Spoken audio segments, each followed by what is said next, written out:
you. Oh, I said so. Thick immigrant accent. So, you want me to do an American accent? No, that's not what. Great.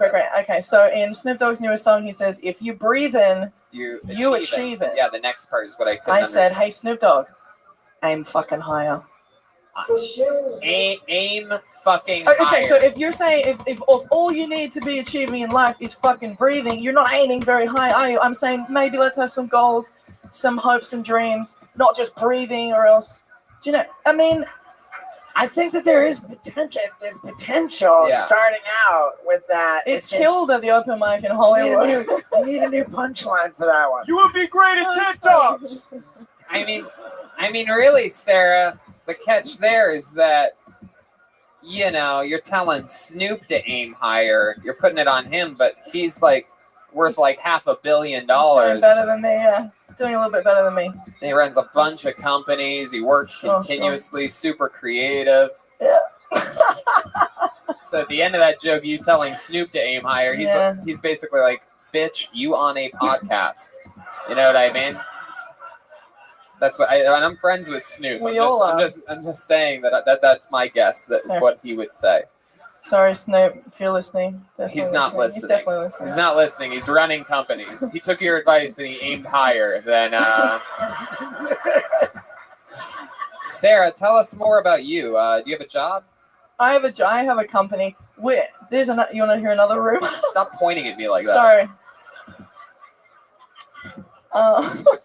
You have a job? Go ahead. I run a company. I run an events company, if you remember from last time. You run an events company. Yeah. It was like a party. Bartending company. Yeah. Okay. Cocktails. How's that going? Business a booming? No. I mean, there's like nothing going on in December, January, February.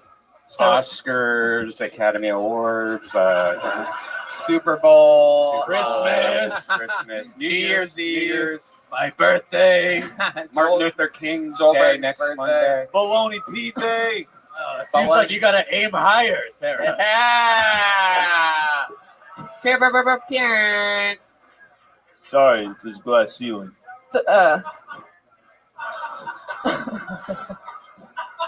So Sarah, what you been doing with all the off time? Clearly, you've been sprinting through thrift stores at a fast pace.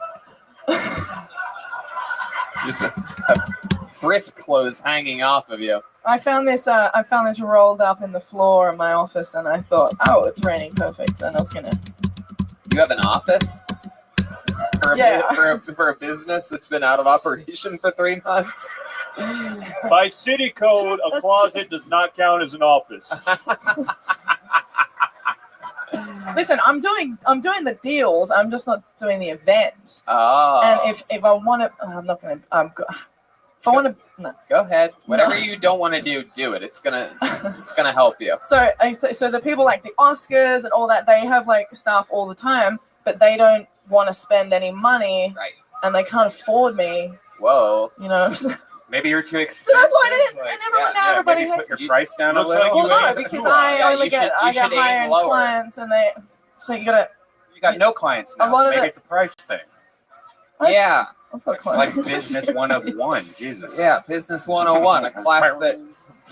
Well, hey man, this young lady is achieving. Yeah, for sure. I know a guy who just won $10,000. Can he afford you? I know a guy who just won $10,000. Can he afford you? Answer the question. Moving on, back to you in the studio, Tony. Thank you, Joel. Joel Berg did a joke. You're originally from Australia? Yep. Whoa, Jesus Christ. Man, you knew the answer to that one. How long have you been in America? 4 years. 4 years. You seem like someone that's on a 5-year visa, and you just realized that you can't say that. 5, 4, 3. Some weird Australian countdown going on. 4.5 years going on. 4.5 years. How long have you been? How long have you been here for 4.5 years? Mentally, 3 years. All right. Doesn't really. I don't matter. Sarah, what do you do when you're not working or doing stand-up comedy? What do you do for fun? There's another rumor that's going around. Not rumor, but none of us do anything but comedy. So we're all like out there, like, what should we say? We do like pottery or fucking skydiving or something. Like everybody just does comedy. Like it's 9 o'clock on a Monday. Pottery and skydiving is actually one of Steve-O's next stunts. He's going to come while making pottery and skydiving. He's trying to aim higher. You know what I mean? I heard you hang out with Silent Bob.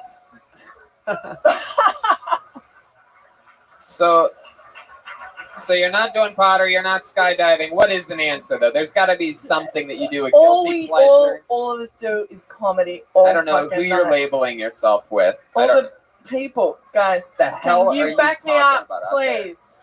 Thank you. That's not really entirely true. So, like, take me through your day today. What did you do fucking today? What time did you wake up? What time did you... You look like Helen Hunt after the Twisted took everything.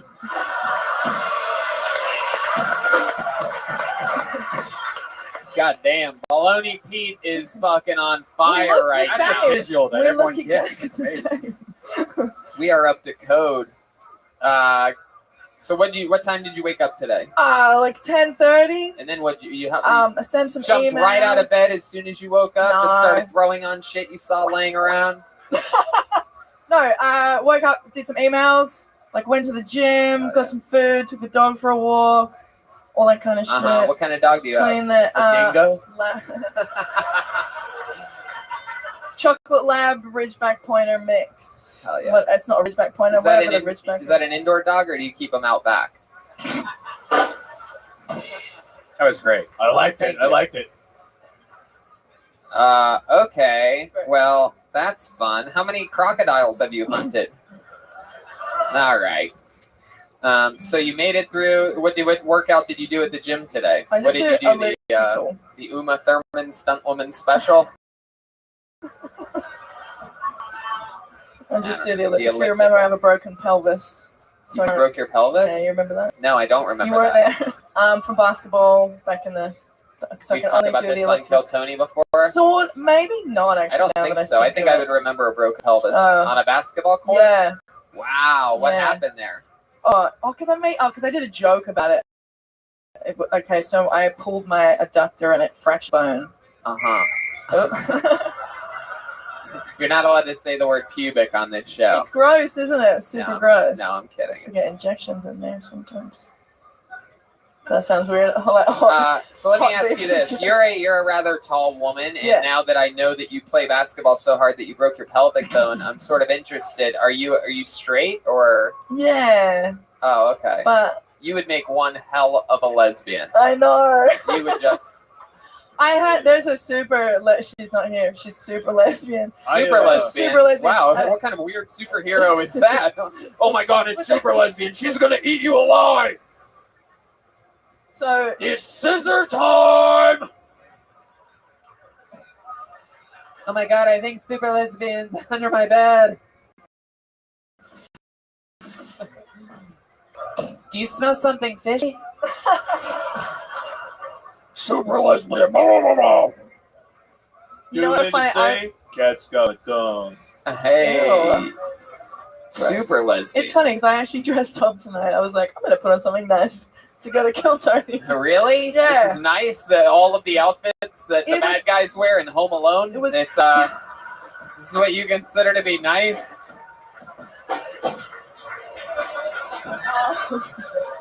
All right, do you like my shoes? Anyways, the story was a super lesbian chick came out to me after a mic and she goes, I love your pants. Where did you get them from? And I was like, oh, that kills me because I'm obviously look like a massive lesbian. Right. Great. If the lesbian likes your pants, you're doing something wrong. Exactly. Oh. All right, let's keep it moving. Yeah, let's do it. I'm with you, Steve-O. Lawrence, the Sarah Lawrence on Twitter. On to the next one we go. There she goes. Oh, I remember what I was going to say now. I was going to say she's dressed like Kanye West if he was retarded instead of bipolar.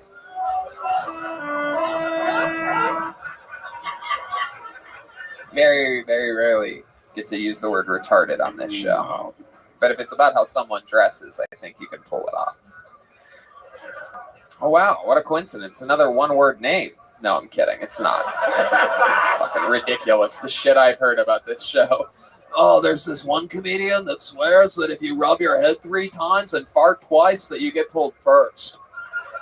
All right, I pulled another name out of the bucket. Make some noise for Vince Merida. Vince Merida. Here we go. Vince Merida, all the way from the back. Here he comes. All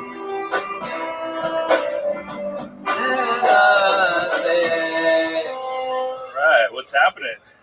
How we doing? Good? As stoked as I am to be up here on the stage with Steve-O, Tony Hinchcliffe. I don't know who I'm a bigger fan of, though. I mean, Steve-O, I've been watching him shove things in his ass for the last 16 years. And Tony, I've only been watching him for like 6 months while shoving things in my ass. So.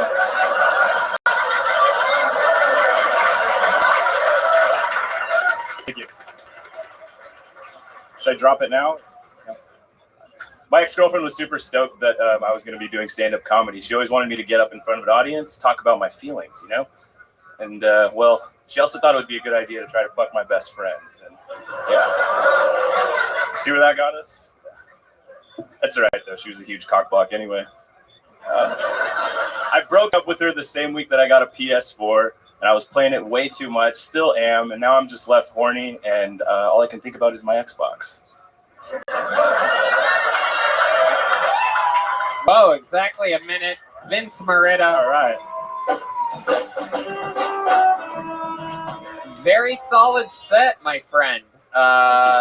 Very, very interesting. I loved your opening joke. Very, I guess that's a compliment that you would watch me and shove stuff up your ass. I'll take it.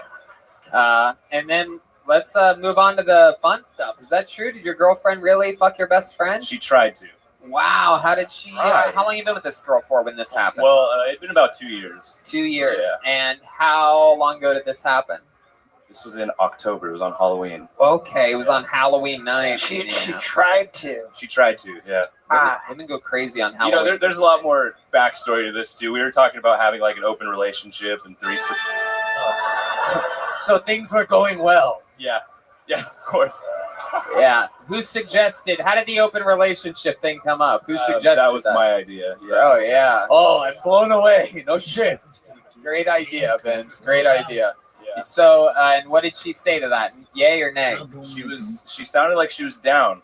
Really? Yeah. Was there someone in particular who she wanted to hook up with? Did she find out about Super Lesbian or something like that? No.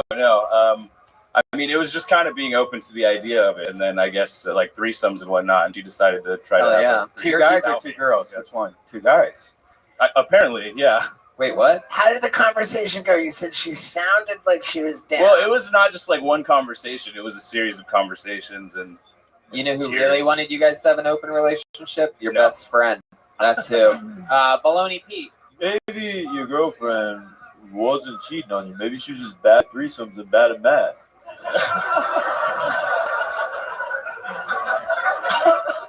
So how did she try? Yes, that was my question. Yeah. They got really drunk, and I guess. Where were you? I was at work. I'm a bartender. You're a bartender, Nice, working yeah. Halloween night, Yeah. trying to provide, Working my ass off. working your fucking ass off. I can tell from behind you. I'm looking at it. It's gone. Stole a little door from earlier, you know. So you're out there bartending. What did she do? Where'd They go? went to a party together, and I guess she made a couple of passes at him. Really? Did your best friend told you this? Yeah, he did. And he held strong. He held strong. What did he say that she told him? What was the pass? What counts as a pass? I think it looked a little like this. Oh, she grabbed his dick. Man, wow. Look at that. Straight with the fucking Terry Crews shit. Just the old dick grab. If you want it, grab it. Women think they can get away with that. But you know what? Us men, we're going to start our own Me Too movement. All right? You think you can just grab our dicks anytime you want? We're sick of it. No. Yeah, That's We're fine. sick of it. Yeah, hashtag me please. Come on.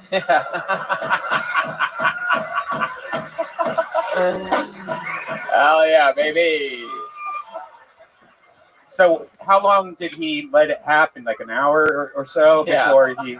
Just to let you know, man, your girl tried to grab my dick the other day, and I totally stopped her after I came 5 times. Yeah. On her face. She was really... The last time I grabbed the wood, I was at work. Oh my god. Jesus. Hey, you've had a piece of wood back there this whole time just waiting to do that joke? Yeah. Wow. Wow. You hear that, Tony? Wow, they love you. There it is. Oh, wow. Not the first time I've seen a Jesus on a cross before. So what happened? Did he like immediately call you and tell her to stop? Or? Yeah, was it a text message? He told me the next day. Oh, the next day. The old He next woke day. up. What was let me ask you this. What was she for Halloween? Maybe she was just being a fucking, maybe she was like, A cheater? Yeah. Yeah, maybe she was just really committed to the character. I have no idea. What was it? I don't know. I wasn't You don't there. even know? No. God, Jeez, well, maybe maybe. Clearly yeah. things were going Other well. problems. Yeah. Obviously, you're not asking. What was your buddy? Do you know what he was for Halloween? I don't think he dressed up. Really? No clothes I at think it was all? a costume That doesn't party. make any Yeah, I know. sense. A backstabber? Yeah, no clothes at all. Yeah. Halloween night, huh? So you guys broke up immediately after that? You're like, Yeah. so you're like, As soon dude, as I you found tried to out. grab my friend's dick, and she's like, nah, or was she like, I was drunk? Yeah, she said she played the drunk game. Right. These Yeah. fucking- these pieces of shit. So how long you been doing stand up, Vince? This is my first time. Whoa! Wow! A fundamentally strong, very fundamentally strong first set. Thank you. That's incredible. You talked about me, the guest. You wound it up into a joke, and then you talked about something that actually happened to you. And that's fucking really, really cool. So obviously, you've been a big fan of stand-up comedy for a while. Oh yeah, totally. It was actually my New Year's resolution last year to try to do it. Uh-huh. Here I am now. Finally. Yeah. Hell yeah. Yep. Sometimes you just gotta be like your ex-girl and grab your dick and man up. You know what I mean? Just fucking get out there. I heard that. Yeah. Glad to see you're aiming higher. You still bartending? Yeah. Hell yeah. And what else are you into? What do you do for fun? Is that true? You have a PS4? Yeah, I do. What are you hooked on there? Honestly, the new Spider-Man game is ruining my life. Wow. A couple of Fuck nerds yeah. out there. Cool. Hell yeah. Well, there you go. You're out there fucking doing it, dude. living your best life. The old Spider-Man game. Steve-O, what do you think about this guy's first set? Crazy, right? Pretty good, man. Yeah. My girl said that I should get in front of an audience and talk about my feelings. And there's like a better, you got something there, but it can be better. It's like, how you feel about her fucking your best friend. You got a lot of potential there, and you did a good job. Cool. I agree completely. I think the Xbox thing is cute, but it's almost sort of just like we want to know like more. You know what I mean? It's so good. That's why this. I really aggressively think that video games are awful. What? I always said if I had kids, I would rather that my kids smoke pot than play video games. Because it's just. I think video games are everything that's wrong with our society, really. Right. Like, now, did this come to you when you were coming jumping out of an airplane? Right. But dude, so Steve-O, did you not have like a Nintendo back in the day? I had a Nintendo back in the day. Hold on, we gotta go to Baloney P for just a second. Okay, little Taylor. All right. You can't play video games, but you can swim with sharks with Daddy. Right. So I was on an airplane, and I'm going through their little on-demand selection of movies, and as I came upon a documentary, it said, "Video games, are they really that bad, or are they addictive?" And I was fascinated, and they said that science has proven that there is no link whatsoever to video game violence and real world violence. Right? There's actually no link there, but there's a distinct link between playing a lot of video games and being a complete fucking loser. And then I chugged a beer with my ass. Oh my god! Yeah, but Steve, there's also 17-year-olds that are making $2 million a That's month, true. That's and true. esports, I think, is the future. I think it's great. That's true. There are a lot of people making money in the NBA too. Yeah, and they're all doing drugs just to be better at basketball. Yeah, hey, dude, who am I to point fingers? They're all doing it. Brian, what are you talking about? Working out too much. they're working out too much. Yes, that's a symptom that people suffer from in the world. Working out too much. But the Xbox joke was like, it was sort of a pun on the word X. Yeah. Okay. Yeah. I mean, for your first time, you're going to have this kind of jokes, but you're not going to have that joke like 3 years from now. You're going to be like slapping yourself for it. Right. Much like your girlfriend, that joke's going to leave you long before that. But amazing first set. I'm glad it happened here on Kill Tony. There he goes, Vince Merida, everyone. He's on Instagram at Vinstagram. His name's Vince. So his Instagram is Vinstagram. VINSSTAGRAM.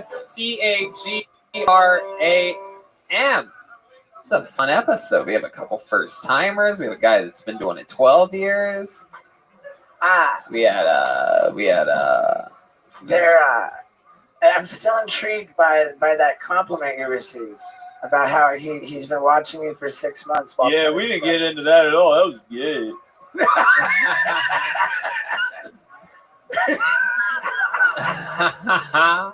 Yeah, like, wait, how does that work? Like, what was going on with that? With him saying that he shoves stuff up his ass. Yeah. Well, he was saying that he's been a fan of yours his whole life. I got that. You part. shove stuff up your ass, But and then we he's all been got a that fan part. for mine for 6 months, and I think that he was saying that he thinks I'm so cute that in order to help him come even faster than you would from just masturbating to me, that he actually took chances and shoved actual physical objects in his ass to facilitate with the ejaculation process. Hashtag Phil Tony. Yep. Phil Tony. There you go. I like it. All right. I pulled another name out of the bucket. Make some noise for Devontae Green. Devontae Green. Here we go. What's happening? Somebody coming up here? Here he is.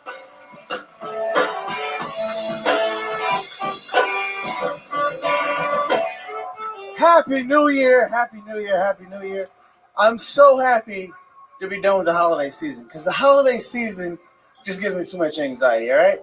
Christmas is what I like to call prime time lie season. That's the D-Day of having your shit together on your lies. Thanksgiving, that's your practice lies. You test the waters. But Christmas, you've got to have prime time lies. Nobody needs to know you're in the negative on all your bank accounts, right? Nobody needs to know you're on your final write-up at work at all, right? But you got to go in there and tell people to shut the fuck up. Your aunt's wondering, why you got to go on a walk before dinner? Listen on that. You were in charge of the deviled egg. Where's the paprika on the deviled eggs? But no paprika. This is just fancy potato salad, bitch, okay? Why don't you take a walk around the block and you'll remember the paprika? I did a show over in Sherman Oaks, but I had to go early the other day. Everybody's like, why did you have to go early? I said, because black people shouldn't be here, all right? I got to go where black people are supposed to be. I got pulled over, and a sheriff pulled me over. He goes, Mr. Green, why are you out here? I go, oh, man, I'm going back. Go ahead. No, so sheriff pulled me over. He goes, Mr. Green, what are you doing out here? I go, Sheriff, I know, don't hit me. He goes, what are you going out here for, man? I go, I got to tell you, man, I'm a comic. I'm going back home. I go, but I respect you. You guys got a tough job. It's you and teachers, you know what I mean? But I don't know who's got the tougher jobs. Cops and teachers. He goes, no, don't worry about it. You're welcome. I go, teachers. He goes, what?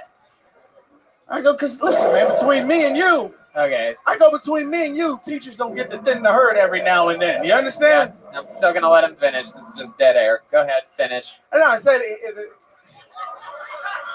listen, Red Bang, you've been fucking up for years, man. You got to settle down. Devontae, no, you're going to throw him on track. 40 minutes after a minute. It's okay. I still want to He hear said, what he so listen, so he goes, well, what do you mean, cops and teachers? I go, listen, teachers and cops, you guys get to deal with the public. I go, the difference between you and teachers are, teachers don't get to thin the herd every now and then. So therefore, they've got the harder job. Oh my God.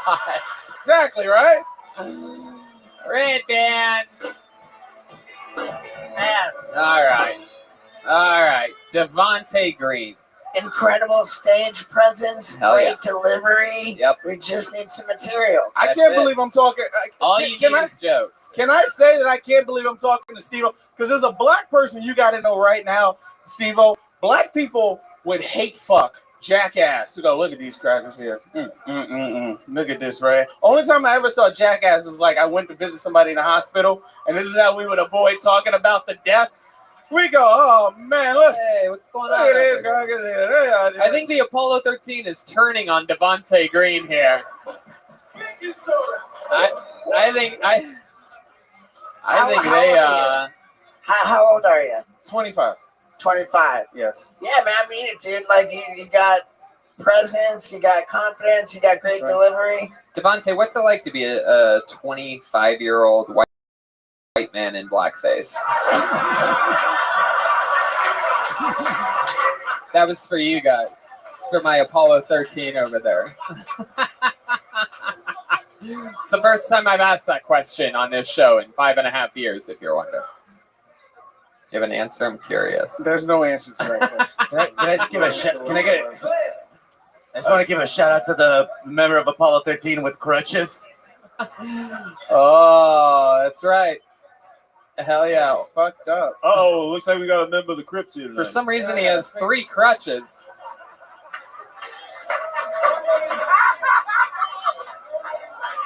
This party is out of Except control. the third one's his dick. Yes. There you go. So, Devontae, well, you were just on this show, right? Was it last week? Last year. Last- 2018. So the end of 2018. No. Like God, here we go December 2018 sometime. December 2018. What do we find out about you then? What do we talk about? Anything crazy? Find out any fun facts about you? What did I talk with you about? Do you remember? Oh no, we just pissed black people off again, Tony. That's what happened. You just it happened. Apollo 13. Wait, I had to you write did a lot or- of letters. you I had did to or write I a lot of letters. Devontae, you did? I did. How'd you do that? Oh no. You look like a hustler. I'm not doing it again, dog. You're not getting it again, Tony. Come on. Watch Kill Tony and go back. I think it's like December sometime. They should be happy you were able to get out. Listen, man, my membership right now is very. Why is this? Devontae, how did you end up like this? Why am I blacker than you? I don't understand what's happening. Listen, Tony. You're not blacker than me. You just got more opportunity. You understand? Oh my God. Anyway, where were you born and raised? I'm from Virginia, man. You're I'm from a Virginia. guy. Yeah, I'm from the South, bro. Yeah. Okay, Brian. Oh, that's the Cosby Show theme. I thought When you're from the South, you realize something. When you're black and you're from the South, you're used to being around black people your whole life, and then you see LA on TV, you think, oh man, there's black people out there. You get out here like, nope, there's no black people. Were you really raised fuck in up reality a LA? predominantly black part of Virginia? You seem like the kind of guy that spent 5 days a week fishing as a kid. Well, a lot of black people. Hey, Tony. All right. Jesus, there's a whole bunch of like. Hey, man, listen, man. A lot of black people like Southern shit, bro. We like our pickup trucks. You know what I mean? Like, here's the thing about being black. You can't always like what they tell you you're supposed to like. Like, at the end of the day, I'm a Cowboys fan. I'm like, how about them Cowboys? And listen, if the Cowboys would have had a fucked up season, I could have kept the boycott going. But All right, you know what I mean? Stephen A. Smith. Let's slow it down for a second here. I can't. You can't like what everybody likes. All right. Wait, what was his name? Let me ask you this. Holy fuck, look at his feet. Wait, what? Look at the size of his fucking feet. Hell yeah. Well, at least some parts of them are Oh, black. that's the most racist thing I heard all night. So, Tony, can I ask you this question? No. What about me would not be black, sir? No. Wait, what about what? It's okay. Oh, now you don't want to ask. Man, you have the comedic timing of a fucking dead person. So, Devontae, other than your first name and the size of your feet, what's the blackest thing about you? Come on, earn some credibility back. I've never heard the Apollo 13 heckle this hard. They're being verbally abusive. You can't qualify your blackness. You just got to live it. You know what I mean? Like, you know what I mean? Like, I'm uncomfortable around white people in general. That's the black thing. Is that true? About me. That's absolutely true. All white people? I tend to like the poor. I tend to like poor white racist people. man's leaving. You hurt his feelings. Aww. Oh, there he goes. Oh, that's adorable. The poorer the better. I've never seen an offended skinhead in my life until just then. He's like, that's enough of this show. And no, the poorer the better. It's how I prefer my wife. yeah, it doesn't add up because that's the one thing you have going for you. Like, it's just you're so comfortable. This presence and this delivery, like you're very comfortable around white people. Yeah. I do. I like everybody, but I love poor white people. Like, you know what I mean? Like, poor white people are like redneck white people. What about working class? Like, that's poor white people. You know what I'm saying? You know what I'm saying? Like Springsteen concert. I see you at a Springsteen concert, you'd be like, oh, he knows the words to Born to Run. Come fuck my wife. That's what working class white people love. They love a black guy to fuck their wife. Can I watch? Can I watch? Devontae, relax. He did put on the gloves. I've seen the categories on Pornhub, Tony. It's the cuckolding is all the rage. Devontae, shut the fuck up for a second. Jesus Christ. You know all the words to a Bruce Springsteen song? So again, I love working class white people. I think we just found the third blackest thing about it. Hey man, Springsteen had Clarence, right? Can't even get it out. Okay. Springsteen, Devontae, you every time. What? Do you like quiche? I don't fuck with quiche. That's his cousin's name. Fuck out of here. I don't fuck with the cheeses. Quiche. Cheeses aren't my shit, man. Okay, so let's go with it. Blackest thing about you, other than your name and shoe size. The blackest thing about me? Yep. Get redemption. No, stop. You guys stop. Aphrodite, The Rock's nephew, all you guys shut up. The blackest thing about me is I fuck with my socks on. Okay? These feet don't come out no matter what. It could be Beyonce, Rihanna, Ariana. I'm not taking these socks off. And it's more for me not to fuck up the vibe I've already established. I gotta go to Baloney Pete. Yeah, he's also loud. Do you trim your nails? Do you trim your nails, or do you like those long ones that like Steve likes to suck on? Wait, what is that? Is that like his toenails? You know the jackass 2.0. No, I know the way with that, but what are you asking? Keeping his socks on. No, I keep my socks on because I have slave feet. You understand, right? All right, that would be another thing to mention. Oh. What do you mean by slave feet? What does that mean exactly? Listen, as black men, right, we're really good at fucking. But what we can't do is take our socks off because it's just not, you know what I mean? Nobody needs that in their life, you know what I mean? I'm giving you good dick. You don't need black feet. Nobody needs black feet in their life. Somebody said, you sick fuck. Wow. Keep that shit to yourself now, baby. Again, there's a category on Pornhub for you. Okay, well. All right, let's keep I agree with Steve-O. There he goes, Devontae Green. Have a good night, everybody. There he goes. Fun times. Devontae Green. Talking about stuff.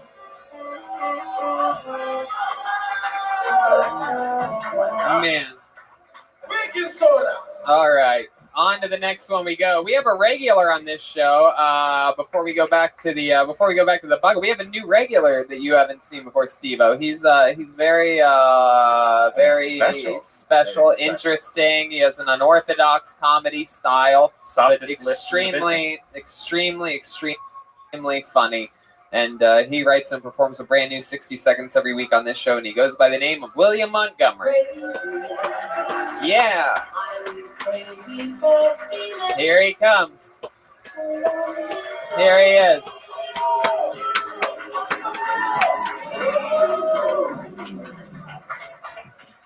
I took a Lyft over here, and I told the Lyft driver and the other African-American man up front my first joke, and only the driver laughed.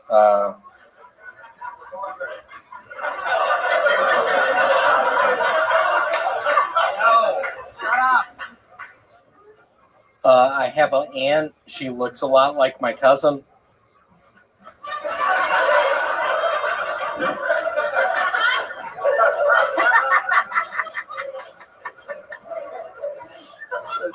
We're gonna need to get the realtor in here. I'm pretty sure there's a poltergeist living with us. It's my strongest joke. It's scary you did not laugh at that.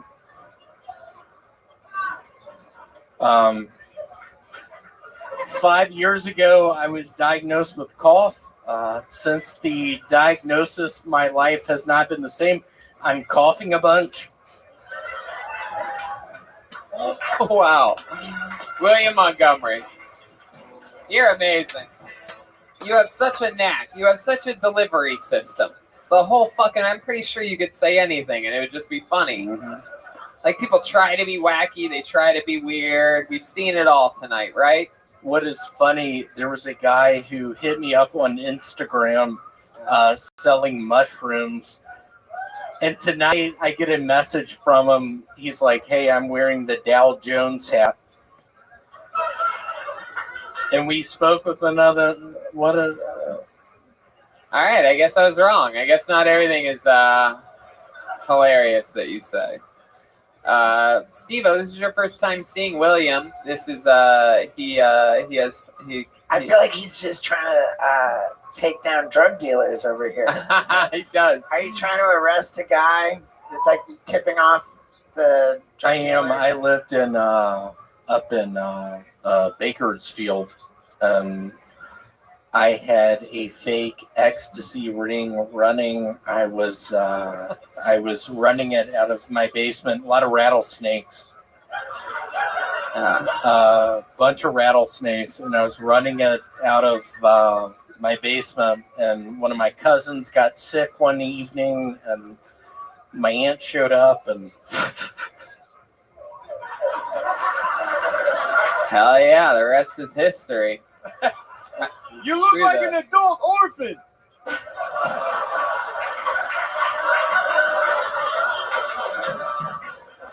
Little stare down here between William and Baloney Pete. William, you ever work a construction job or I did. My Uncle Lance down in Memphis, when I was in between 7th and 8th grade, we were taking down tiles, and I'll be quite frank with you, this does scare me bad.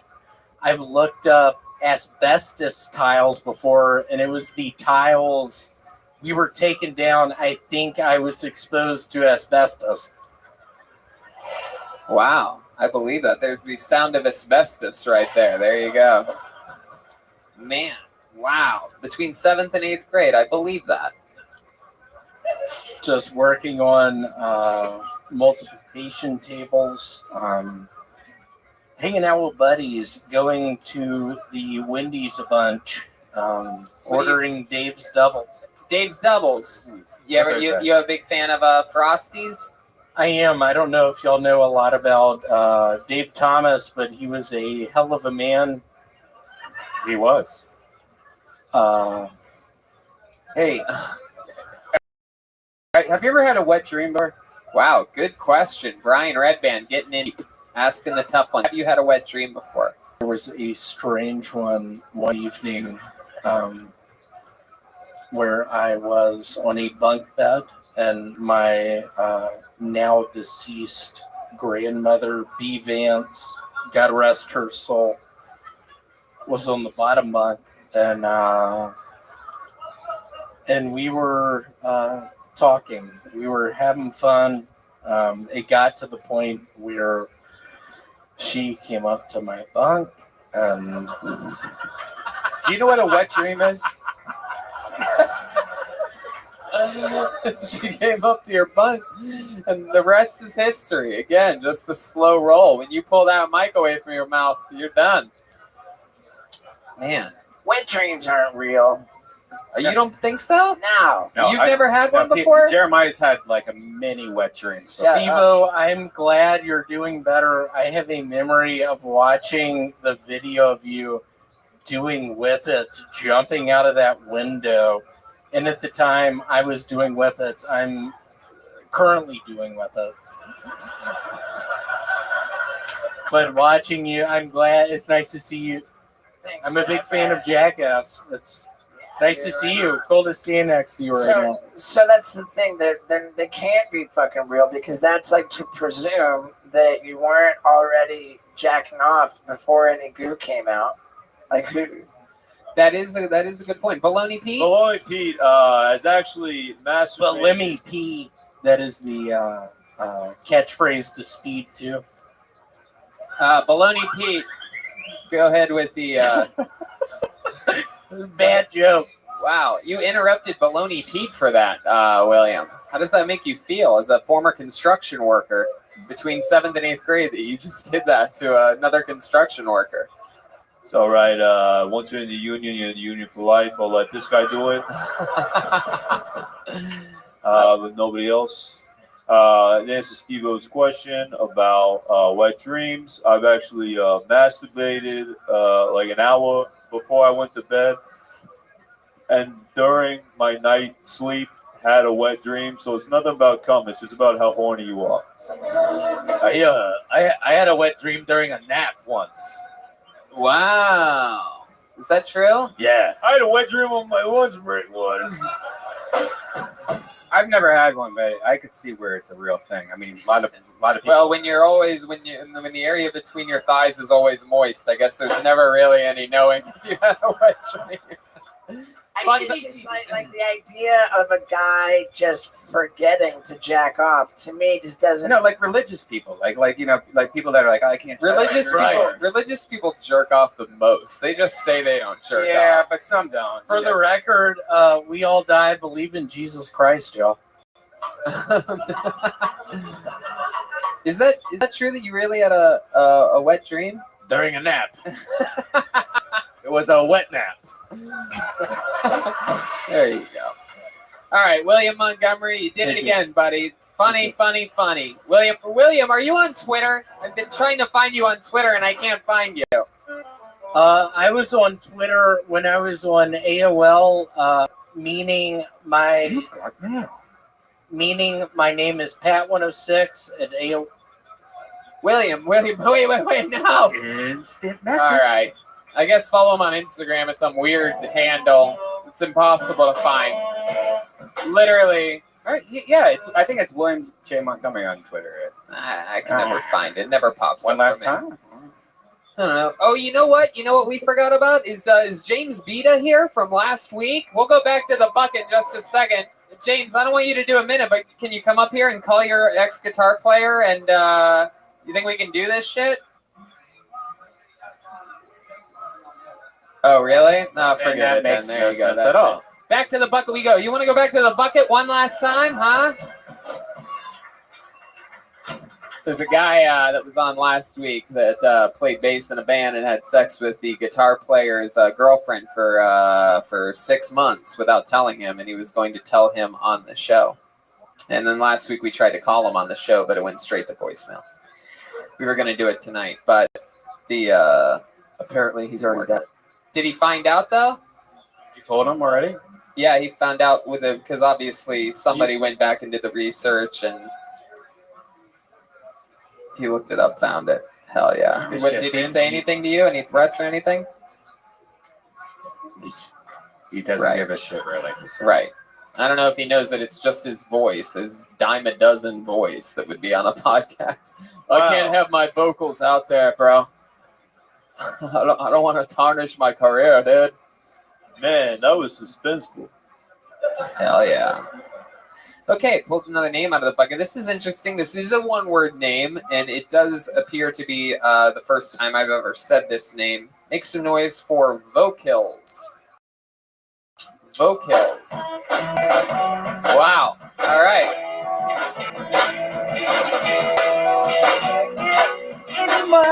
Here he comes. Hey! We're all about to get murdered. He's your final comedian of the night. Vocals, ladies and gentlemen. What the fuck is up, creatures? Before I start this shit, I just want to give a shout out to Steve-O. He already knows. This man is the reason he inspired me to come out here to LA. I'm originally from Buffalo. I came out here for a TV show I can't really talk about now, but I want to thank you, brother, because you inspired me to do so much shit. Taj.0, ridiculousness, all this shit. I said, let's get the fuck in this fucking shit right now. Start this motherfucker. Give a shit, piss, come, fart, get raped at the same time while sucking dick and eating fucking fellatio. Goddamn right. I don't think so, because you ever just have a music career that didn't fucking work out, so you try to do everything possible. You snort a fat fucking rail on Taj.0 and you go,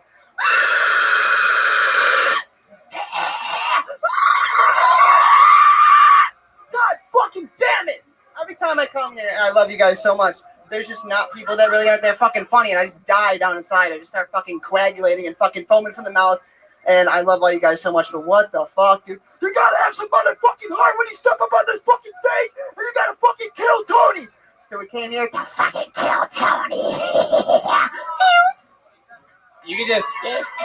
We're just gonna all sit here for the rest of the night. You just keep going. Wow. I do love you guys. Wow. God damn, fucking right, dude. Fuck yeah. Shout out to Korn. Absolutely. All right. Vote kills. Hell yeah. Sorry, Yes, to, indeed. sorry to stop the show, everybody. Oh, Chroma Chris. There seems to be a giant tool on stage. Did any of you guys leave a tool? No, come on. Any of you guys have a tool? Oh. Vote kills. I fucking like your style, man. You're going for it. You knew what the fuck you wanted to say. It was a lot of entertainment. Wow. I fucking love you, dude. Yo, shout out to my homie Kellen. He put me on you, and I'm staying with him currently right now. Are you making poopy? This is I am incredible. shitting my pants right now. I'm literally fucking coming, shitting, pissing, and farting, going.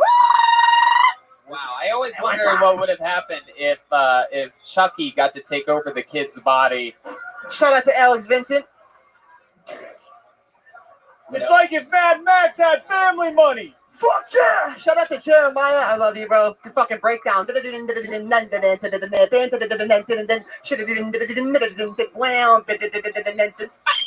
Vote kills. You can Chroma Chris. You could call your jokes tool bits. Okay. Yeah. Motherfucking tool. Okay. Hot Topic gold member. Wow, Chroma Chris is on fire. So vote kills. Drugs. Steve-O, what do you think about this guy? Do drugs?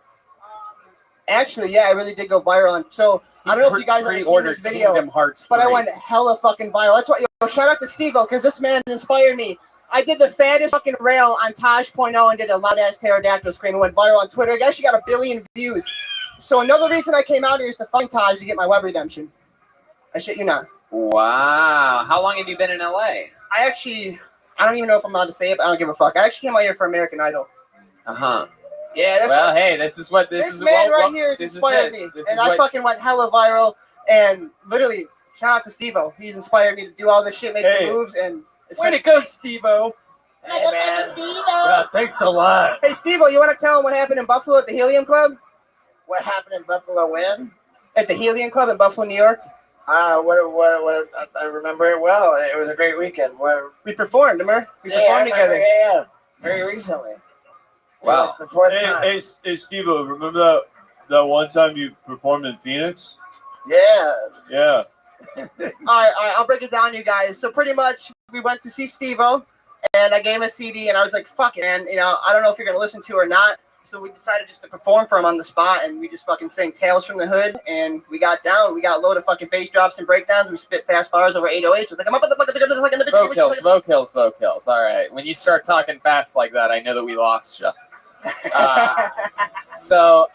Is stand-up comedy something that you're interested in doing, or is this just all, like, what were you going to do on American Idol? That?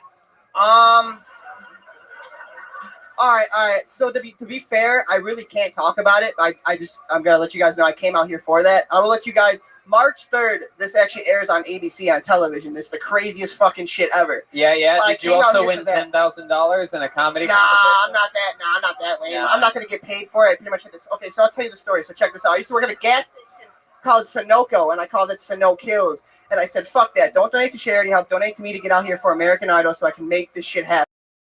And every single motherfucker, we have been doing the craziest shit, running into celebrities, fucking going viral and having fun. And we just been doing the damn thing. By going viral, he's got chlamydia, he's got gonorrhea, he's got... I don't have any of those, but it will start to happen after the creature plague spreads after March. But yeah, bro, seriously, every day I've been going viral, doing the craziest shit, and it's been amazing. For those of you listening to the podcast, by the way, Vote Kills looks like the final boss on a school shooting video game.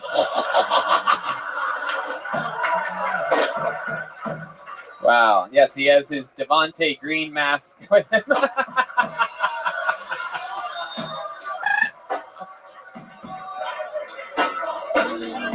It was him all along.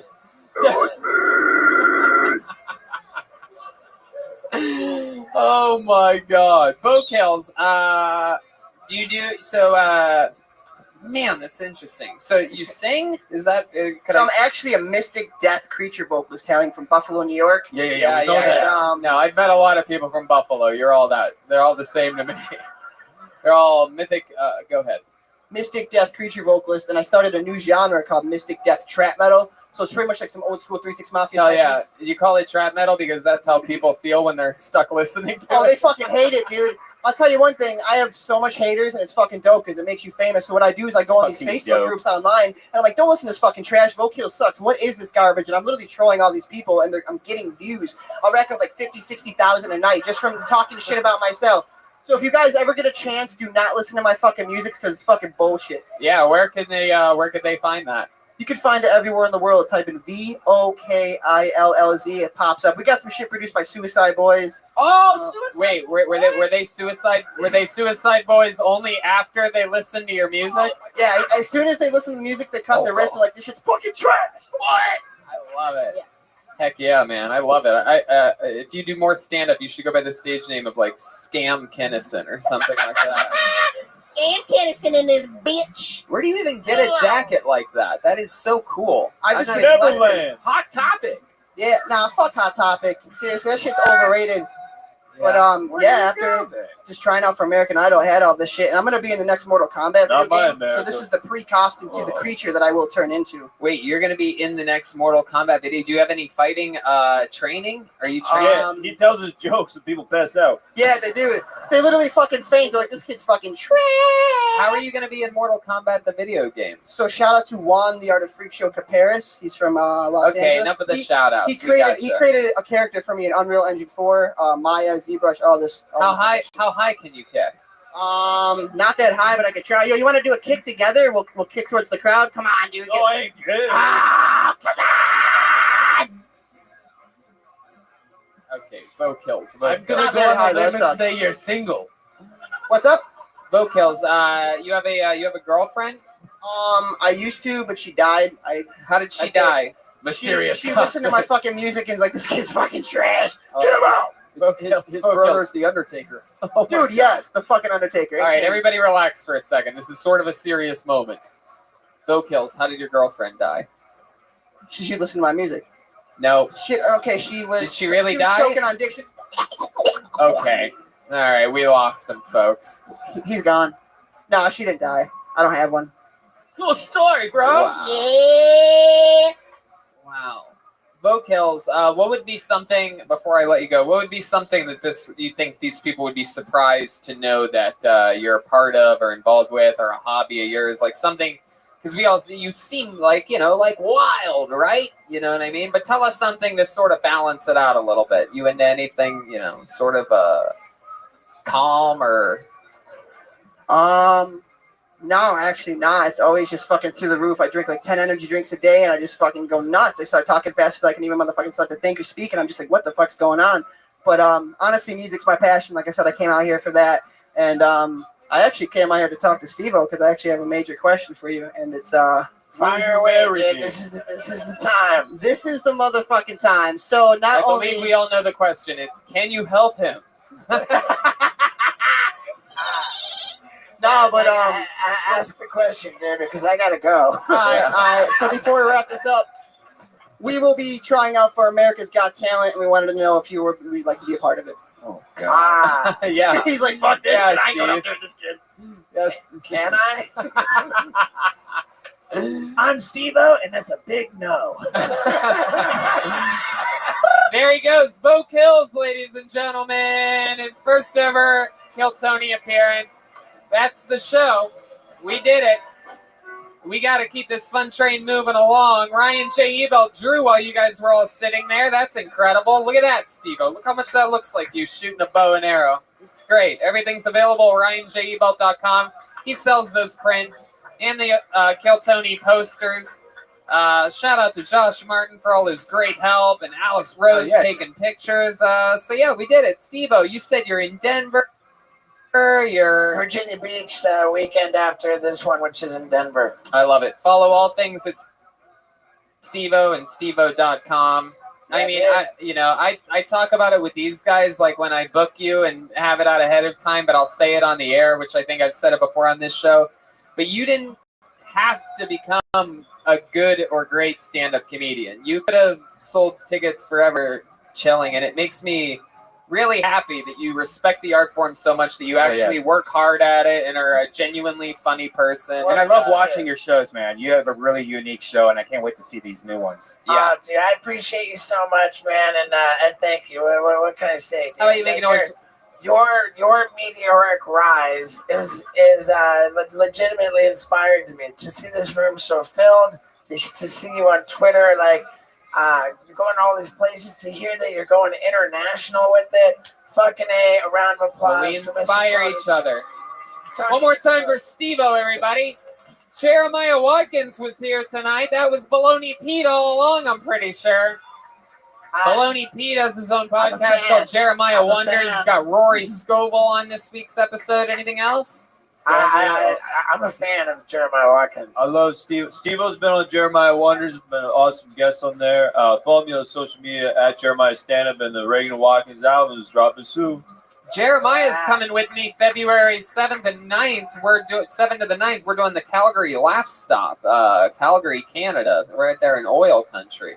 Going to do 5 stand-up comedy shows. So, Chroma Chris is Chroma Chris. Chroma, you were bad at 1,000 yet again tonight.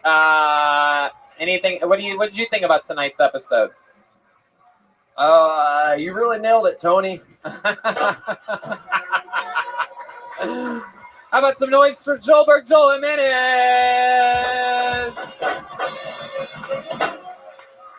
Hell yeah. Joelberg's on Twitter and Instagram at Mostly Sorry. What else, Joel? I love you guys. I also want to give a shout out to LA Speedweed for helping me sleep the last 6 months. Absolutely. Kill Tony's going to Phoenix next Saturday, and then Dublin, Manchester, London, Philadelphia, Pennsylvania, and then stand up a bunch of other cities. TonyHinchcliffe.com, DeathSquad.tv. Follow. Make sure you subscribe. Take a moment to subscribe after this episode to us on everything and rate and review on everything. We just released a Raleigh episode, so that's new. And don't forget our YouTube page, youtube.com/KillTony. That has all the episodes. Right? And a round of applause for Red Band, everybody. Yeah. Go to ZipRecruiter.com, spell out Kill Tony after that / and ZipRecruiter is the smartest way to hire. Thank you, live audience. We'll see you guys soon. Have a great night. Later.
Coming to you live from the world famous Comedy Store main room for a brand new episode of Kill Tony.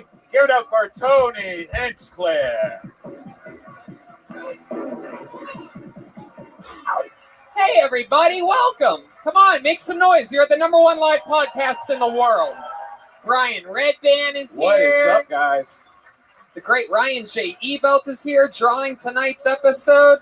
While you guys sit there doing nothing, Ryan J. draws the episode, including the guests and everything else that's that's going on in the show, and it's very exciting. All those prints are available at RyanJebelt.com, including all the amazing Kill Tony posters that he's made.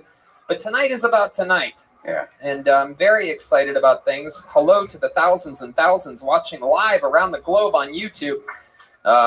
Very exciting. These people here are living vicariously for you. Very exciting stuff. We are taking the show around the world. We're going to Dublin, Manchester, and London.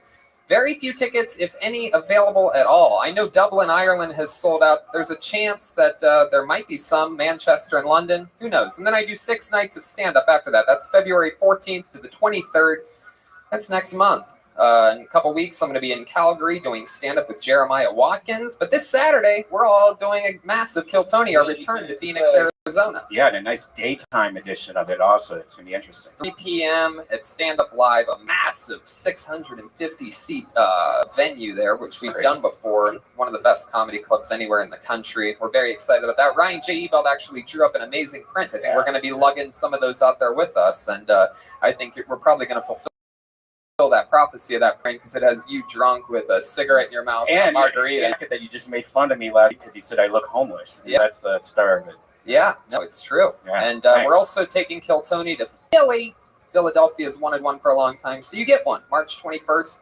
And I'm doing stand-up the 22nd, 23rd with all your favorite Kill Tony members along with me. That's going to be a lot of fun. We love Philadelphia. It's happening. A little bit of feedback. And we got Dom Irera next week, one of our favorite guests in the world. I haven't seen him in a while. The motherfucking legend killer, Dom Irera. It's a really exciting time. You know what I mean? I think a lot of people in our position with the show growing at a massive rate, you know, a global phenomenon can really stress you out. And, you know, stress causes hair loss. It's one of the things that happens. And, you know, it's better to get ahead of it. It's better to get ahead of the problem before you see bald spots. ForHims.com is a one-stop shop for hair loss, skincare, and sexual wellness for men. You know all about this. Yeah, actually, they just sent us a bunch of before and after photos of actual users that have been using the product since they started a few months ago. And you can see the results. And these are actual users that just sent in their stuff. It's amazing. And they also have great things for ED.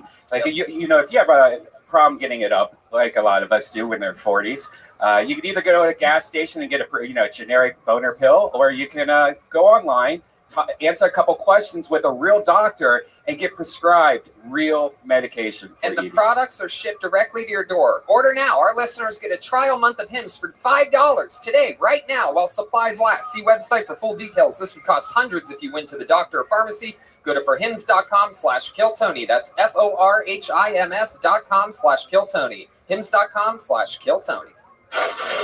Very exciting stuff, you know? And as you hear that cash register ring, just know that it is very important to invest and to, you know, be wise with your money. And Robinhood is an investing app that lets you buy and sell stocks, ETFs, options, and cryptos, all commission-free. They strive to make financial services work for everyone, not just the wealthy. It's a really cool new app that, you know, basically teaches someone that doesn't know everything about stocks how to get through it. It helps you out. I've never owned a stock until I downloaded this app because it's really easy to use. And you can learn like how to build a portfolio or discover new stocks and track your favorite companies with a personalized news feed. It's really one touch. It's easy to do. And you get notifications for price movements and all that stuff. It's simple. And it's so cool. Robinhood is giving listeners to our show a free stock like Apple, Ford, or Sprint to help build your portfolio. Sign up at ktshow.robinhood.com. ktshow.robinhood.com. That's it. You ready to start tonight's episode or what? Yeah, we're a real podcast with very real ads. And we also have very real guests. Every single week I have one of my funniest friends or two of my funniest friends. This is a one-seater because it's a big one. This is the return of one of our favorite guests, one of my best friends, one of my mentors, a guy that I fucking love. I'm so excited that he's back with us. Always an amazing episode when he's here. I present to you the great and powerful Roast Master General, Jeffrey Roth.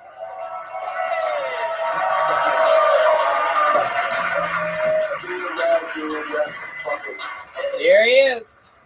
The great Jeffrey Roth, fresh off of Netflix's Bumping Mics. He presents Roast Battle on Comedy Central. He has Thick Skin, available on iTunes and where all podcasts are. And he's going to be at the Borgata with Jeff Roth, or with David Tell, Memorial Day weekend. That's right. Hi, everybody. How you doing? Great to be back on Kill Tony. Heck yeah. Well, we're excited to have you back. This is my 12th favorite podcast. Are you still doing your podcast? I know you've been doing it for a while, right? Dick Skill with Jeff Ross. It's number 2087 on iTunes. Well, we're excited to have you back, fresh off of bumping Mike's extreme success. Thank you. You're a Netflix guy now. Yeah. Feels good, huh? I like to be a citizen of the world. Yeah. I like to spread it around. Yeah, that's a good way to do it. Netflix, Comedy Central, the Comedy Store main room. Yeah. This is a dream come true. Pauly Shore once took a shit backstage. It's true. And he once took a shit on stage, too, I do believe. I think I was here that night. Well, as sir, you know, sir, are you texting a better comedy show right now? What's this fucking guy doing in the front row? we're losing these two Mythbusters if they had AIDS here in the front row. Put your phone away, jerk off. Put it away. Yeah, dumbass. stand up for a second, sir. Yeah, stand up, Just say please. hi to the people behind you if you want to text. You want to communicate with others? Sir, Is that standing up to you, you piece of shit? Have to have security remove you? Is that what it says? Stand the fuck up and then wave to the people behind you so that they see that you do look like a Mythbuster with AIDS. Girl. I wasn't lying. There you go. You got your own He looks spot. like Waldo's DJ.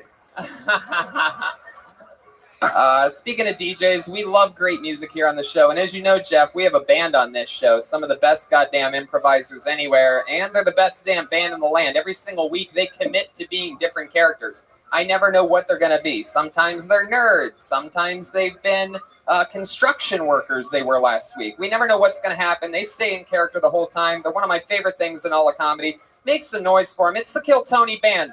Jeremiah Watkins, Joelberg Joel Jimenez, and Chroma Chris. What will they be tonight? Here we go. There must be music playing. Yes. Whoa! We've seen these guys before.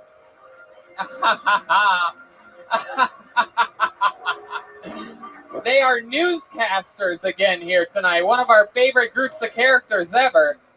Legends on Kill Tony. The newscasters are back. Am I correct about that? That's right, Tony. We're back here live on the scene. Wow. I am pumped. J-Dub's back at the helm, full newscaster mode. He's got papers and everything. This just in, this show will be fire. Heck yeah. We got Chroma Chris over there, silent but deadly. How are you, Chroma? I'm good. It's sports with me, Tad Gay. Tad Gay. I'm Tad Gay? And then back here, we clearly have a Mexican Dracula. actually, Tony, I'm the weatherman. Wet backs. I'm telling you. I'm Jet Lightning, and this is your Kill Tony news team. Wow, I am so excited that the newscasters are back on the show. Some of the biggest legends in Kill Tony band history. Breaking news, Jeremiah farted. Breaking news, it was definitely Jeff Ross. Wow. I mean, we have it all here. The whole cast and crew is here. We have Jeff Ross, the Roastmaster General, and the newscast team. So let's get this party started. I have a bucket filled with comedians' names. 2 hours ago, while you guys were all eating dinner and relaxing, drinking coffee, getting ready, a bunch of comedians were already on the patio signing up for the opportunity to get their name in this bucket. If I pull their name out of the bucket, they get 60 seconds on this stage, and they get interviewed by this whole crazy thing up here. We find out more about them and about their lives and what makes them different. You know your 60 seconds is up when you hear the sound of a kitten. That means wrap it up then, or else you're going to bring out the angry West Hollywood bear. All right. You guys ready to start this thing? Here we go. This is it. We are live from the world-famous Comedy Store. We got Danny Lucas up in the bird's nest up there. I am excited. And now it comes down to someone getting an uninterrupted 60 seconds. Could be their first time. Could be one of our favorite characters. Who knows? Let's see what happens. Make some noise for your first comedian. He goes by the name of Rob Smallwood. That sounds familiar. I think I know Rob. Rob Smallwood. I'm not seeing movement. Nope. No movement. All right, we got blacklisted. Guys. Whoa, Jeremiah, what do you think about this guy getting blacklisted? Crime is on the rise here at Kill Tony. All right, I go back to the bucket. Make some noise for your first comedian of the night. Uninterrupted 60 seconds going to Molly Kaufman. That person's here. Molly Kaufman's don't miss their spots. From the back corner. There she is. She's got a good pace coming. No sleep. Hey! Till Brooklyn. One more time for Molly Kaufman, everybody. Hi, thank you. So my mom was adopted, and she recently did a DNA test. Is anyone doing 23andMe on that train? Yeah, chugga. Who am I? My mom found out she's 97% Jew. Ah! I'm from Montana. I didn't realize Jews were real. So, big shocker. Actually, on the books, it's 97% Ashkenazi Jew. Ashkenazi is like a scientific word for European descent. And Jew means you're white, but just barely. Gotta trick them. Gotta be sneaky. That's how I'm here. Thanks, ancestors. No. Oh, and 97%. That means, like, I'm white, but kind of like an off-white. Because if you're 97%, that means I could die of a hate crime.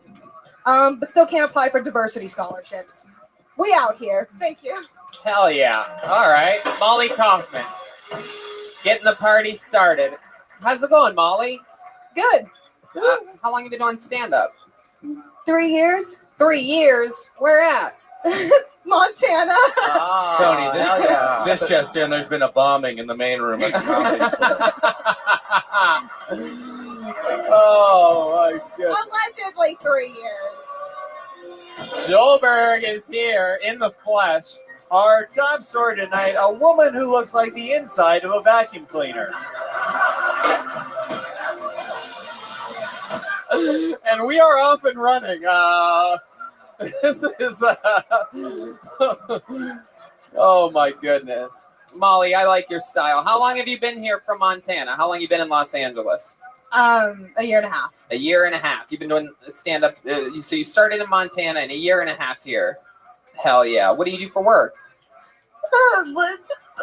Like, I'm a full-time student, and then I do odd jobs. Oh, what are you studying? No, theater. Wow. Hell yeah. What are you going to do? Tear tickets? Head projectionist? I know it's wrong, but now, Molly, is that true? You were adopted, or your mom was adopted? My mom was adopted. And you found out your ethnicity? Is that true by a DNA test? Yeah, 23andMe. We also found 7 half siblings of hers and her bio dad. Wow. So it's been a fun Christmas break. So her bio dad, that means what? Some guy that came in a cup or something? No, like, because she was adopted, and so her actual dad's still living. Her actual biological father. Bio dad, I think that means it's Pauly Shore.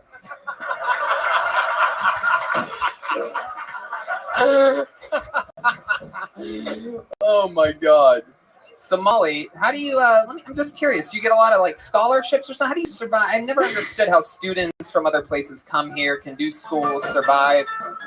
Oh, I think Brian figured it out. Yeah, we have scholarships. We're sorry, I say we. I have scholarships, but I'm graduating a year early because my dad won't help. So we got to get out quick because he's hiking up my financial aid. It's fine. I'm fine. Everything's great. Wait, so I don't even understand what you just said. I know. I try to keep it simple, and then I got stressed, and now. So your dad doesn't want to pay for school anymore, or talk to me. Ugh. Wow, I think you're right about that. Yeah, I think that's you are definitely no need for the 23andMe. You are Jewish, Molly. It is official. I know, but I was from Montana, so I was like, they're not real. Oh no, like. So that's your last Christmas you'll ever have. So, what does your dad do in Montana? What is it? Oh, he lives in Las Vegas. Oh wow, there you go. He's He's becoming more and more Jewish every question I ask. Both of my parents are criminal offense lawyers. There you go. They're lawyers. Hit that shit. Hey. Wow. That is fucking wild. Criminal offense lawyers. Man. Jeez Louise. Defense. Crazy. You ever like go cheer them on in the courtroom or anything like that? No. Wow, they're career defense lawyers and they still can't defend your choice of career. Well, my mom wanted me to go to a liberal arts school, so I don't know. Molly, what's like your biggest dream? What do you hope to do with the theater degree? You're doing stand-up. What do you think? I think I would love to be a professional comedian. I don't know if it'd be for stand-up, though. Okay, now here's where I butt in. I was about to lie, honestly. I expected this. Molly. Yeah, go ahead, Jeff. I'm sorry, I'll wait. No. This is what I no, you're good. Anytime. You call on me, or do I get no? to You get to. comment It's whenever? just sort of free flowing. We're all like, we do this every week. This So is you just this jump is- in whenever. Molly, that was a great effort. I really like how you just went the extra mile with the racist, anti-Semitic jokes out of the gate. All your jokes are bad, and the premise is anti-Semitic. But I like your gumption, how you're just willing to like put it all out there. Molly, is that your name? Yeah, like the drug. I think you are what you eat. You're thinking what? I literally spaced out. I don't know. What's the matter? What's the matter? Why are you stressed out? This I should have be the so most much fun anxiety. ever. You fucking killed it. This crowd loved you. You got like half a laugh after the second joke. Yeah, I mean, you got picked. A lot of getting an opportunity in show business is just about. I Being love lucky. I love how you just pulled the blanket out of the green room and came up here. Yeah. I know. I was cold. I'm I look sorry like a about your- grandmother trying to live her hippie youth. I don't. Am I This messed just up? in, the dead are less grateful. Oh yeah. Is that true, Molly? Are you sort of a hippie, a free spirit? You smoke pot? I have asthma, so.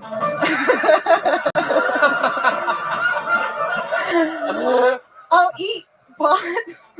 Oh, I bet you will, Molly. I bet you will.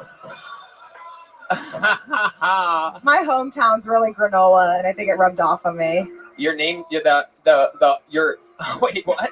The name of your hometown is actually called Granola? No. Oh. It's Missoula, Montana, but it's very hippy dippy compared to the rest of Montana. Oh, okay. Well, I'll tell you what, Molly. One thing we are grateful for is the fact that you got us kick-started off here tonight. It's a tough position, the number one spot. you. So thank you very much. We'll see you again soon. Molly Kaufman, everybody. She's on Twitter at Molly.Kaufman. That's 2 S.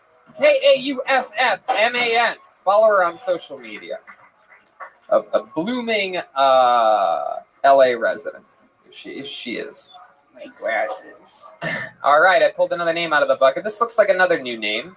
Let's all meet Corbin LeMaster. Corbin LeMaster. Where's Corbin at? I don't see any movement. Coming? I don't see any No. movement either.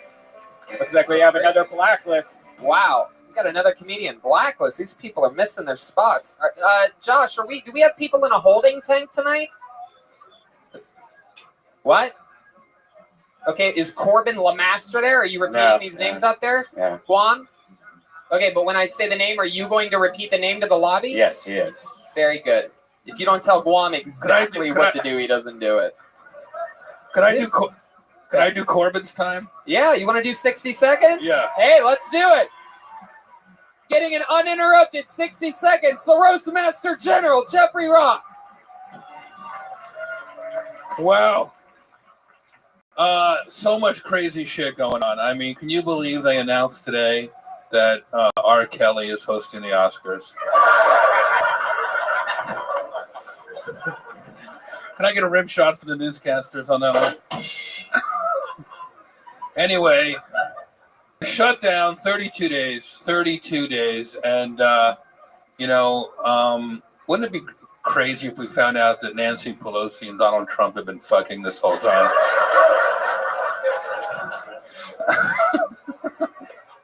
How many more do I have? Yeah, but Anyway, I got to get out of here and go home and jerk off to that Kevin Spacey video that he put out over Christmas. It's another 9 seconds. 9 more seconds? Yeah, 9. Just. All right, well, all my jokes are 12 seconds long, so. There you go, the Roastmaster General, Jeffrey Ross. There's only 2 other guests in the history. Little fun fact, I know this one offhand. Only 2 other guests in the history of the show have ever done 60 seconds and done that. It's Ron White and the great Dom Irrera. Yeah. Little fun fact for you. Jeffrey Ross adding himself up with. I got jealous. The guy missed his stage time, and I was like, wow, what a fucking sweet spot, sold out crowd. It's like you want to get up there and rip in 60 seconds. Man. Well, I pulled another name out of the bucket, and I'm excited about this because I know for a fact that I've never pulled this name out before. I would remember this. Make some noise for it. The Kleitch Brothers. The Kleitch Brothers or the Kleitch Brothers? Here they come. They're running from the lobby, from the holding tank. Coming all the way around. They really are brothers, it appears. That's how you get to stage, too. Hell yeah. Comics. Come on, make some noise. It's the Kleitch Brothers. All right. Thank you, guys. So, we are twins, in case there's any blind people in the audience tonight. That's right. Actually, it's for the drunk people, so you don't think you're seeing double. Yeah. And if you are drunk and you are seeing double, we look like a Duck Dynasty boy band right now. We could be like the Quack Street Boys or something. That'd be Hey, awesome. Power Rangers was racist. Oh, yeah. Let's get right into it.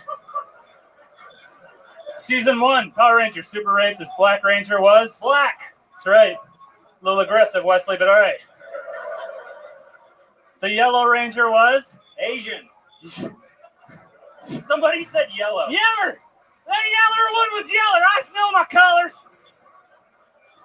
Let's throw him a softball real quick.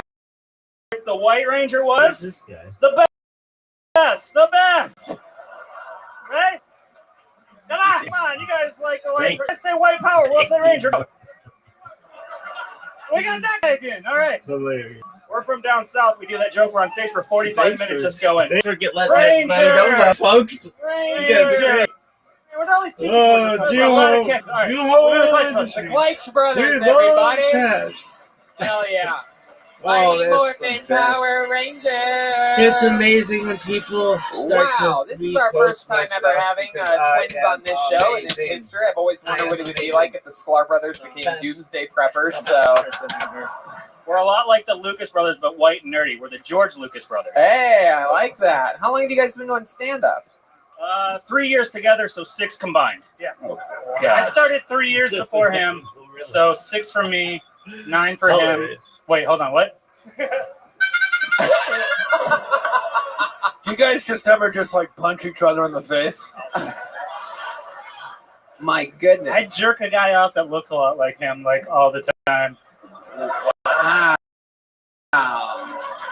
This is very addicting. Talk to Juho. I have so many questions Juho. for you.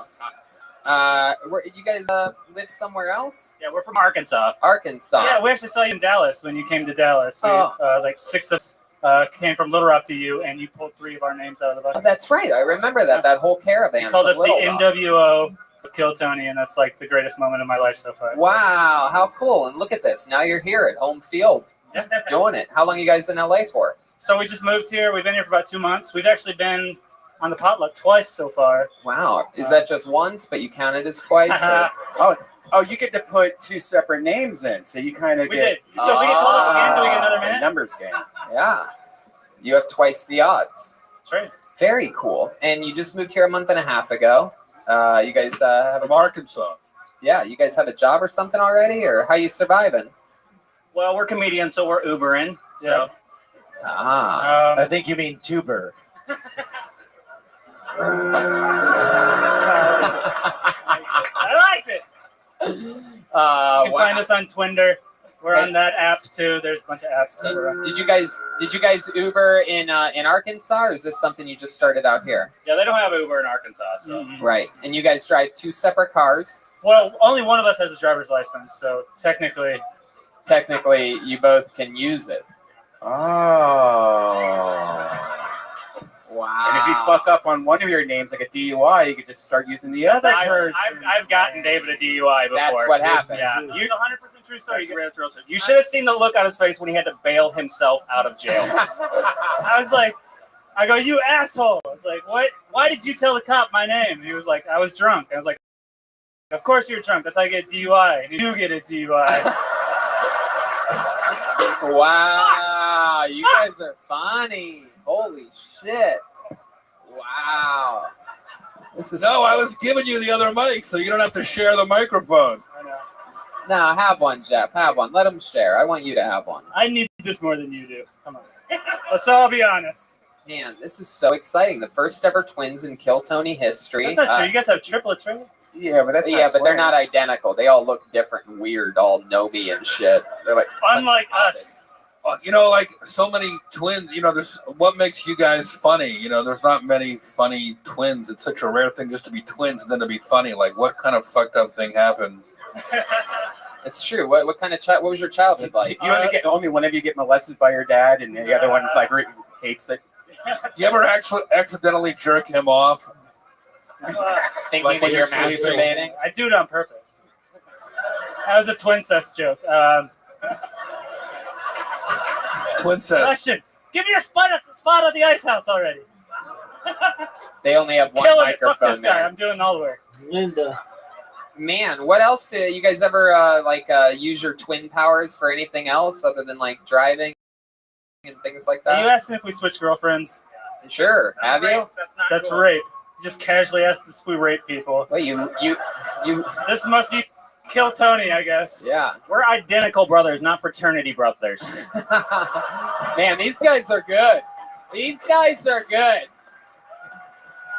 These guys are good. And I knew you were good, actually, in your set, you know. People over here started yelling, which I don't know, obviously, it must be new people or something, because we have a zero heckle policy here, because everybody only gets 60 seconds, and either you had the balls to sign up or you didn't have the balls to sign up, and either you got up or you didn't.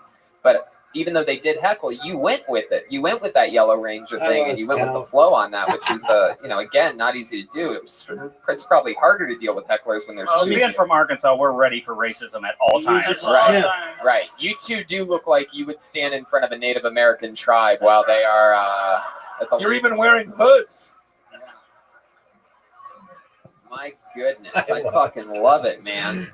So you guys live here now. What's your living situation? You guys have roommates other than each other? We moved out here with 6 other comedians from Arkansas.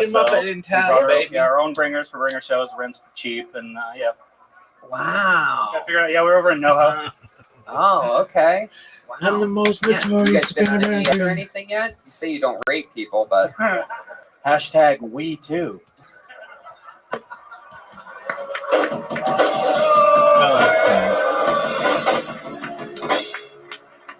God, you're so good. Fuck yeah, you are. I'm totally delighted by you guys. You guys are, what are your names? Dave, the Kleitch brothers, David and Wesley. David and Wesley, the Kleitch brothers? That sounds like a disease. They died of a Kleitch. Spelled just like it sounds like shit. So, it's funny you say that. My mom went to the gynecologist one time, and they called her back as Pamela Clit Itch. How long was the walk here from Arkansas? Yeah. The horses did most of the work, so we're good. So have you guys been on any dates or anything like that since being here? Not yet, but we're hoping this really turns things around. One live podcast. Usually I don't, especially if you brought it up, but I would like to invite you February 15th. Hey! Look at that. February, yeah. Wait, we are in. Fun fact: we are definitely in Manchester, England that night. So pick another day. The show still goes on. So Oh, you guys, okay. it just won't be a podcast. Well, there you go. February 15th at the Ice House. Hell yeah! There they go. The Kleitch brothers, everybody. You saw them here first. KLEITCH.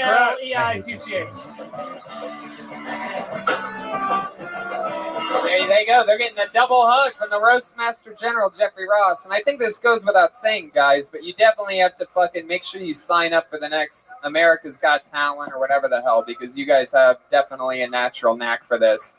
Get rid of the other 4 people you came from Arkansas with. Stab them in the back, Game of Thrones style, and make something out of yourselves.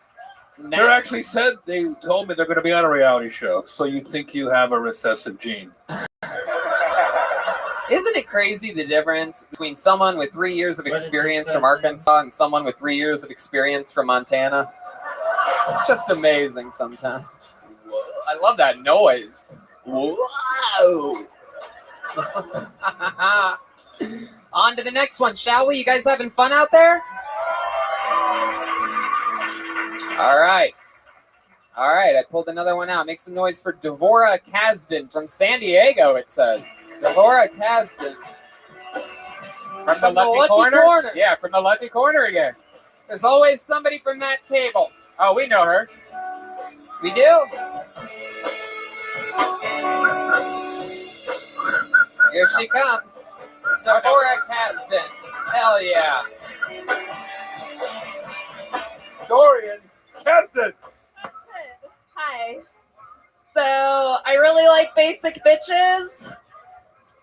I like basic bitches because I don't have any basic social skills. So I feel like every time I go to a party, I just need to like have a troop of basic bitches around me. Oh, I'm winded. Okay. Discord. To remind me of like basic social cues, like, you know, just like have them tell me like make eye contact, smile, don't stab anyone. I'm like, why not?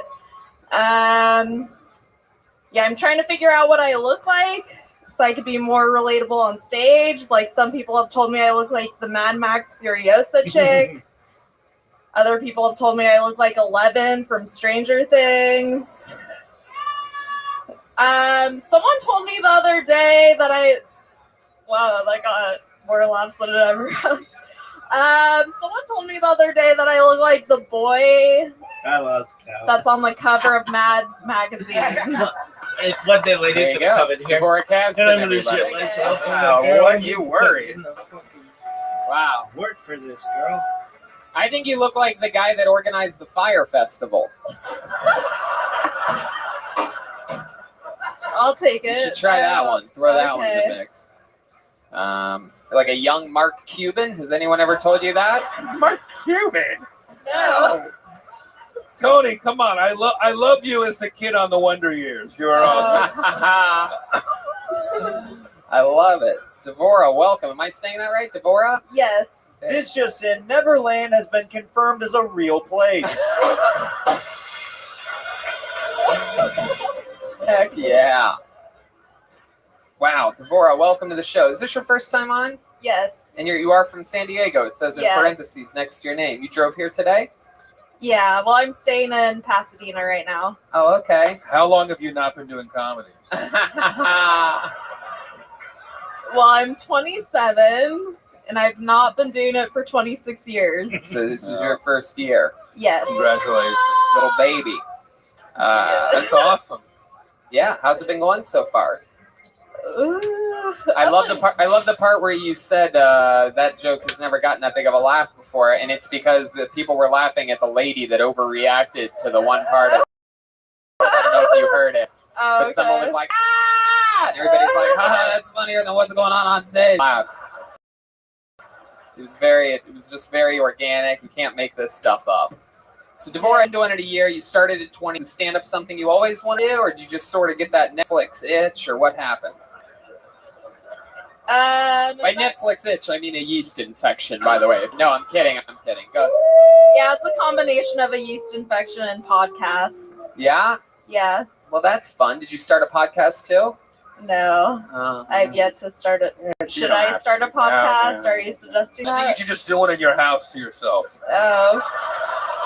Sounds about right. That'd be awesome. You said that you like basic bitches. That's your way of saying that you're a lesbian. No, I didn't get that. I thought with that and the haircut, but I know no. people assume no. In a shocking turn of events.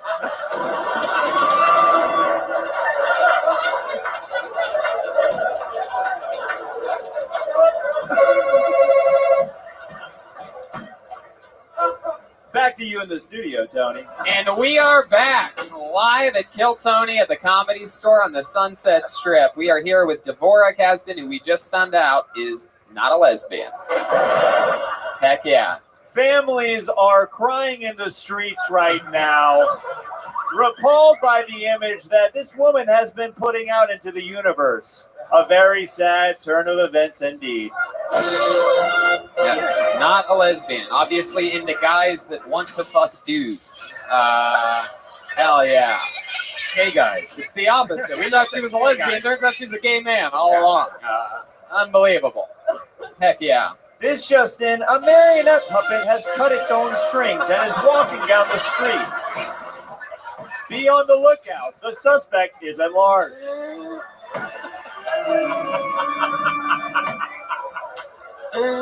Hell yeah. Wow. So Devorah, so let me ask you this. How long have you had your hair cut that way? For 5 years. 5 years. You go and you have a boyfriend? No. No. Are you in the military? Are you in the military? San Diego? That's a fair question. You used to be in the military. No? No? Are you a cop? Are you a cop? I'm not a What made you cut your hair that way? Just out of curiosity. Nothing offensive here. This is not like a Nanette. He's a big fan of the North Korean hockey team. I don't know why people think it's a big deal that I have short hair. Like, I feel like people make it out like, oh, you had like a mental break or something. I mean, I've had mental breaks. I cut my hair before the mental break. Oh, that means it wasn't a mental break then. Okay, so I get it. So you like it that way is the answer. And by the way, I assumed you were a lesbian not from the hair. Remember, it's because you said I like basic bitches, Bubba basic bitches, that whole thing. I'm like, oh, okay, clearly with that and the haircut, she's a lesbian. I thought it was a twofer. And she meant when she like rolls out to the club, she likes to bring her basic bitches. I need basic bitches to like help me interact with.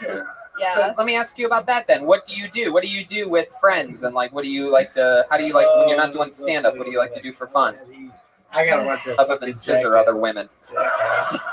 Like, I'm not going to give up on this.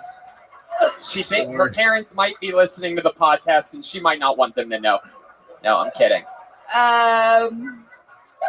I don't know. I try to have fun, but I don't really. Like what? Just give us an example. I barely get out myself. You know what I mean? I like to go to the dog park sometimes with my my wife and the dog. That's basically what I've been doing for fun. Your turn.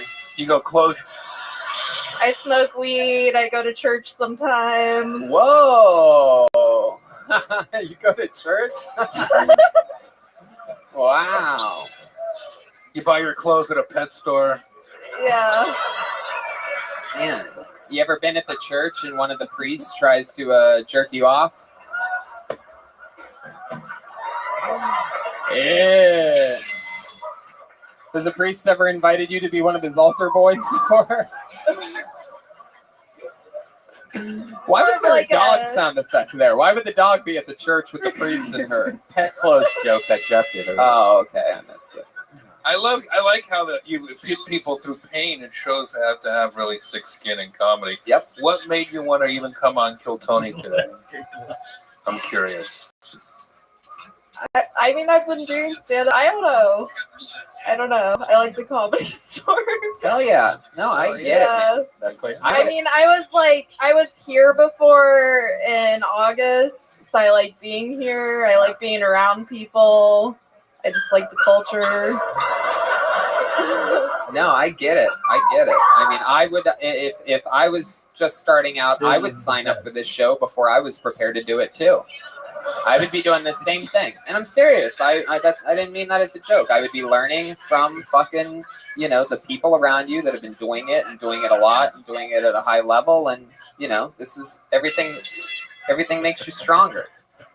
So I think there's a lot of positives to take from this. You got roasted at a high level, and a lot of people want that for their birthdays and things like that. So you got to take that. You got to take the.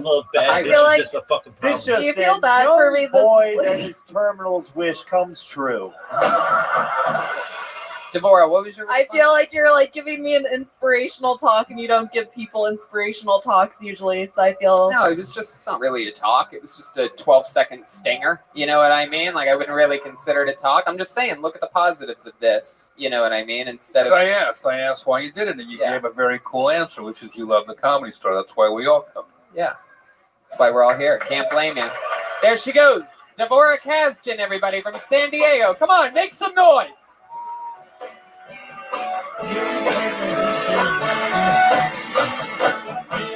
Oh, yeah. We are up and running. Clearly, anything can happen. We're meeting all different shapes and sizes of people so far tonight. Whoa. Tony, I'm live here on the scene. Gunshots have been fired. Yeah. Gotcha, Jeff Ross. Tony, I just want to say I've been watching this show for years. love I love bad how it's bitches, that's a fucking evolved. Like problem. the comedians used to be so funny. And now you just let anyone come up, and I just think it's beautiful. Anything can happen. Let's see what happens next. This name actually sounds familiar, so maybe it's someone that's getting maybe someone's gonna have a better set than they had last time, maybe a worse set. Let's see what happens with Julian Shakuna. Julian From that back corner again. Here we go, from the lucky table, the farthest possible walk to the stage. Here we go. Thank you. Come on, one more time, good laugh for Julian Shakuna. What's up, comedy people? What up, pimp? Man, very happy to be here, man. I just landed back from Europe. No, I'm still on jet lag, so if my jokes are not funny tonight, just laugh, guys. Just laugh with me. Think about those hours spent on the plane. No. Dude, the funnier joke would have been. Yeah, man. Like my roots are from the Congo. Funnier 15. And sorry, out of breath. Long run over there. My roots are from the Congo, guys, and I'm really grateful, I have to say, because I used to do comedy in a very different condition. Just to hold the mic, it's a blessing for me. And I used to do comedy with my whole family back in the Congo. You know, I used to be focused on the jokes, the structure, the way comedians move on stage. My whole family would be focused on the bottle of water on stage. Reported and banned. That's tight. Julian Shakuna. He can't do one more joke. Can he do one more joke? How many? You want him to? What's your name? Julian. Julian. You were just getting warmed up. Girl, you have no idea. Tony, is he allowed to do? If I'm breaking the rules, you can stop me. But I feel like if he did one more joke, I'd get a better sense of. Before just one. I'm gonna let him. But before that, I have some breaking news. I'm gonna check in with our newscaster Jeremiah Walker. Breaking news: this comedian did this exact set the last time he appeared on Kill Tony. Whoa! Wait a second. Is that true? Julian, you repeat minutes on Kill Tony? That's like the golden rule. Yeah. I have to admit, I have a very good memory. Yeah, dude. You're not in the Congo anymore. We have full nutritional value here. I know they forget easily where you're from, but we're all vitamined up here, dude. Like, if that's true, we should just move on because you. Is that true? Did you really do the same minute that you did last time? What is that fucking song called? Damn it, Julian, we just got to get ready. We got to move forward. Julian Shakuna, everybody. There you go. There's no repeating minutes on this show. It's 1 minute. It's a live podcast. Cutthroat, bro. Cutthroat is right, baby. This is a global phenomenon. People don't want to hear the same minute from the same person. This shit is cutthroat. When's that part where they're like, It is. This is a fucking serious You're rock a show. killer, bro. I think that's sort of what makes it special, right, guys? All right, maybe not. Maybe you guys wanted to hear. What do you want him to do? The minute again, you pieces of shit? Breaking news. Julian just hung himself in the bathroom. By his own penis, by the way. All right, I pulled another name out of the bucket. Let's keep this fun train moving along with the comedy stylings of Eddie Navarro. Here we fucking go. A brand new minute from Eddie Navarro. Eddie, Gabe's brother? Yell it to the tank. Nope. Eddie Navarro? Looks like What's we happening have here another. tonight? This is crazy. This is crazy. Another blacklisted. Juan, did you yell at the tank? Okay. No Eddie Navarro? All right, jeez, this is a goddamn anomaly. This just in, doorman at the Comedy Store starting to get angry at Tony Hinchcliffe. Oh, well. Fun fact, I was a door guy here for 4 years. Look at me now. Yes, now I am a dolphin, everybody. I am a live dolphin that is able to be in both water and land. Super dolphin. Yes, indeed. And you know who else might be a super dolphin? Our next comedian. He goes by the name of Dune Sandors. Dune Sandors. Here he comes from the lobby. Here we go, from the lobby. There's not even enough room for the comedians to sit in the main room of the Comedy Store anymore. Hopefully he has his Fitbit on. One more time for Dune Sandors. Right, yeah, awesome. Woo! Kind of winded after that run, man. I know. I look like Winnie the Pooh on parole. That shit's not right. She's just plain wrong, I know. Look like I just got done doing 100 days in the 100 acre, right? That's just not right. It's all right. I like marijuana. Anyone else marijuana in here? Just me? All right, yeah. No, I'm not one of these people that, I'm not going to tell you marijuana is the miracle drug. All I'm going to tell you is that marijuana makes me want to go to the gym. So that's kind of a miracle. That's all I'm going to, just like, I got to lift things. I'm sorry. I got to hurry up. Now, I found out that if comedy doesn't work out for me, my hidden talent is that I can actually name weed dispensaries. So I figured this out. Like, if you want to name a weed dispensary, you just come to me and I'll say, okay. Redwood Holistics, Ocean Pharmaceuticals. All you do is take something white people go see on vacation and you add a medical word. That's all you got to do. That's it. So if comedy doesn't work out for me, I'm going to open my own dispensary. It's going to be Killer Whale Suppositories. Okay, that's going to be... that's it for me. Thanks, guys. Hell yeah, Dune Sandors. There we go. Show the frantically spamming people promoting their Telegram and YouTube You talk really accounts. fast and really out of breath. I'm so nervous. Really? I'm losing my shit right now. Why? Why are you so nervous? I don't know. I was just I'm kind of a fan of the podcast, and I really can't believe I'm up here right now. This is awesome. I'm loving it. It's good. Very exciting. Congratulations. Where are you from, dude? Orange County. Orange County, born and raised. Absolutely. Heck, yeah. Well, I mean, there you go. How long have you been doing stand-up? Almost 5 years. Almost 5 years. Just Very about. interesting. Wow. What do you do for work? I'm a videographer. I shoot and edit YouTube videos for small businesses. That's what you look like you do. That's right. Is it true that pot makes you want to go to the gym? Yes, absolutely. Like that's my motivation. I don't know what happened there, but pots of what? Chili or like? It doesn't really look like you just smoke pot and go to the gym. You should start smoking weed. Yeah, you don't really have that build. You have the build of a guy that eats a lot of the cookies that's left for him on To Catch a Predator. Can I have another glass of this lemonade? Sweet tea. Mister, why are you so out of breath? There's no seat up here for me to take. Sorry. Can't. No, I love it. So, Dune, you've been doing stand-up for 5 years. Your name's Dune. You're a YouTube videographer. Yes. And that's really true. You smoke pot and you go to the gym. What gym do you go to? 24-hour fitness. Oh, my goodness. You ever go at the weird hours? You ever go? You use them for their namesake? You ever go at 3 or 4 a.m.? Yeah, absolutely. Just like, I just got stoned to the gullets. I need Yeah, asbestos huffing up. It's like as soon as Adult Swim's over, I have to go. Like, I just go ahead and I take the dab, and then I go on the elliptical. Wow.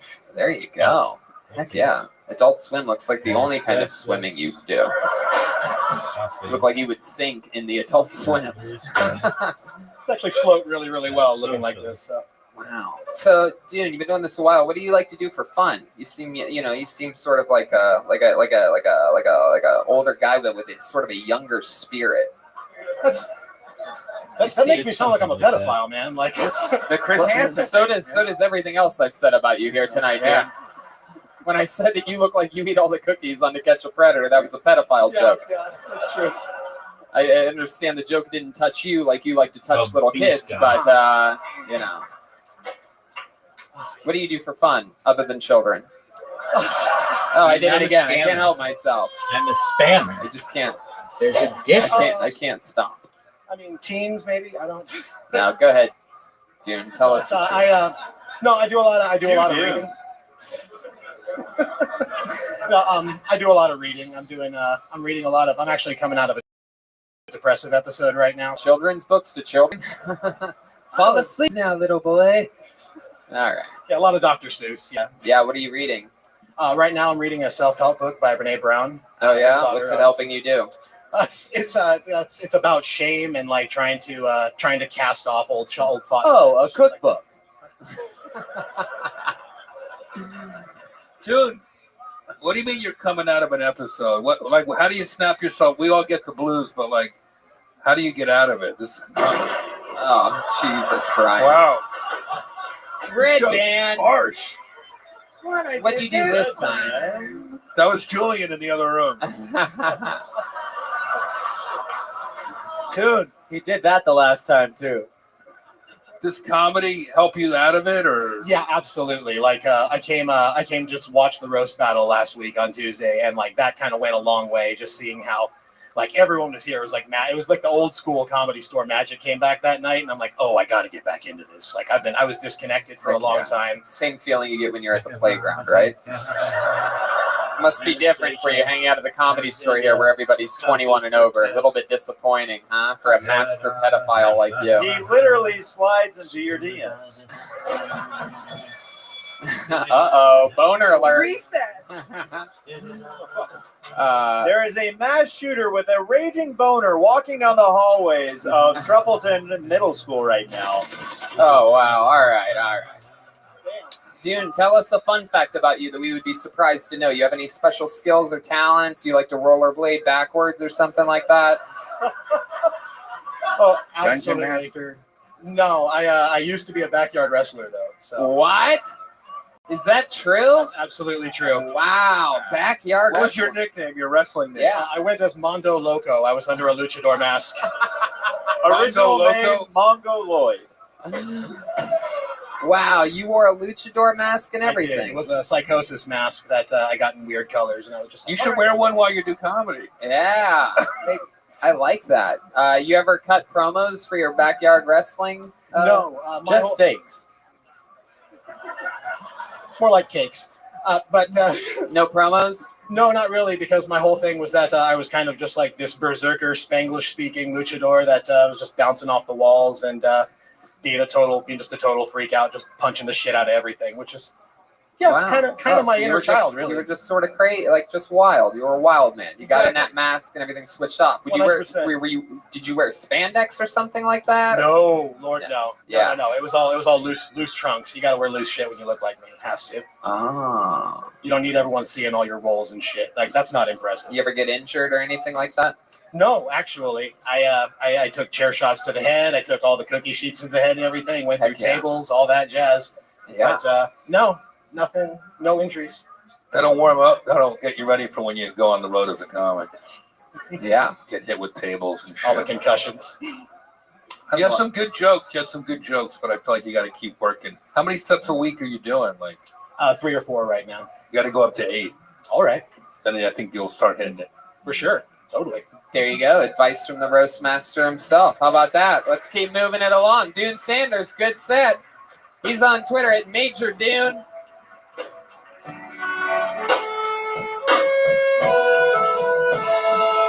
And before we get to our next comedian, let's find out a little more about the amazing sponsors that helped put on tonight's episode. Okay.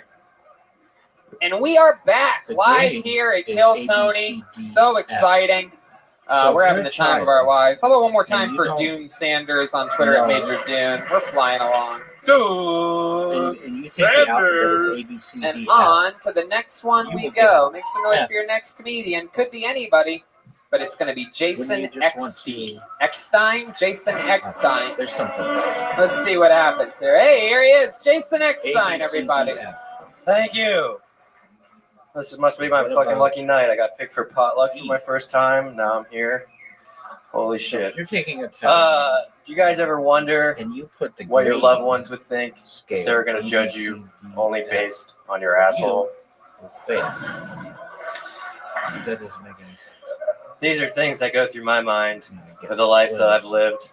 But it's not because I got to enjoy like a bunch of gay sex or anything. No, it's because I'm a disabled veteran. My body's falling apart. And I took some drugs that were prescribed to me that made me bleed out my ass. I call that a man's period.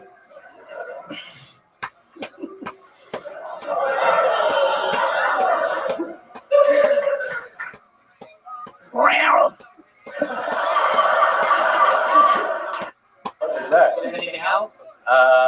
Not that I can remember. All right, there we go. Then that's where you would say, that's all I got.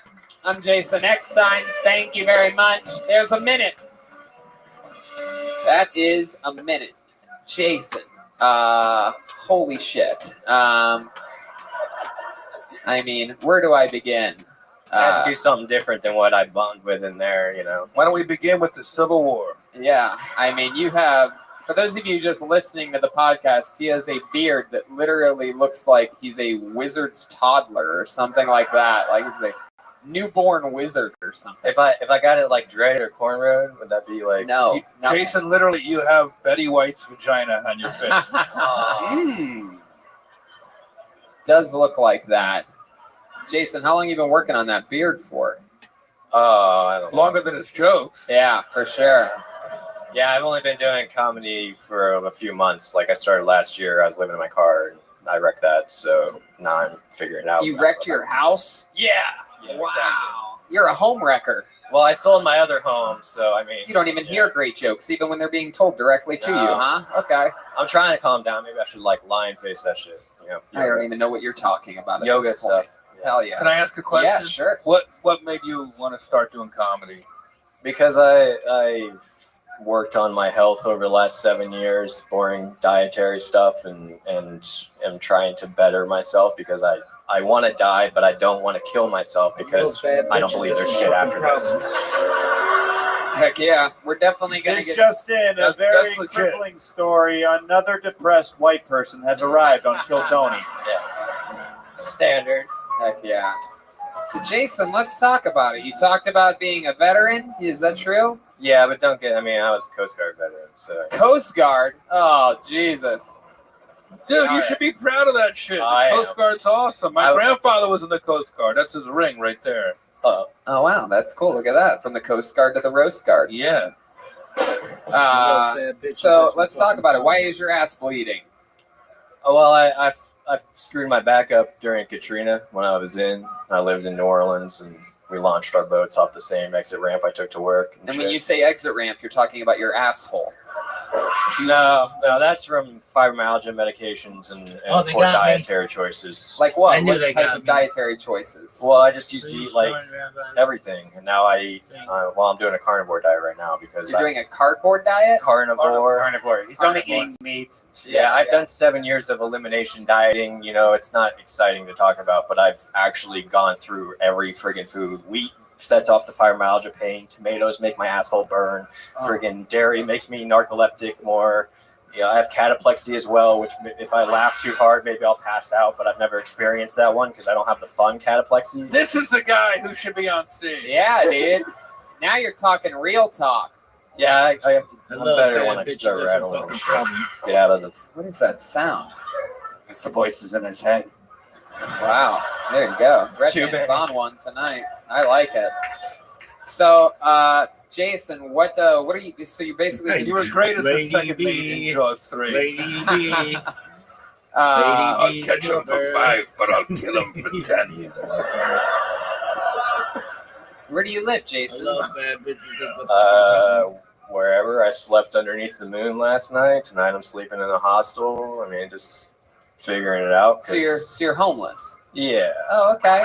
That's pretty cool. Let's talk about it. How long have you been homeless for? This just in, Tony Hinchcliffe is not aware of the word or the definition cool.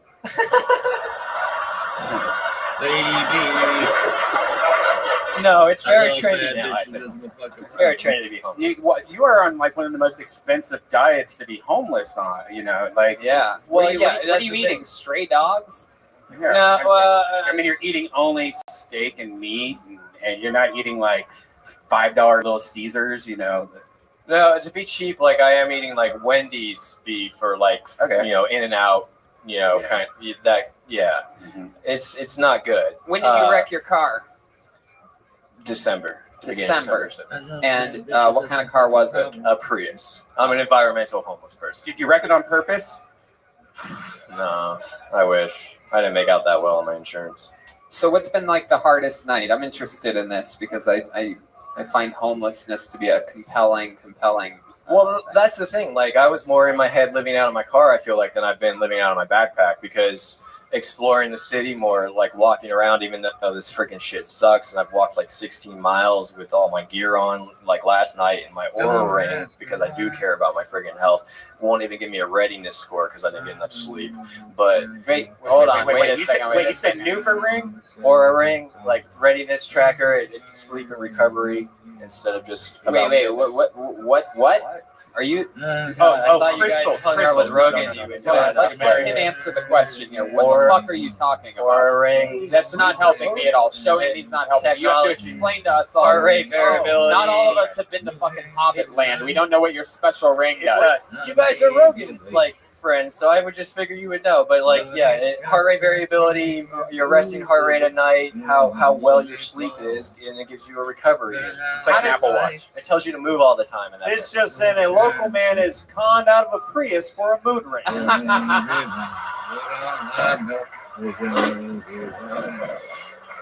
What does the data come up? Oh. And it works? That thing's keeping you happy? No, it just shows me like things I know, like I should get more sleep and I should move and that kind of stuff. But it's nice to have data. Dude, when you sandbagging son of a bitch. uh, How you living, pimp? Would you like me to beat you at mini golf, or would you like me to beat you at Scrabble? One or the other, dog. Whoa. This is interesting. Can you repeat that? Oh, just one moment. Just one moment, big dog. Just one moment. Just one moment. I have to restart my thing. Yo, dog, I'm here. Just one moment. Yo, pimp. How you living, baby? I am going broke. You're not going broke. You're like the richest crypto person in South Australia. That's not true. Well, I know, but I said like when I said that doesn't mean like you are. It means like, basically. What else? Are you ready to get your ass kicked in mini golf or Scrabble? Which do you want? I'm definitely the top 1% in South Australia. Okay, that's a cool story. You know what else is a cool story? Would you like to get your ass kicked in mini golf or in Scrabble? There you go. All right. How many games in a row would you like me to beat you? 50. Dude, that's a lot of games. What about 5? What about just a straight, just make quick work of you like I did last time? I beat you 5 games in a row last time. You won 0. I didn't go to the bathroom after this game. Oh, come on. That's garbage. I don't think my shot's much better. Dude, yours is an amazing shot. One of the greatest shots of all time. No, that's not a humble. You can get it. Dude, it's a very difficult shot. No, you fucked it. No, I didn't. You know that's looking good. Get in.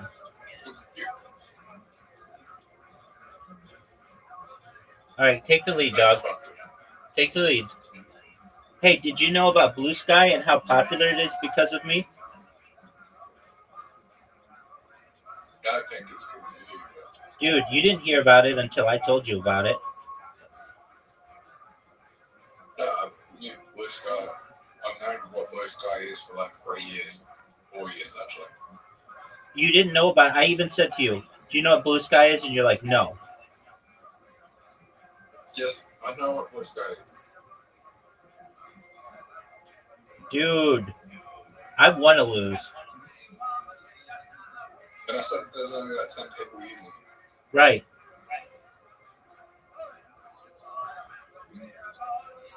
Rabbi, I guess you can come back. I want to be down. I want it to be a challenge. Oh, Zoot. Oh, fuck. Give it to me, baby. Oh, so close.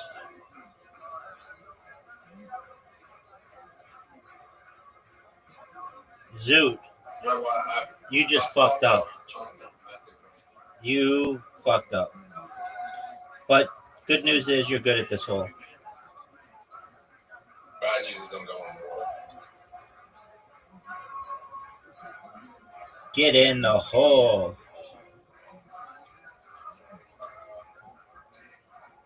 Make it, Zoot. Short.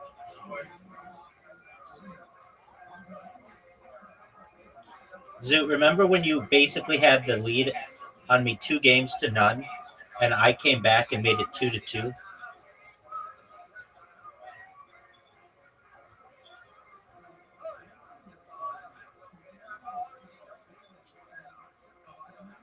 Stay.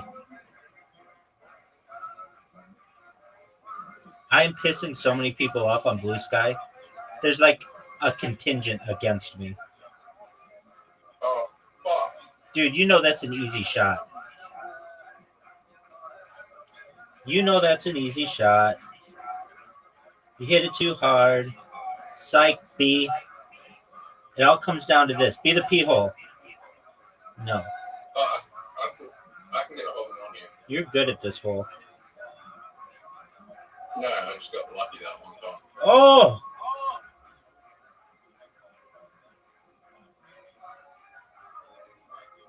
No, you're good at this hole. Have you ever seen someone get a hole in one? Yeah, you did. I've never done it. Yes, you did. Go in the water. That wasn't me. Oh, that wasn't you. Oh, good shot. Yeah, but it wasn't a hole in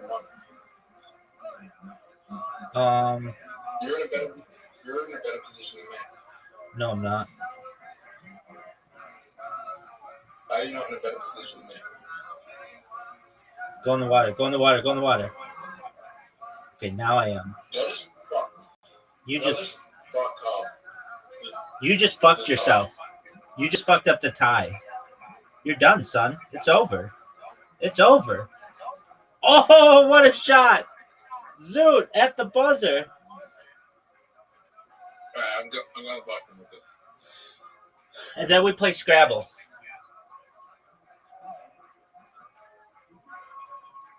Oh, Zoot just hit an amazing shot that I did not think had any chance of going. Zero. No.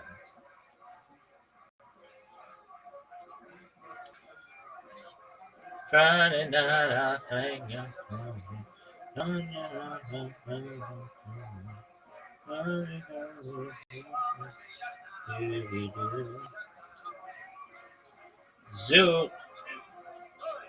is taking a piss.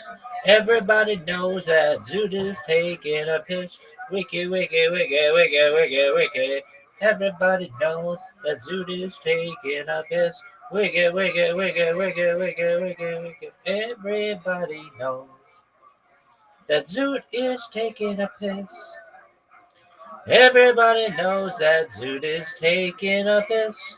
Everybody knows that Zoot is taking a piss. Wicked, wicked, wicked, wicked, wicked, wicked, wicked. There he is. All right, are you ready to play Scrabble? Yeah, one more. Fuck yeah. The reason why I'm going to play Scrabble, I haven't lost to anybody who I know in Scrabble ever. You've come closest. I've lost allegedly to someone, but it was in a ranked game, and I didn't know what I was doing. Oh my god, I have the worst fucking pipes. Rabbi. Yo, dog.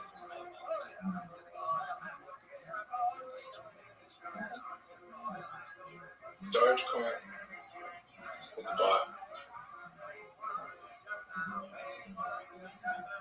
Ethereum is a buy. Have you ever seen the movie Dune? Have you ever seen? Yeah. Cool. Have you? Yeah, but I wasn't paying attention. Sorry? Yeah, but I wasn't paying attention. The new one or the old one? The old one. Oh, you're missing out. I've seen the new one. Is it good? It's better than the old one. Hi.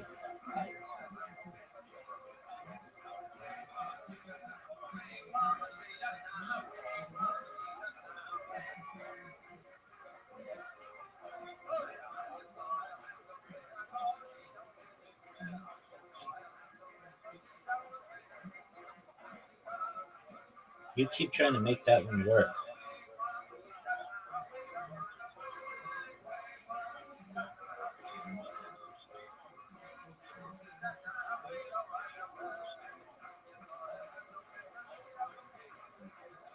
Oh, that's good.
A motet? I don't even know what that means. What is a motet? I mean, good word, man. But that's...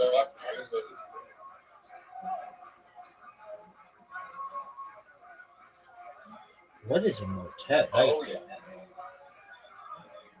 I don't know. That should be a word. Oh, this is a word, though. That's a good one.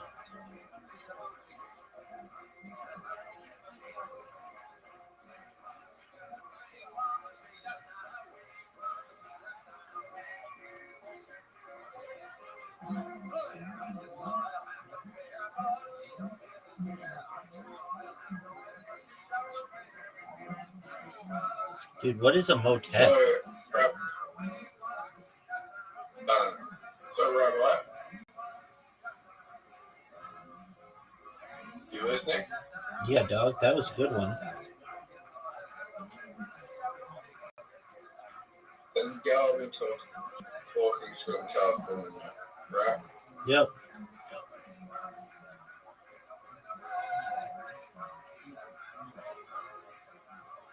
No, she's been weird. She just told me she loved me like 2 times last week, and then I didn't say that.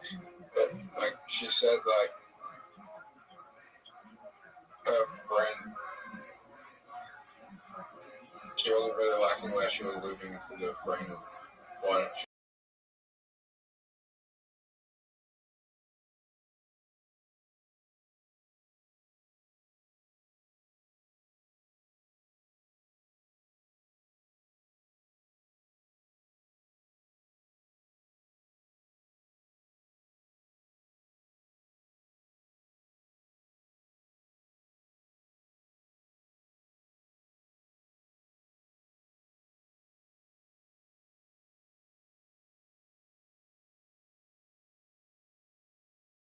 Friend, I don't know if the friend's a boyfriend or what.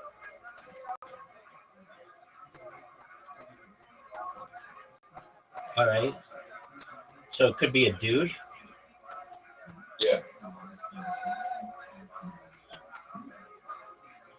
Well, that's concerning. What's that?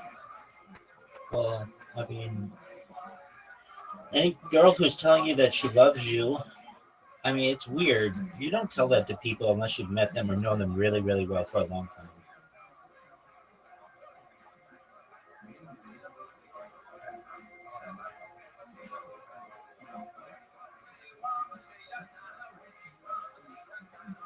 That's why I'm a little bit.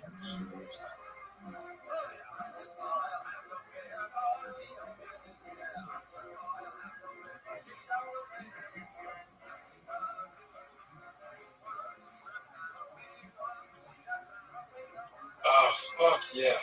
Love, that's a good one. Yeah, you got that right.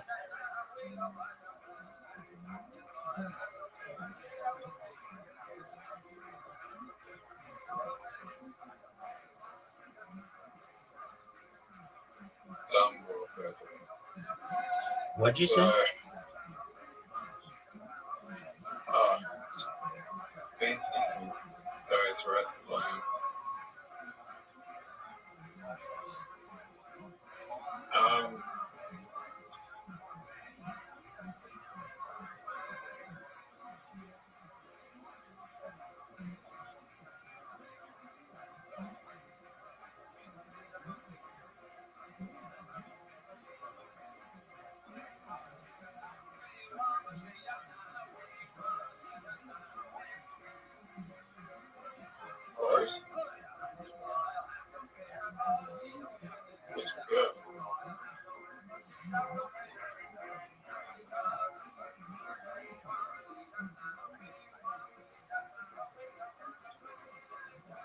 That was good.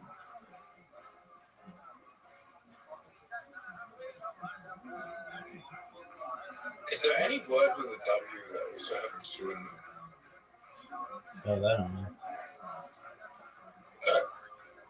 I'm sure there's some.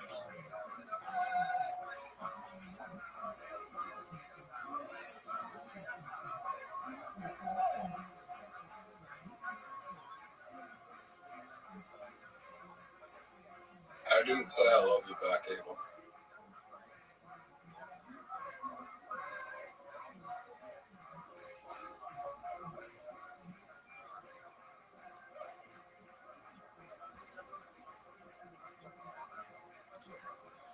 Okay. I wanted to. I wanted to fuck up that 3-word one. Were you trying to get that 3-word one?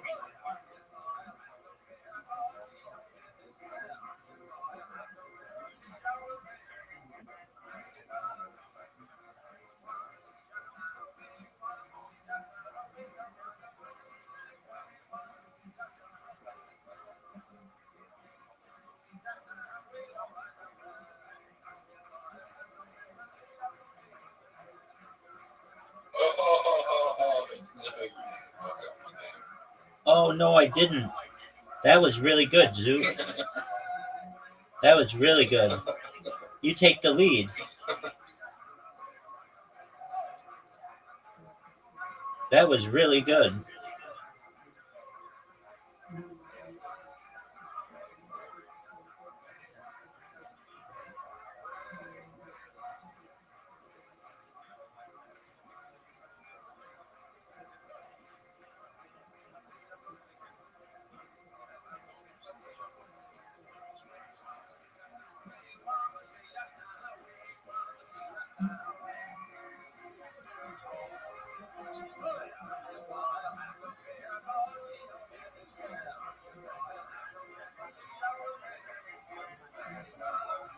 That was really good.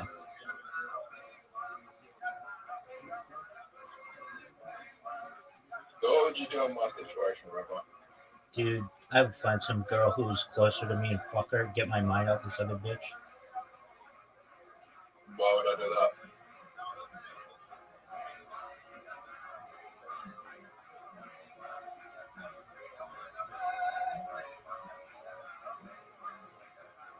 I've tried to do that.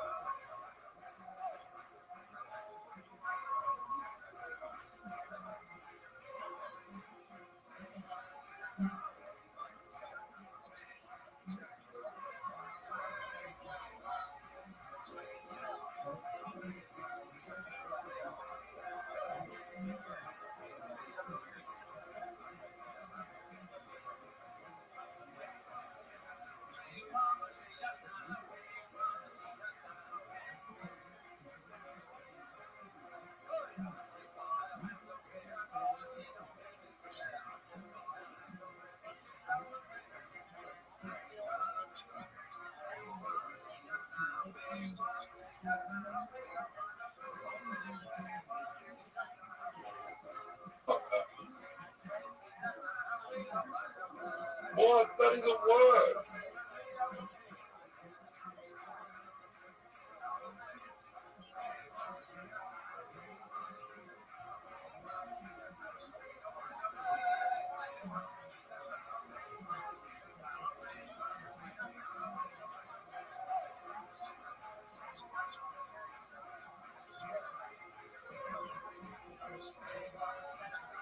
Holy fuck. 89 points. 89 points for what? Dishing. At the very bottom. I used all 7 letters. That's known as a bingo. And when you get a bingo, you get to go again.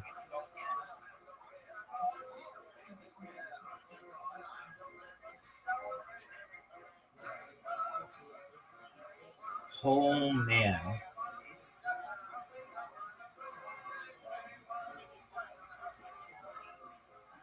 You had 2 blanks. Right. But even if you use a blank, it counts as a bingo. Yep.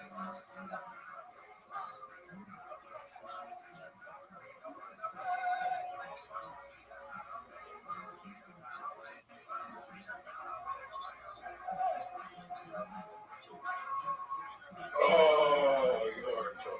I knew you'd have something. That's okay. You're never going to catch me with 80. 89. That's the most I've ever had. You're 66. Oh, wow. That's really good, dude. 66. That's amazing. Oh, I thought I had this thing won. And I don't.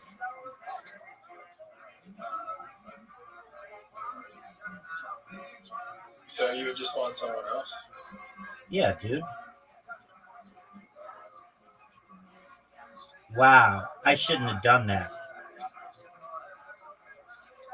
It is kind of complicated. Dude, she's too far away. Dude, I can't believe that you got me with that.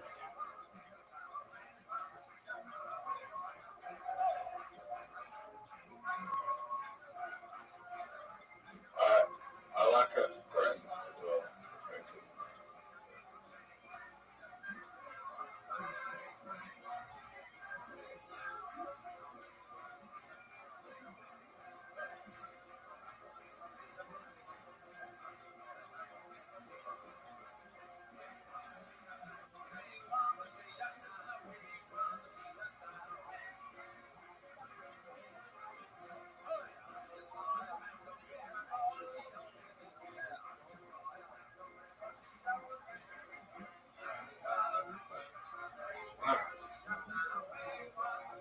Would you go or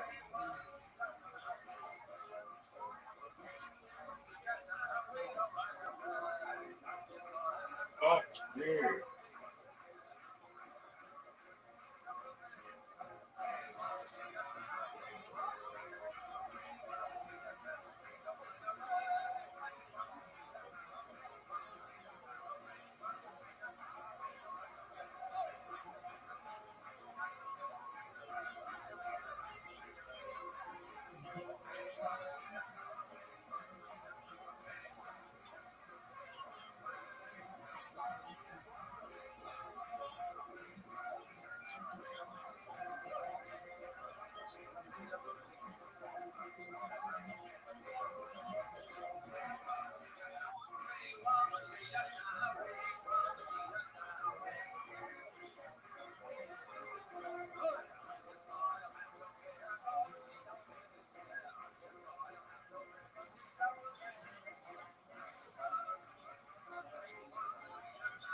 Dude, I can't believe you got me with quiz. Dishing was huge, though. 89. That's the most I've ever had.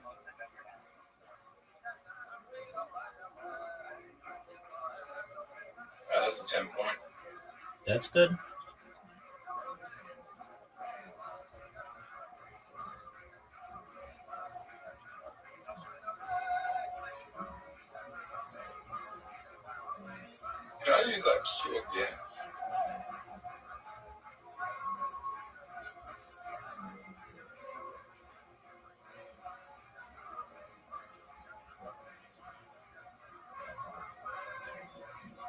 What's your favorite word?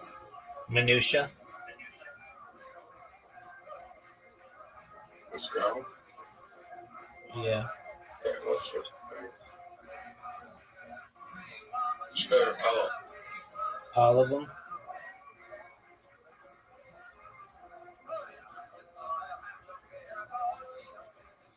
All of the colors in the rainbow? Yep. I like them all.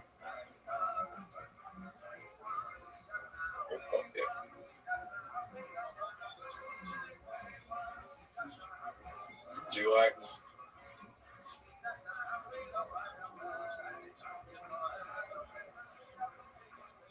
this one?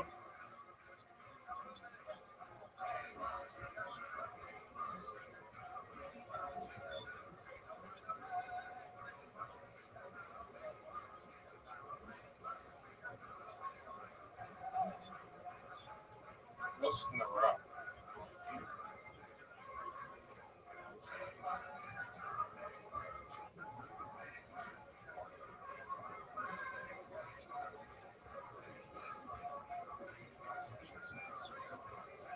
I wish I knew.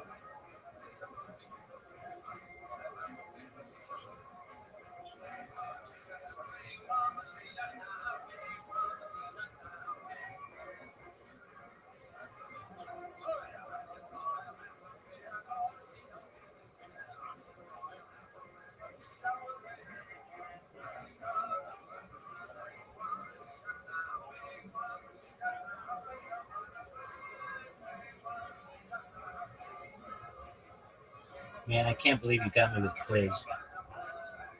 That was so good.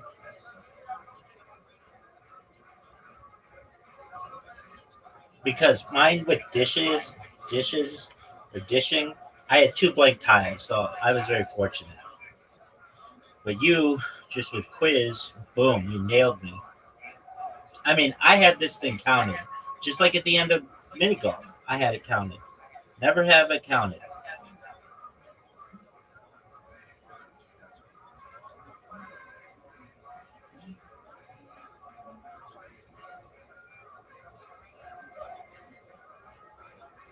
Here we go.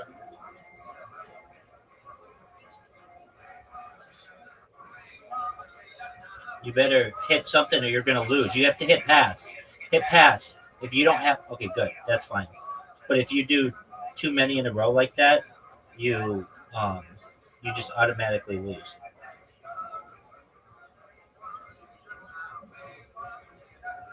Oh, fuck.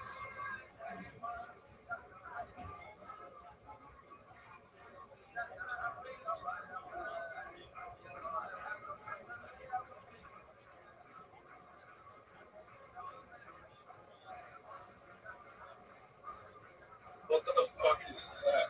No one knows.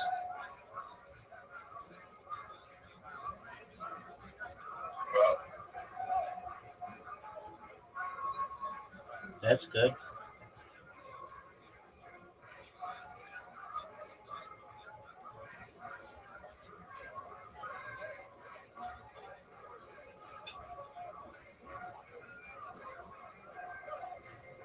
I don't know if this names don't count as words, do they? Correct.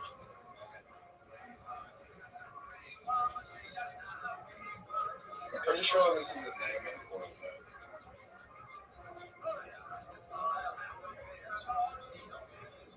Fuck. Fuck. Good.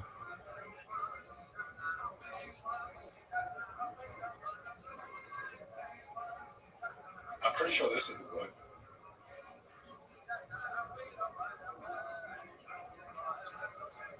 Are you a cunt? Yeah, I'm a huge cunt, man. Giant. I know I did. That quiz, I can't believe you got quiz. I don't think I'll ever forget that. Probably will, but that was amazing. I went from, this thing is locked up to, I better start playing well because if I don't, I'm going to lose. Fuck.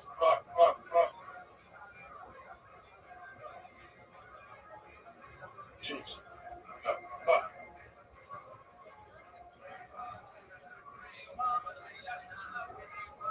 Rabbi, Yo, dog. you remember when I fucked up? Yo. Oh no, you know what it was? What?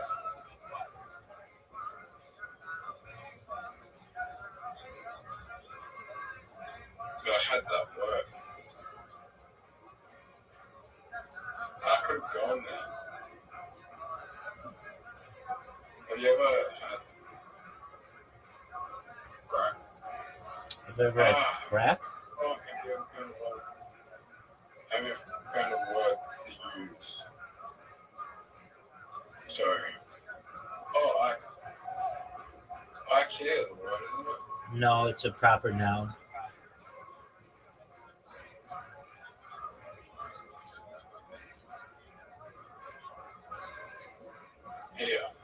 Yeah. You better choose something, or you're gonna lose. Period. You can't do multiple skips. Put something down, or hit skip. There you go. Oh.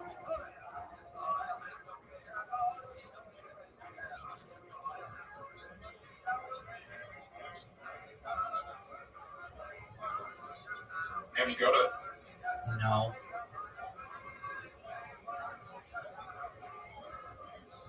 This is where it gets hard.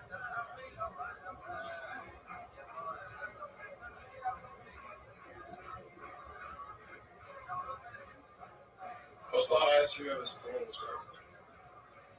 I don't know. What's the highest you can score in this round? I looked this up the other day, but it was just with like one word, and the word was like really long. It was like something that you'd find like no one's ever gotten it in a real game. It's like some pharmaceutical from I don't know that nobody uses.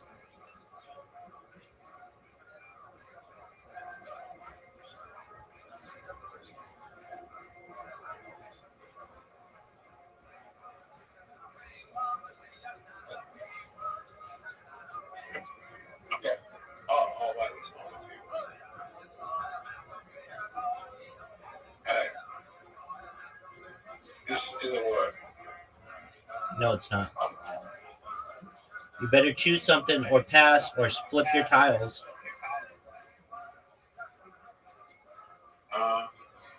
Or you could lose. Hit pass.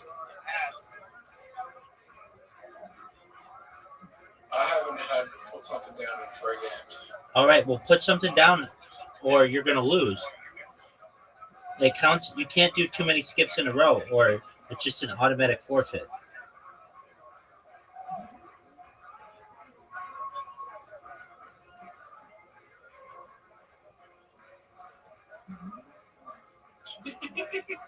I don't even know what that means.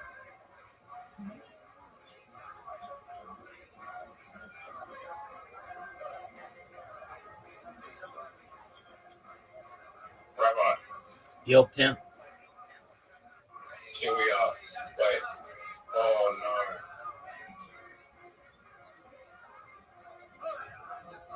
no. Oh, that's good.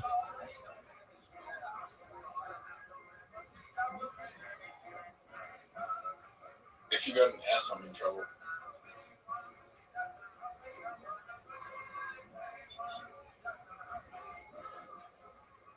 I think this will be the highest game I ever had.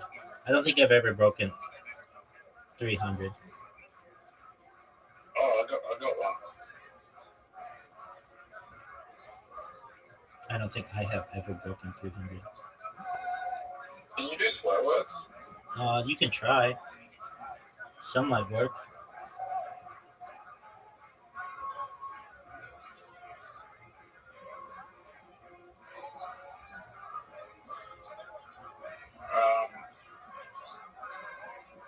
Do you like?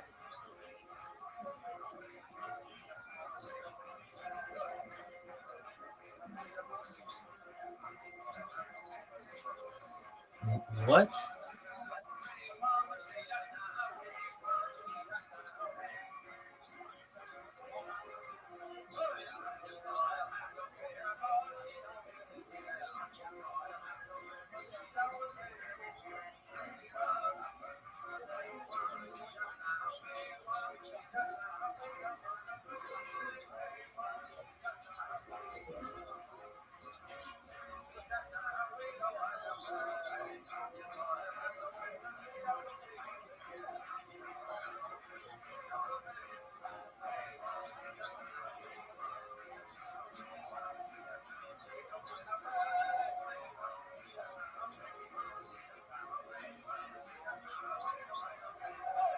Oh, that's good.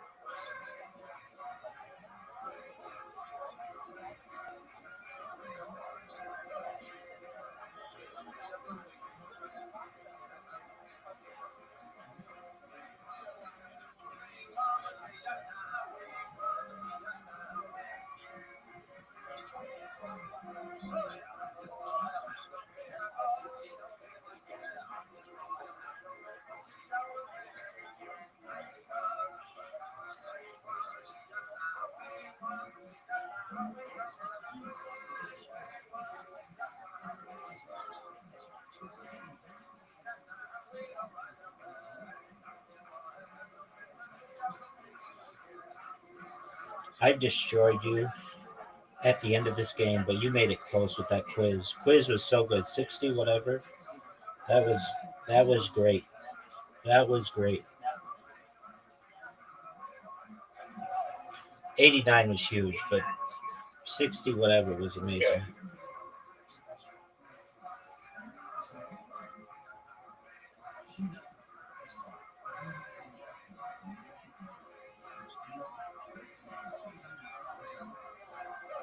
Probably gonna use all my dollars. Good. Then you don't give me any points.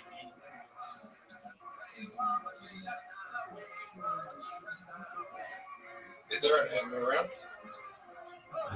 Yeah. Where you put me, M-I. Okay.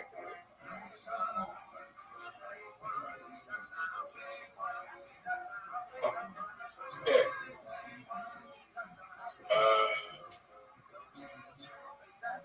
Fuck. It should work.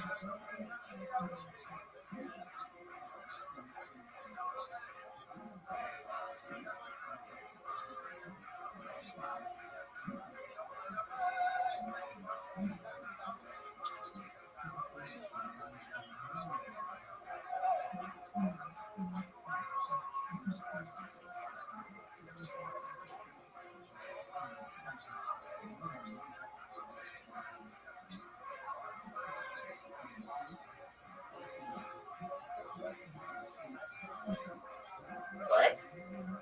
Brad is a word. No, it's short for radical. Though it should be a word. Oh, Brad?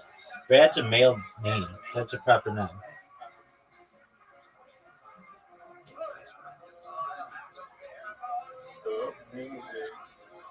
I'm going to use all my letters. I'm going to use all my letters. Does that make you feel proud? Definitely. Proud as a peacock, baby.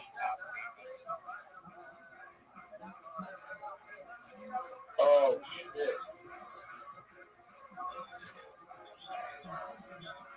I'm about to put you out of your misery, son. Goodbye. 353 points. That's my record. 363 points is my record. You haven't gotten 363. 263. Sure. 263 is a huge amount. That's a good score.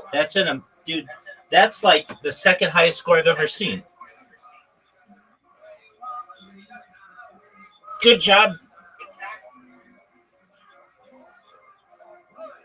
Yeah, I like one. Dishing.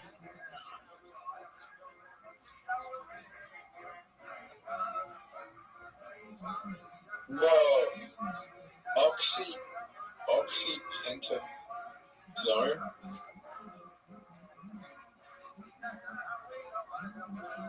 Yeah, that's the one. No one's ever gonna score.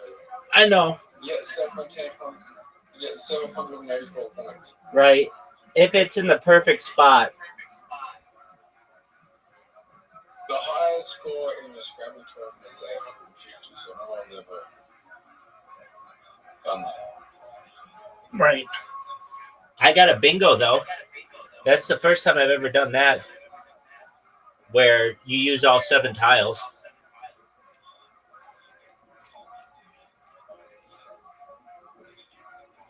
But you got me good with quiz. I got you good again. You want to play me again? I'll win this time. F you, man. I'm going to take you down. Dude, you played so well.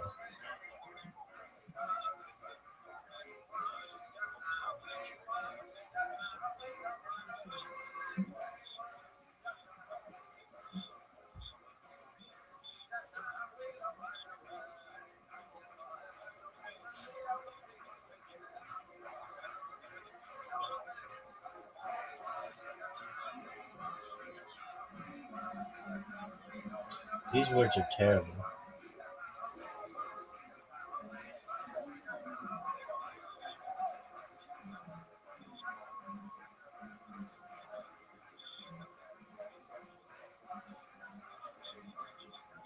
You are going to die. Calm down.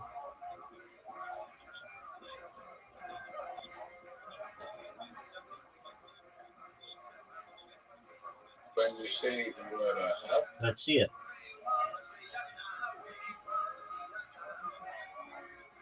you will die. That's a good one.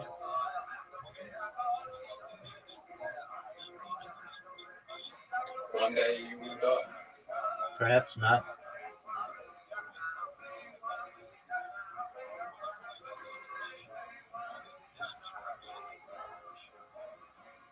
Why are you afraid to die? I'm not afraid to. I know it's inevitable, but it'd be nice to think that there's a possibility of escaping it.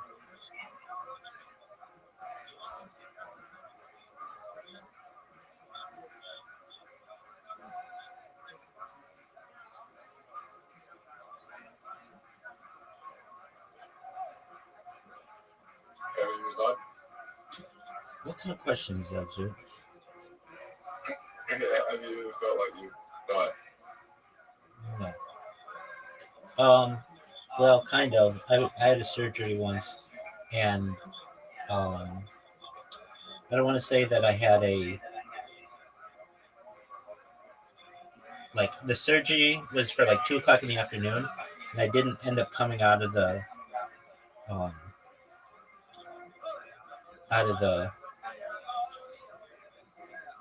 I didn't end up waking until 11:00 at night, and the doctor actually drove me home from Yorba Linda to Irvine because he was so worried.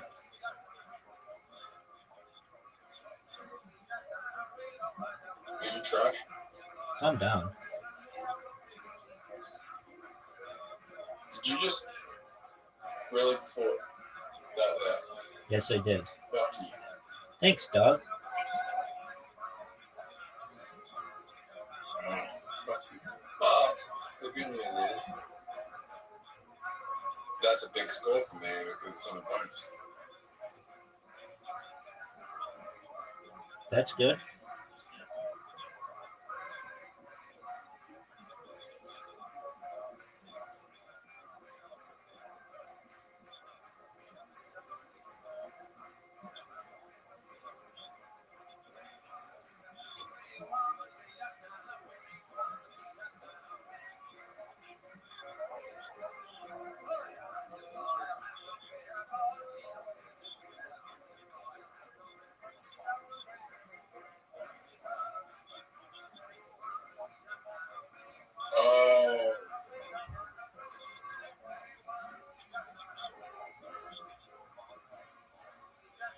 Oh, you're in trouble.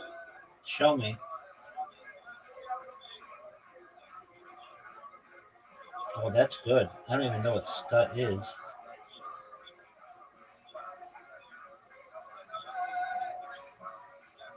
If you got another S, you can get another 20 points.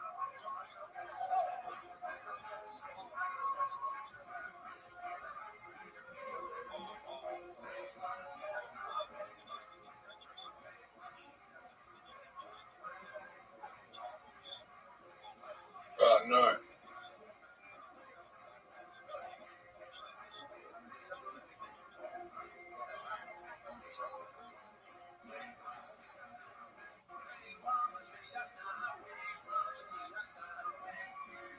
How do you know yourself?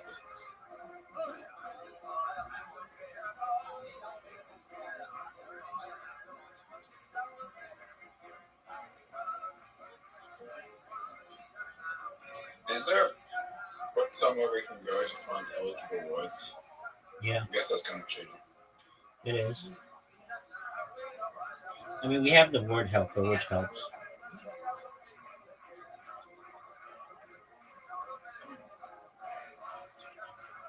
There we go. That's good. You've got a big lead. I've blocked a lot of bonuses. Yeah.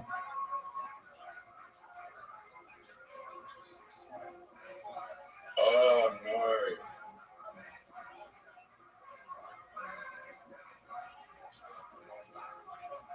One. Well.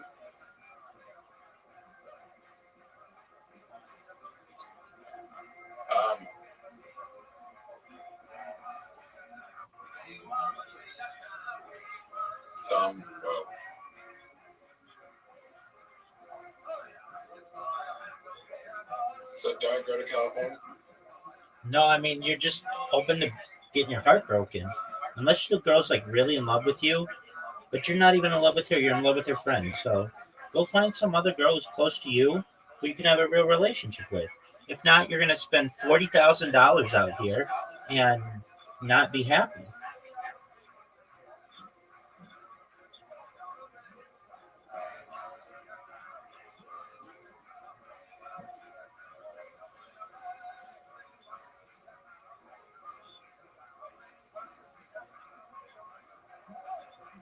$40,000?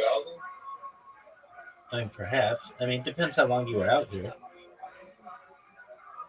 2 weeks would be like 20 grand. You could have a nice time for that amount.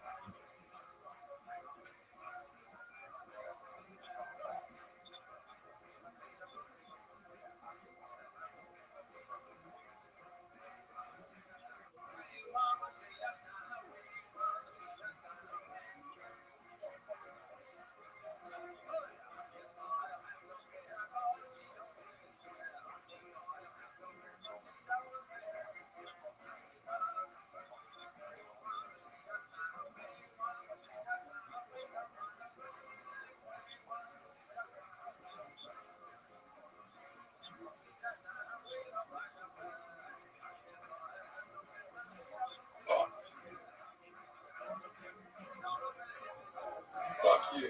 You're welcome, big dog. I was meant to put that there. You blocked me. Good. That's what I wanted to do.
What's your favorite word? Minutia, dog. Already over. I think I can get it.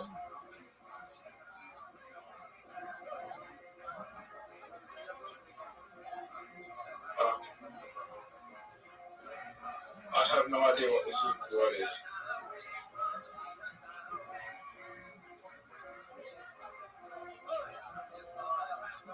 Oh, you're in trouble.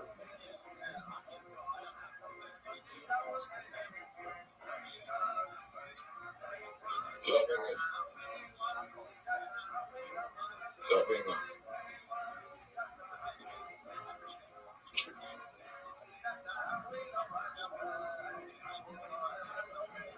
It won't work. That's not even like it. I'm starting to pull away from you.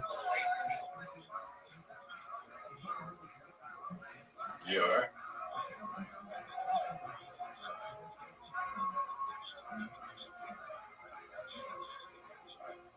Oh, fuck up.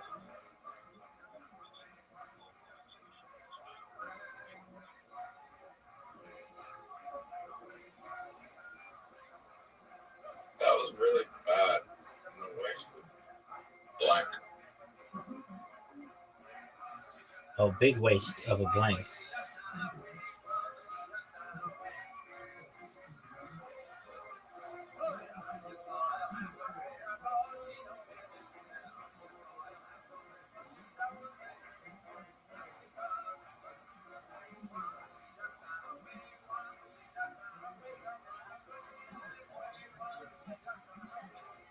Oh, you're in trouble.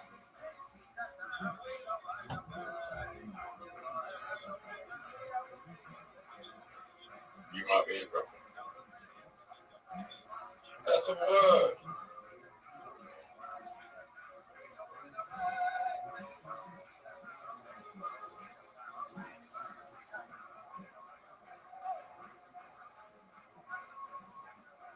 Is Les a word?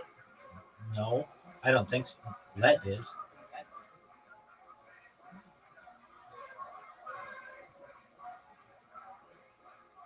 Oh, Rabbi. What up, big dog? That's funny. My fence is 7%. Okay, we'll charge it. That's a good word. Thank you.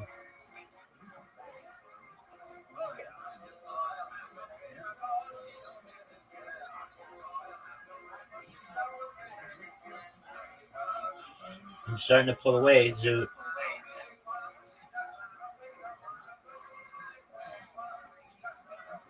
Curious. Calm down.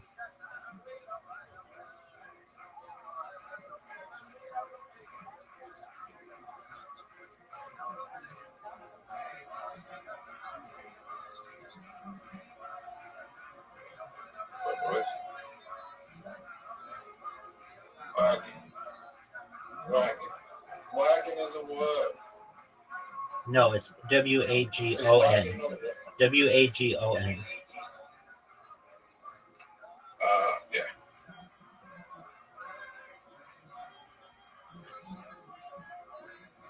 No, I'm gonna call up the dictionary and get them to change it to wagon. Sounds like a plan. Sounds like a plan.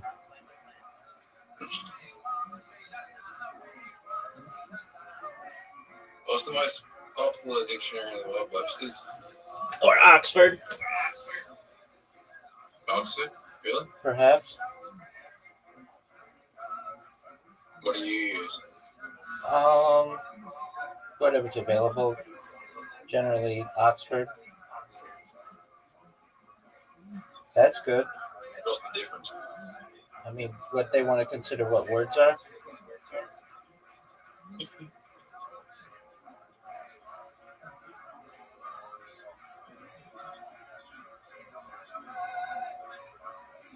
Isn't Oxford like British?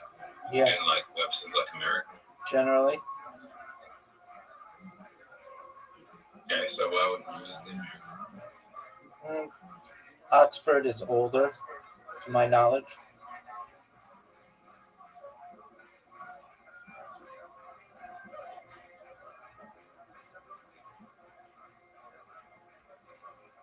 American English is the same as British English.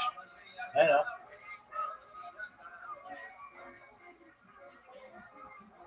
We technically speak a different language. I know.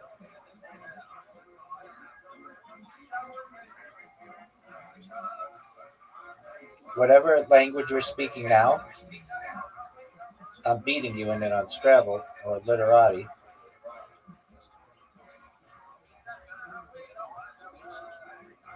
Oh, air. That's a good one.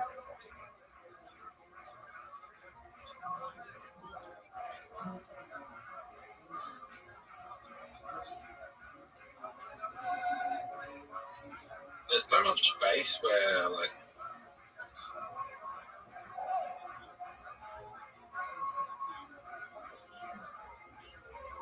can you give me a minute? Not a minute. Oh, you're in trouble. All right, what up, Frosty? Frosty's from India, right? Yep. Hello, my Indian friend. Oh. What's it like in India? What's it like in India? God, why are you so inquisitive, sir? Why you want to know where I work? I don't want to know where you work. I want to know where you live. Live in Mumbai, sir. How long you lived in Mumbai? I've been in Mumbai since I was young, since I was a child.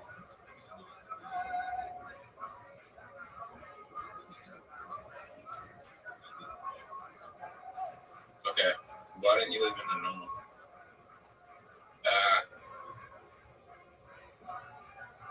I said a normal city. Yes. Sir, I've been living here since 1989. You know where you were in 1989? I wasn't even born. Yeah. Rabbi was though.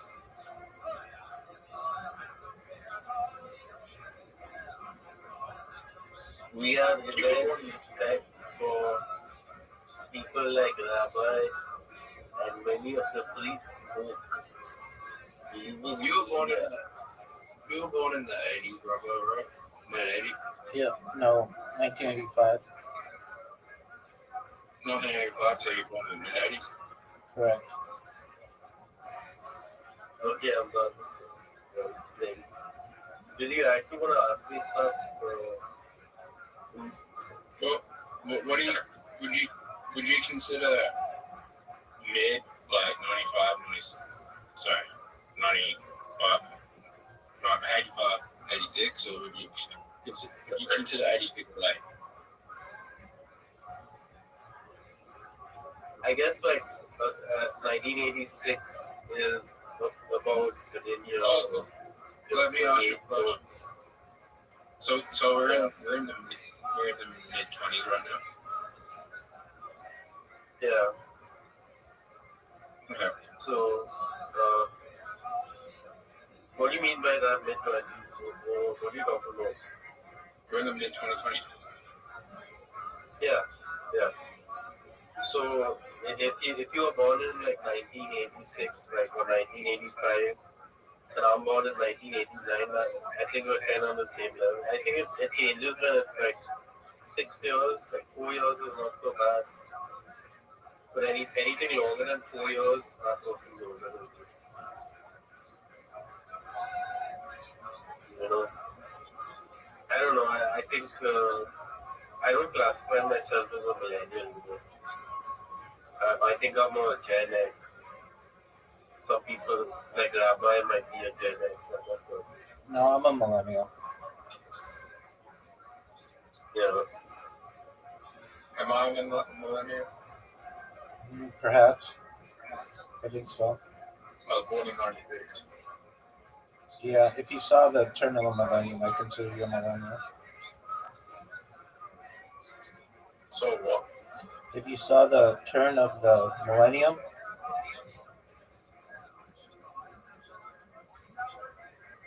yeah. You know what it means to be a millennial? generally. Every time someone says millennium, I remember that song that was playing in 1999 Yeah. by Robbie Williams. Yeah, dude, fucking,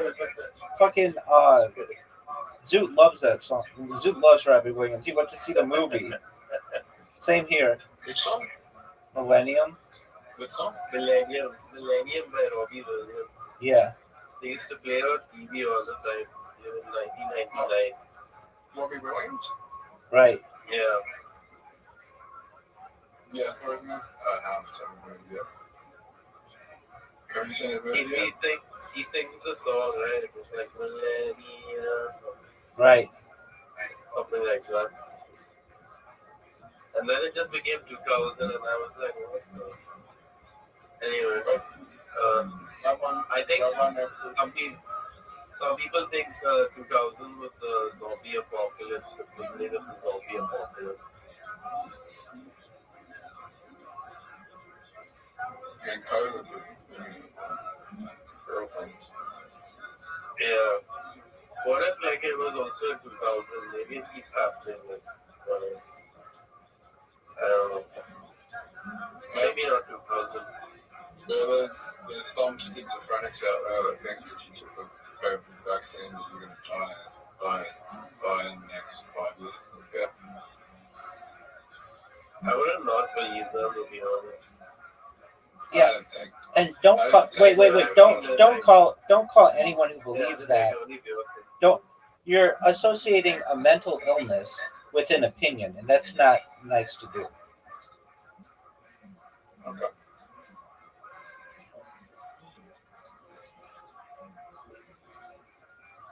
Well, yeah, I mean, like, I'm kind of certain the vaccine interferes with your DNA, so you could get all sorts of diseases. But I don't think it's a bad thing. I think it's like like nanobots. You know what nanobots are, like, movies with nanobots. The vaccine is sort of like a nanobot vaccine. They're like these small blue insects that sort of into your bloodstream. Apparently, if you smoke nicotine, you can reverse the vaccine.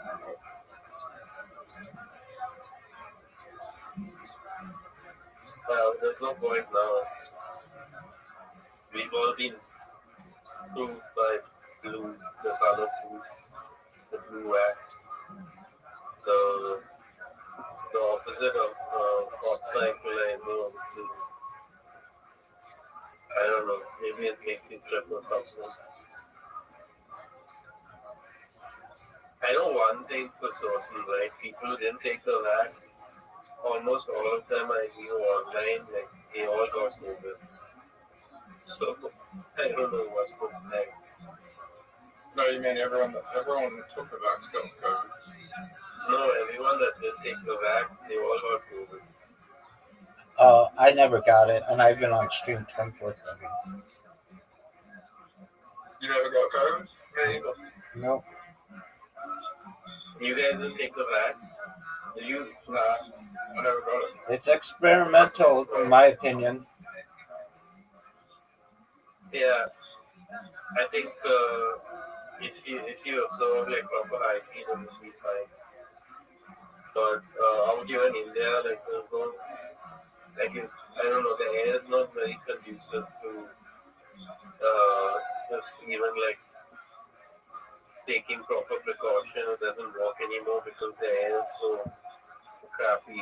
So like the crappy air, there's no crappy air becomes clouds of COVID basically. Loads of people die here from COVID. Way more than in USA. Are people still getting it? No, not anymore. But yeah, we got a vaccine. It was not even like the Pfizer vaccine. It was just a regular vaccine that someone commissioned. I don't know which one it was. But it wasn't the Pfizer vaccine. So we got that back, so like I had to take 2 shots of that, take one, and I had to take a booster. But you know, it works in your system like a drug basically. A very like if you ever had a downer that like lasts forever, it's sort of like that. It always numbs, it's like a permanent painkiller of some sort. So it will sort of like get rid of any like if you get a fever or anything, it tends to evolve in your body and all. So for different people it works differently. For me, like I started getting like rashes. Like if I put there was weight on my nose for my glasses, and the speck area where my nose met my glasses was where I got like a rash from I think it was the wax. Because anywhere you put weight on, right, it'll start to rash or have like an effect on that area. I think that's partly responsible. So it has these small side effects, right? But the good thing is that it does something to you. I don't know what exactly, but it kind of like it glues you out of it. That makes sense. Yeah.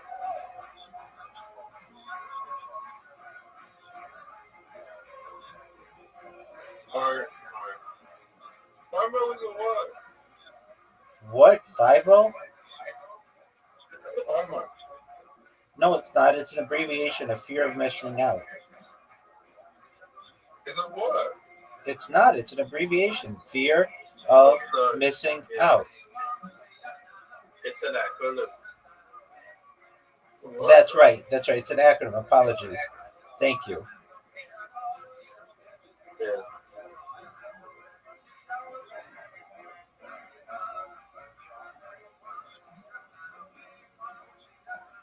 It is an acronym. Five-O is what? No, it's an acronym. Maybe I know it's an acronym, but an acronym can be what? Not really. I don't think acronyms can be words, but also like, especially with slang, right? You won't accept it. Because you can make slang anything. I got a word for you. I love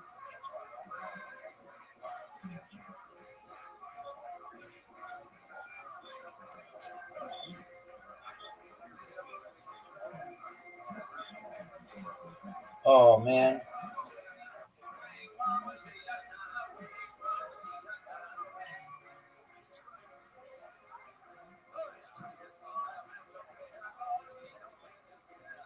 There are like no spots to put anything. There you go.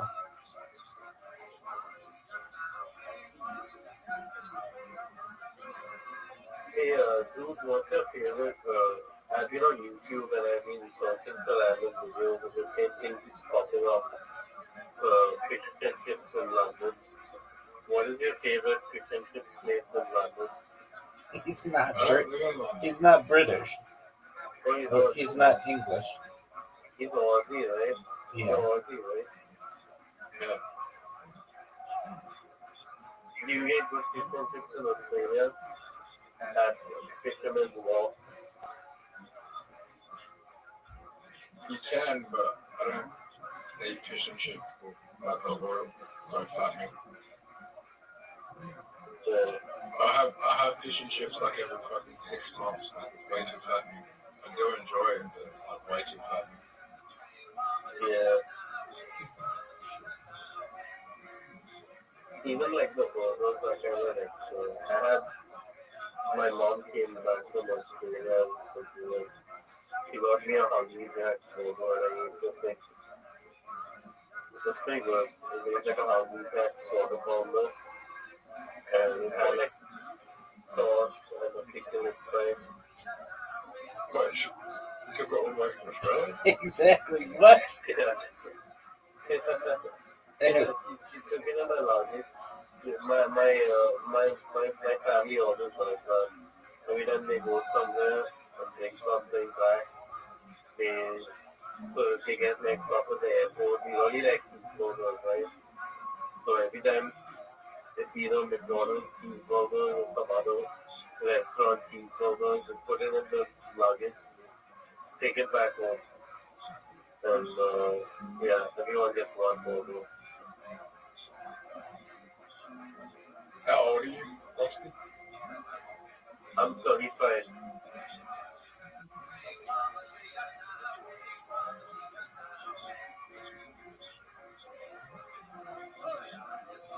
So yeah, like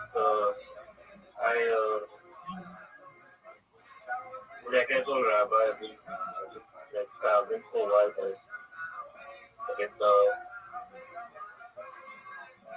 I've seen a lot of it because my dad was a merchant marine captain. Yeah, so I used to travel a lot to those places. Oh man. Now we just my dad's retired, so now we just travel randomly. Zen is a good one. Do you know what I have, Rabbi? No. I have a Q and a V and a U and an I.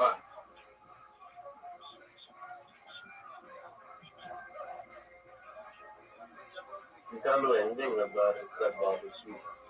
Barbecue might be Quiz. a word, you know? No, he can do quiz. He did it on me last game and got 69 points or something. 66. 66 points.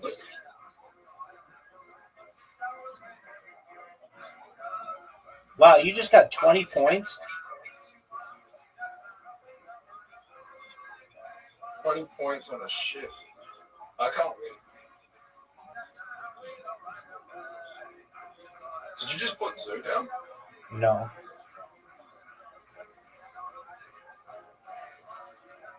Do you transhumanist, Rabbi? Yes.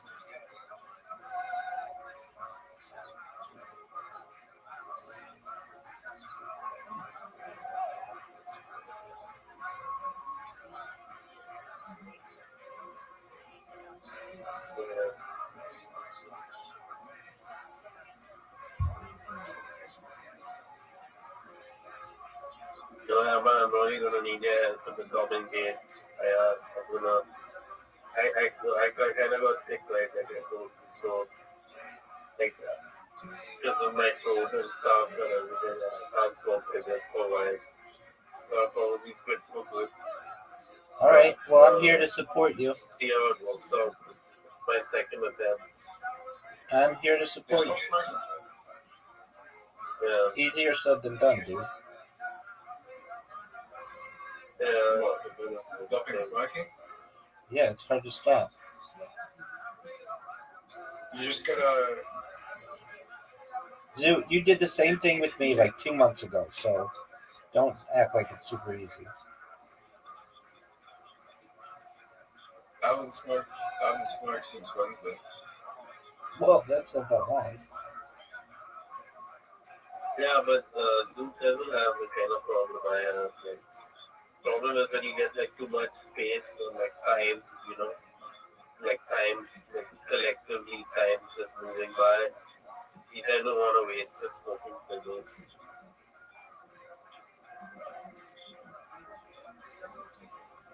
Do you enjoy smoking? Not really, no. But not when I'm sick at least. Not right now. But do you want to buy? Do I want to what? He asks stupid ass questions like that sometimes.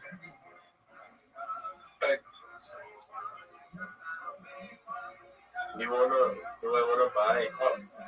Why are you smoking if you don't want to buy? I don't know. I'm gonna quit now. It's a slow death.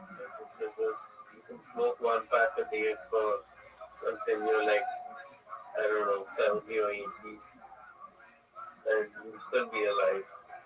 I don't buy all the shit that people buy. Just like, if you vape all the time, then maybe there's more chances you might die if it would be older. But forget about cigarettes. Vapes are probably way worse than cigarettes because we haven't done the research on how bad they really are. Yeah. But I'm not to show you how bad vapes are, but like, you're inhaling plastic. Yeah, exactly. And that stuff is even way more addictive because it's so like, it works you so well, you know? It hopes you like people get hooked by cigarettes like these. Except you're doing the same thing in your vaping.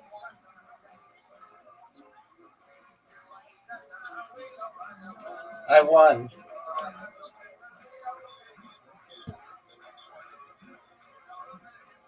I got you, Zoo. But I don't drink anymore, right? Zook, I don't drink anymore. So that's another problem. It's not much of a problem really. It's that it's one of those things that works as a good like reward at the end of the week. But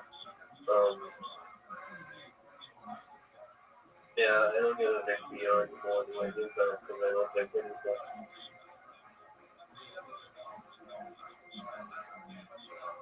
But actually, not drinking also does make you feel like a million bucks sometimes. Most of the time.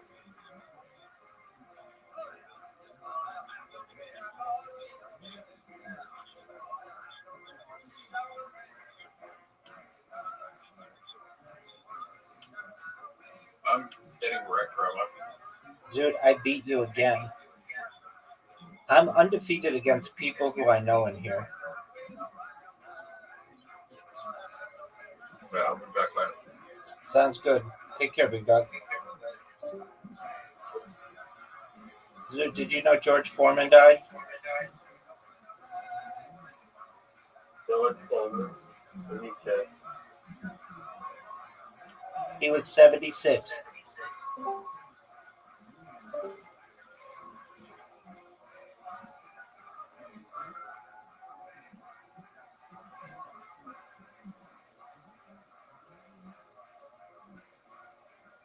Oh, this was the guy who was Mike Tyson's opponent, right?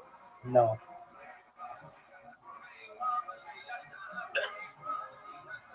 Muhammad Ali. I mean, no, he was Muhammad Ali's.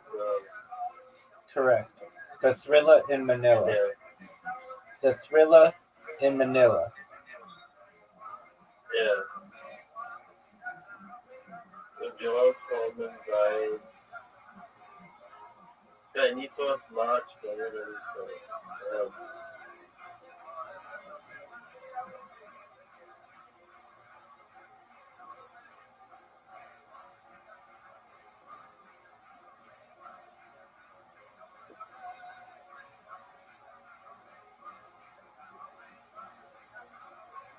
Are you on Blue Sky?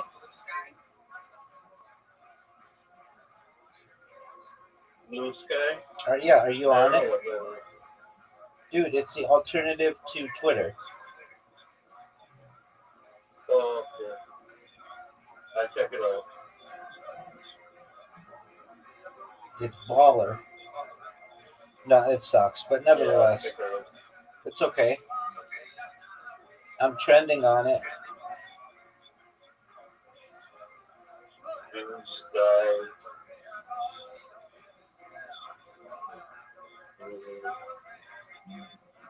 Yeah.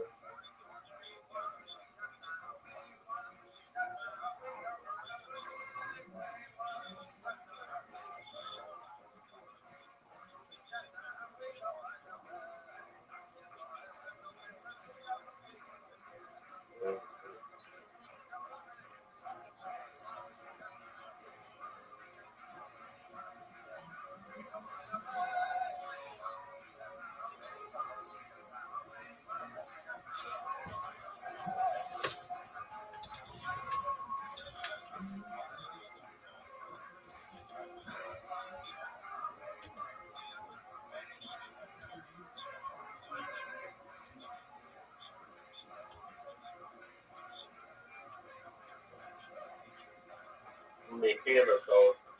Okay.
I just got 2 accounts. Oh, 3 accounts banned. I just got 3 accounts banned on it. Hilarious. There you go. Guess what I'm going to do? Create 3 more.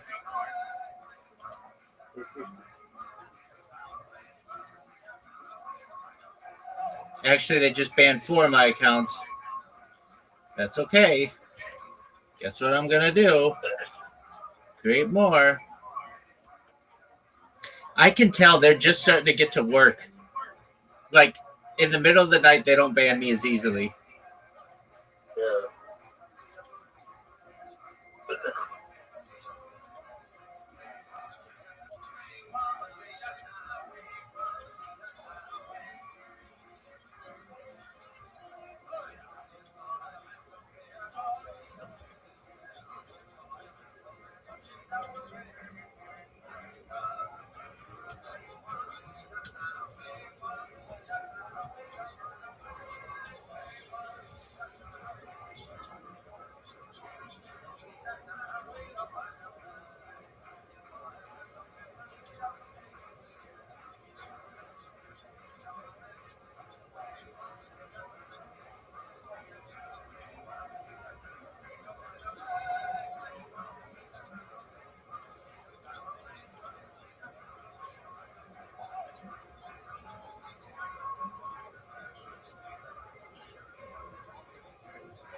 When you don't have anything. I was 23.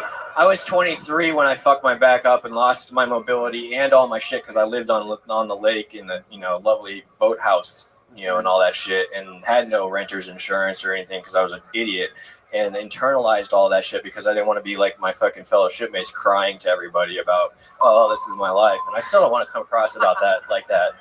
Fucking who cares? Get over it. Fucking move forward. Figure out a way and do it. That's what you say to your Coast Guard mates? No, that's what I say to myself when I'm a bitch. Wow, I like that. You know what? I like that. I think a lot of people could take a lot from, a guy like you that's fucking sick and, out there on the street having to fucking survive, and look how happy you are. You know? This is the beginning. My therapist is going to love this because she told me to take a break from You got jewelry, a therapist.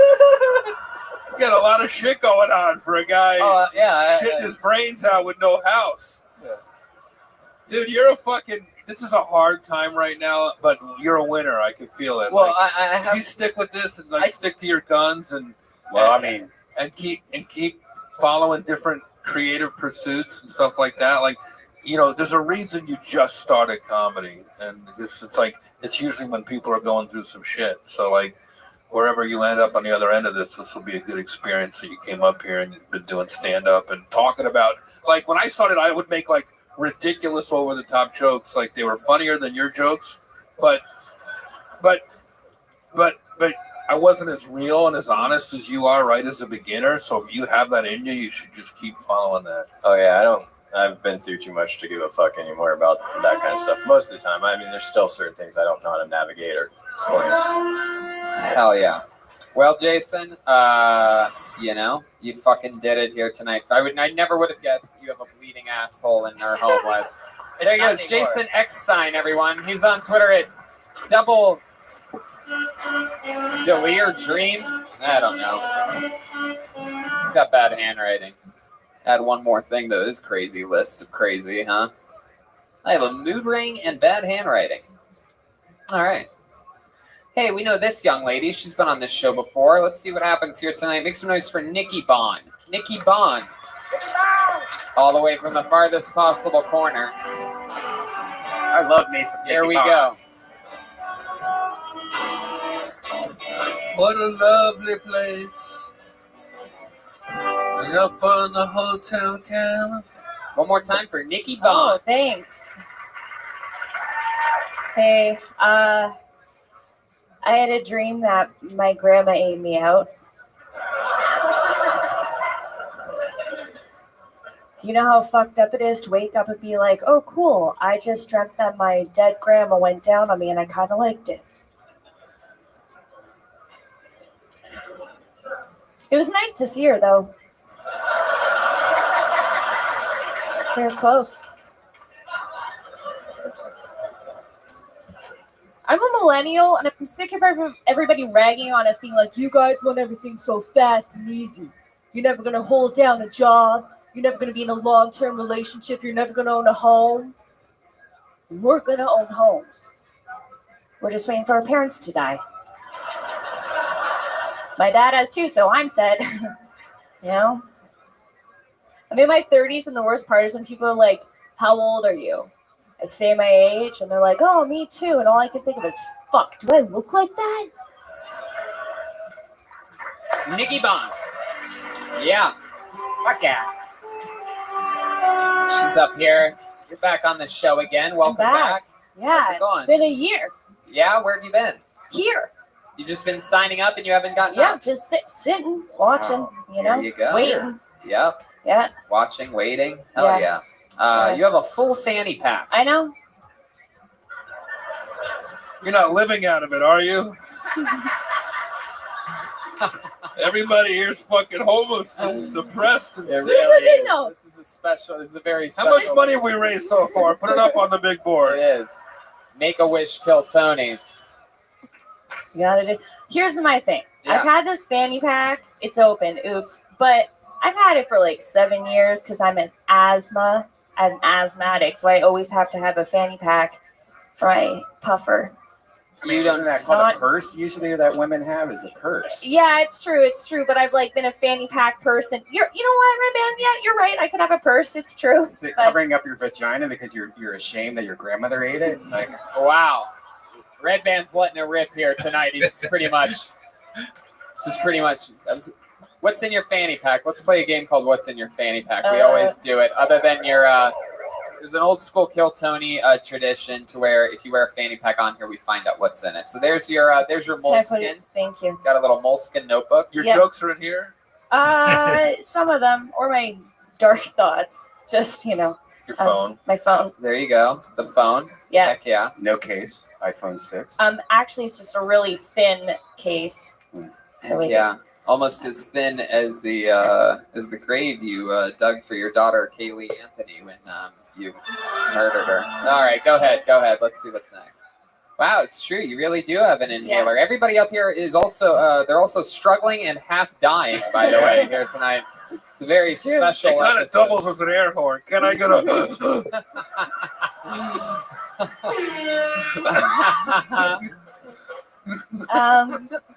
All the people in the Oh, look at that dirty, raggedy napkin. Wow, it's either that or a very, very, very historic tampon. Yeah, overused tampon. Don't go any deeper. This just in, hot girl becoming less hot right in front of an audience's eyes.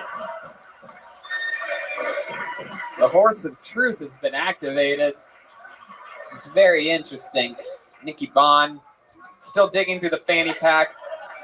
For those of you listening to the podcast, she looks a lot like a young Howard Stern. Hey-o. Wow, I normally get John Cusack, but I'll take that. Yeah, I'd say that. John Benet Cusack. I was thinking Fanny Pacquiao. and yeah, that's. What do you got there? Just Lipstick regular old pens. And a pen, Yeah, well, that's very it. good. Yeah, there's probably something else in there, but it's okay. We won't have you. I feel, Nikki Bond, how long have you been doing stand-up? 2.5 years, 2.5 almost years. 3. And what do you do for a living? Waitress. Yeah? Yeah. Where at? Little place. Somewhere corporate? No, not at all. Well, kind of. It was owned by Mario Batali, so it's like semi-corporate, but then he did things, so now he's gone. Oh, Yeah. that's right. Yeah, you know, what did he do? He fingered people when they passed out. Whoa, the You old guys know classic. that? Definitely getting fired after announcing that. I knew that sauce was tangy.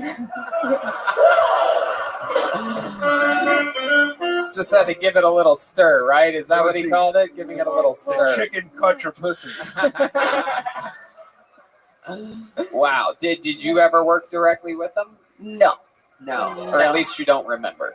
Yeah, that's how he. Well, that's fun. Yeah, How long have you been waitressing for? Oh God, I don't 10 years. Wow. Yeah. You have any? That's a Mario reference there for those of you that missed it. I got it. So 10 years. Can you give us an example of a crazy story that you might have from your history? 10 years of waitressing. I'm sure there's got to be something. Yeah. These two guys came in with a Twins? Leitch brothers. Go ahead. These two guys came in. They were very cracked out. They came in with like a boom box, a flat screen TV, a record player, and a suitcase. Why we let them in, I have no idea. Was it Dave Chappelle and his entourage? he walks around with Bluetooth speakers and... All right, go ahead. They came in. They were really cracked out. They sat down, and they were ordering, and they were getting up, and they were moving around. And it's a very, very small restaurant.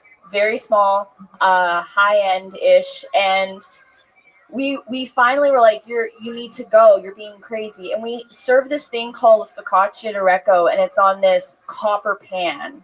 It's like the size of this round table here, very big. And they freaked out, and then he got up, and he threw all of his pennies at us, and he took the pan, and he walked out, and he went and whacked somebody's table, and all the glasses went everywhere.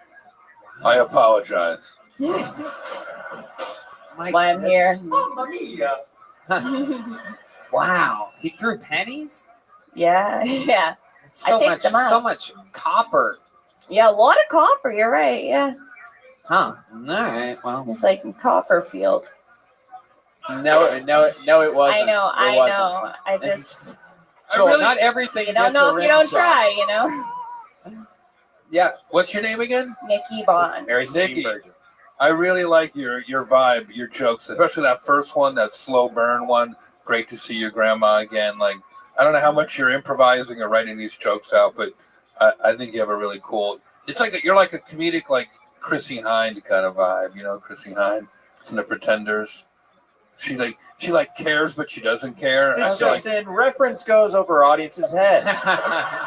I'm glad it wasn't just for me. Look it up, Chrissy Hynde. I will. Like she wrote great songs and she really like went for it, but she also acted like she didn't. She was kind of aloof to it. Cool. So I think you have that. I love the joke you said when you said that you were a millennial. No, I'm just kidding. I'm sure you are. Did you have fun here tonight, Nikki? Yeah, it was so fun. Heck yeah. Well, there you go. There Thank she goes, you. Nikki Bond, everybody. She's on Twitter at the Nikki Bond. All right. It's that time. It's that time of the night where we have a regular on this show. Jeff, I'm excited about this because this is actually, I do believe, your first time seeing our newest regular. You were here, I believe, the day that we made Malcolm a regular, and now you're here for, I think this is this guy's third week as the regular. We absolutely love him. He's like a trippy, like Zach Galifianakis meets like Andy Kaufman or something like that. And I'm really excited that he's part of the show. With a brand new minute, make some noise for our regular, the great and powerful William Montgomery. Here he is, in the flesh.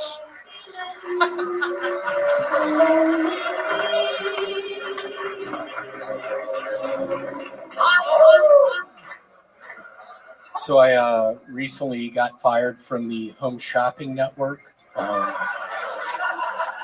They knew I was addicted to the drug spice and I lived in a tree.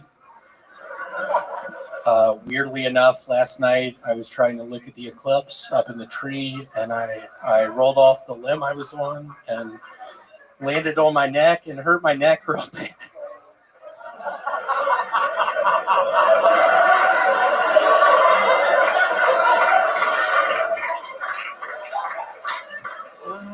So I'm single. I'm holding out for a black or an Oriental.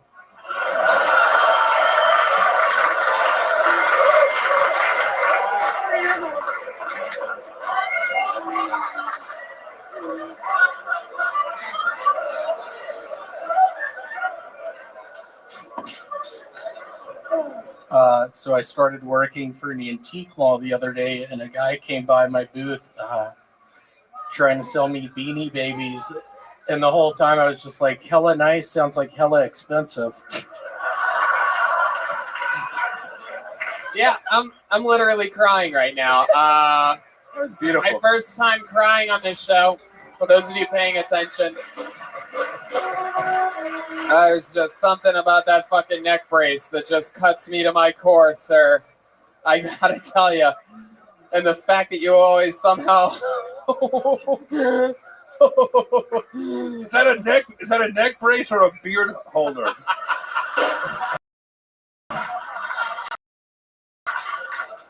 It's a beard holder. I was actually recently Jacksonville Airport. I was stealing people's bags, and I would get tired from doing that, and I would just sit on the seat, and I would rest my chin, and I'd be able to fall asleep. William, that is wild. I can't believe you did that at the Jacksonville airport. That is certainly, your beard really doesn't know what to do there with that neck brace on. It's really just, really just there like I don't know what. There was actually, weirdly enough, in the Jacksonville airport, there's this man named John, and he saw me stealing his bag, and he started chasing after me, and I had the neck brace on, and I was running through the terminals, and I slipped, and then I just acted like my neck hurt real bad, and he was like, "Oh my God, are you all right?" He forgot that I was stealing his bag. Fuck yeah. You can get away with a lot with the neck whole brace lot. on. I've been going to a bunch of 7-Elevens recently, and just stealing Butterfinger candy bars and slipping on the way out, and they all fall out of my jacket. And the attendant at the 7-Eleven's like, "Oh my God, are you all right?"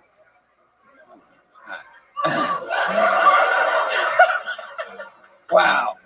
This is your first time seeing William Jeff. This is his style. And there is some motherfucker on YouTube who's talking shit. I don't know who the fuck it is, but my dad fucking tells me about you the next day. Quit doing it. Woo! Oh, you internet trolls better. Yeah, I'm sick of that. William, you are the realest fucking deal. Just constant slaughter. You have your own little divisive way. You look like every character on Forrest Gump mashed together at once.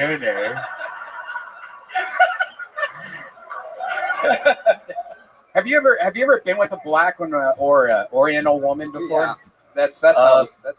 Back in Memphis, there was this open mic called at the P&H Cafe, and I remember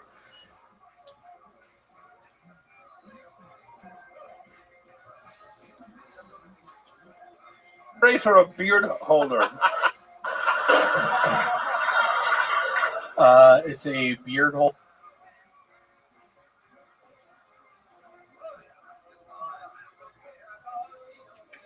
It's that time.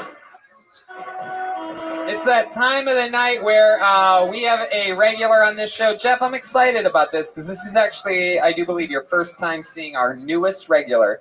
You were here, I believe, the day that we made Malcolm a regular, and now you're here for, I think this guy's third week as the regular. We absolutely love him. He's like a trippy, like Zach Galifianakis meets like Andy Kaufman or something like that. And I'm really excited that he's part of the show. With a brand new minute, make some noise for our regular, the great and powerful William Montgomery. Here he is, in the flesh.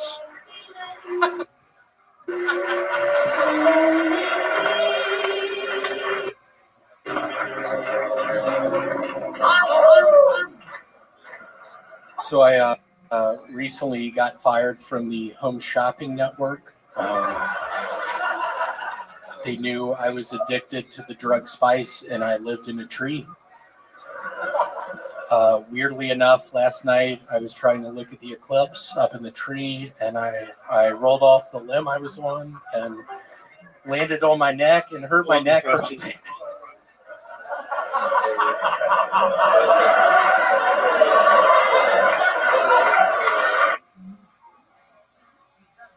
And it's pretty cool. There's a lot of people who are left leaning. Oh, it's super left leaning, yeah. Yeah. I don't know. I prefer the left in the USA, but I don't live there, so I don't know anything. I prefer that. Both sides are awful. Yeah. You do too. Yeah, I think both are wrong.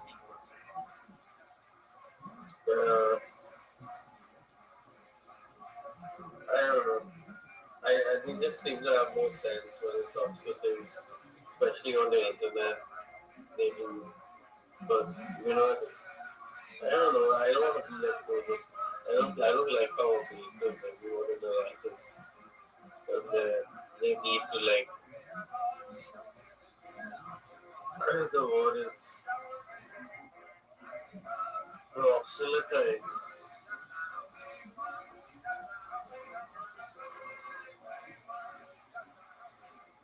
Anyway, I don't think anyone needs to put that on Christianity. I don't know why they're so off. I don't know if these people like converting and like going on crazy rants about how it's their hand and stuff. They seem like normal people as well, so I don't know. I think it's a kind of what you call, it's a problem. I don't know.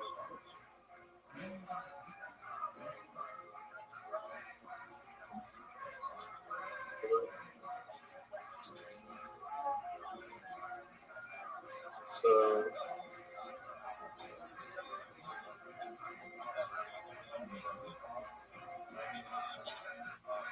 All right. I mean, if they try to find right and wrong, I guess to take up a stand or march across. They seem to be doing that a bit too overtly on the right. I think it's taken a toll on America, and it's going to take an even bigger toll if they don't stop like pushing people.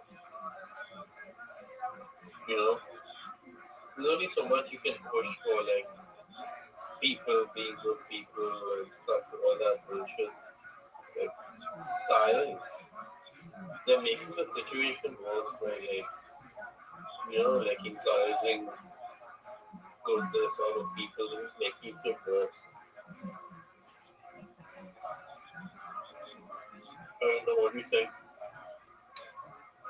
Perhaps.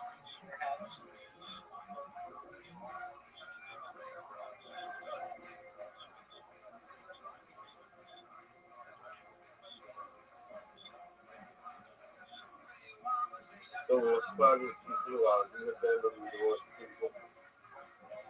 they always have to be in the light anyway, because I don't know.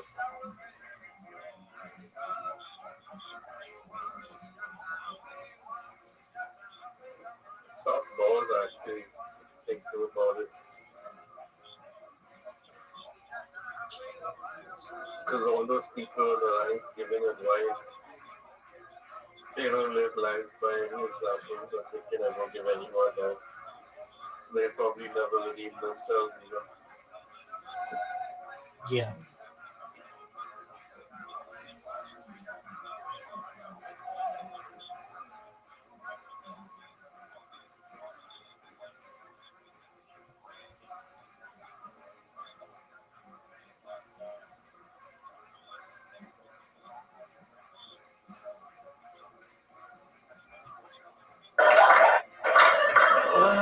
So I'm single. I'm holding out for a black or an Oriental.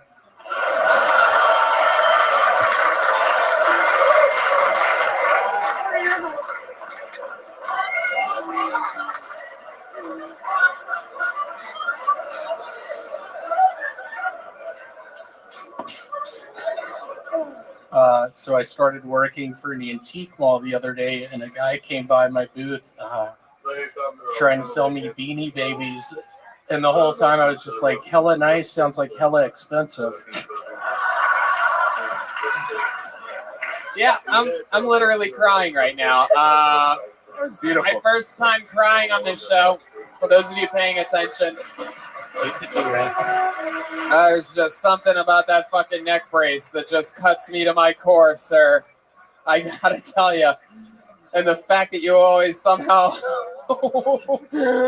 Is that a neck brace or a beard holder? It's a beard holder. I was actually recently in the Jacksonville airport, and I was stealing people's bags, and I would get tired from doing that, and I would just sit on the seat, and I would rest my chin, and I'd be able to fall asleep.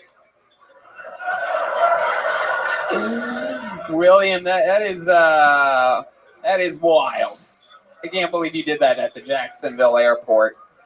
That is certainly, your beard really doesn't know what to do there with that neck brace on. It's really just, really just there like I don't know what. There was actually, weirdly enough, in the Jacksonville airport, there's this man named John, and he saw me stealing his bag, and he started chasing after me, and I had the neck brace on, and I was running through the terminals,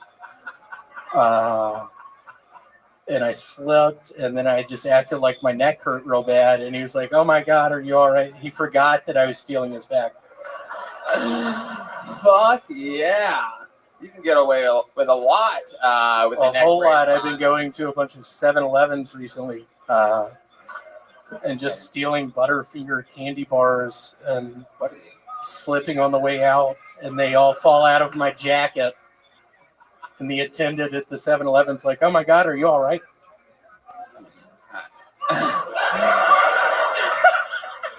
Wow. This is your first time seeing William Jeff. This is his style. And there is some motherfucker on YouTube who's talking shit. I don't know who the fuck it is, but my dad fucking tells me about you the next day. Quit doing it. Woo! Oh, you internet trolls better. Yeah, I'm sick of that. William, you are the realest fucking deal.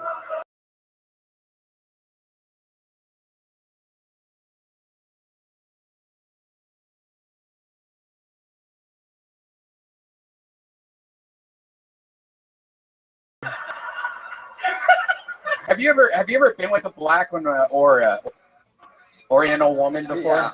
That's how back in Memphis, there was this open mic called at the P&H Cafe, and I remember there was this black girl, and we made out one night. And it was so much fun. And the next week, I saw her with a black guy. And I was thinking, God, there's no way.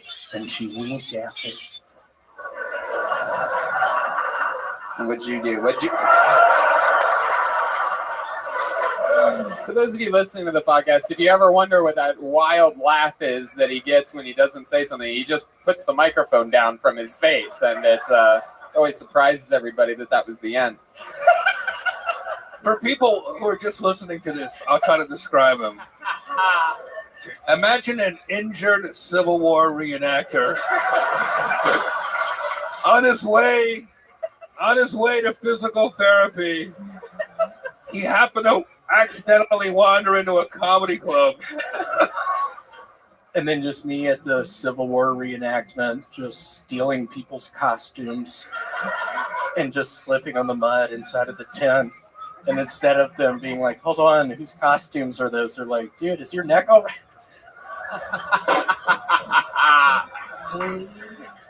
Wow, William. God, you're so funny. How long have you been in Los Angeles now? I've been here a year, like February 3rd. Wow.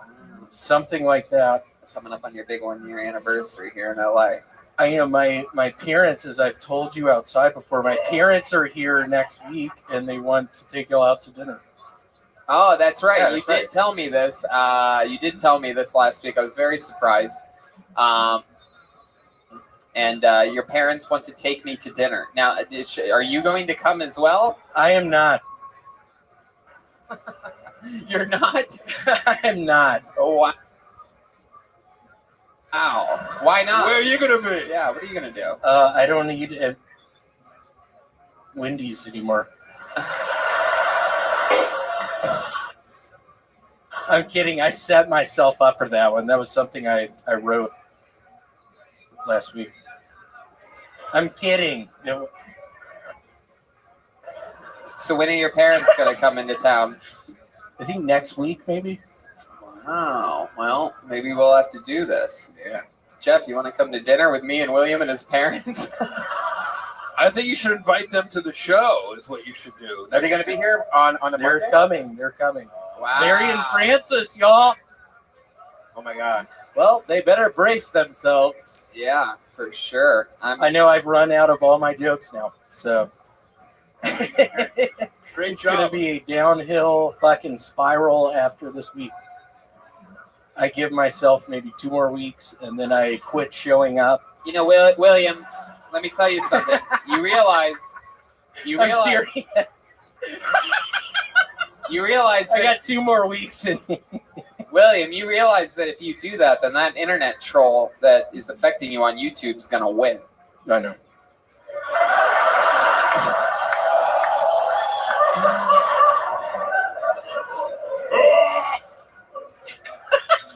Well, William, I mean, you're just one of my favorite things anywhere, anything. You have a way of cutting me to my absolute core. I truly did. I had tears coming out of my eyes. You truly made me cry laughing. Well, it was fun. Thank you all so much for letting me do that. There he is, William Montgomery.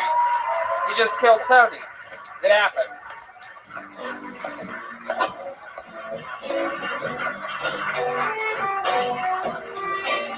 Yeah, there he goes. The great William Montgomery. Wow. Look at that. How exciting. Best butt in the business. Wow. There you go. All right. Back we go. Let's get another one up here. Who knows? You know, that's how, by the way, William started off as just a guy that we just randomly met right out of the bucket, just like it could be this next guy. You never know what could happen. But it's true. Absolutely. Make some noise for the great Jake McCown. Let's all meet Jake McCown together. Anything can happen. Here he comes. There you go. Ba, ba, ba, da. And the whole world loves me. Ba, ba, ba, ba, ba, da. Come on, Jake McCown, everyone. Holy shit, the Comedy Store. I don't think I should be doing comedy, though. My ex-wife recently died. Actually died during the divorce. She had cancer. her whole body was filled with the disease. I was with her on her deathbed. She was holding my hand and just crying out for it to end. And God is good, ain't he? She said, you could have the house over my dead body. And our God is a righteous God. I am a single dad. I'm starting to get back out there, starting to date, which is hard, but I learned an important lesson. If you pay the babysitter before you have sex with her, it's not prostitution.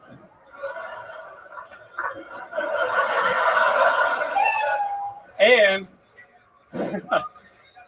and if you ask her if she's a cop, she has to tell you, or it's entrapment. All right, thank you. There you go, Jake McCown. Loves it when you make that sound. Bop, bop, ba-da. Jake McCown, you did it. Was any of that true? You seem so young to have a dying ex-wife. Actually, the truth is, my best friend from the Marine Corps, that's his story. I was trying to convince him to get up on stage. So I wrote those jokes for him, but he never did it. So I just said, that's a great bit. So I'm going to do it. Hell yeah. Wow. So, man, look at that. I don't know how I feel about this. Yeah. Were you also in the Marine Corps? I was. Oh, just checking. Yeah. Wetbacks is talking to you. My goodness. What was Jet Lightning. What were you in the Marine Corps? What did you do? I was an infantryman. What? Infantryman? Yeah, so, but what did you end up doing? Any missions or anything like that? Did you go anywhere? Deployed Iraq, Afghanistan. Wow, look at that. American hero. Hell yeah. Clearly you went from the desert to the dessert.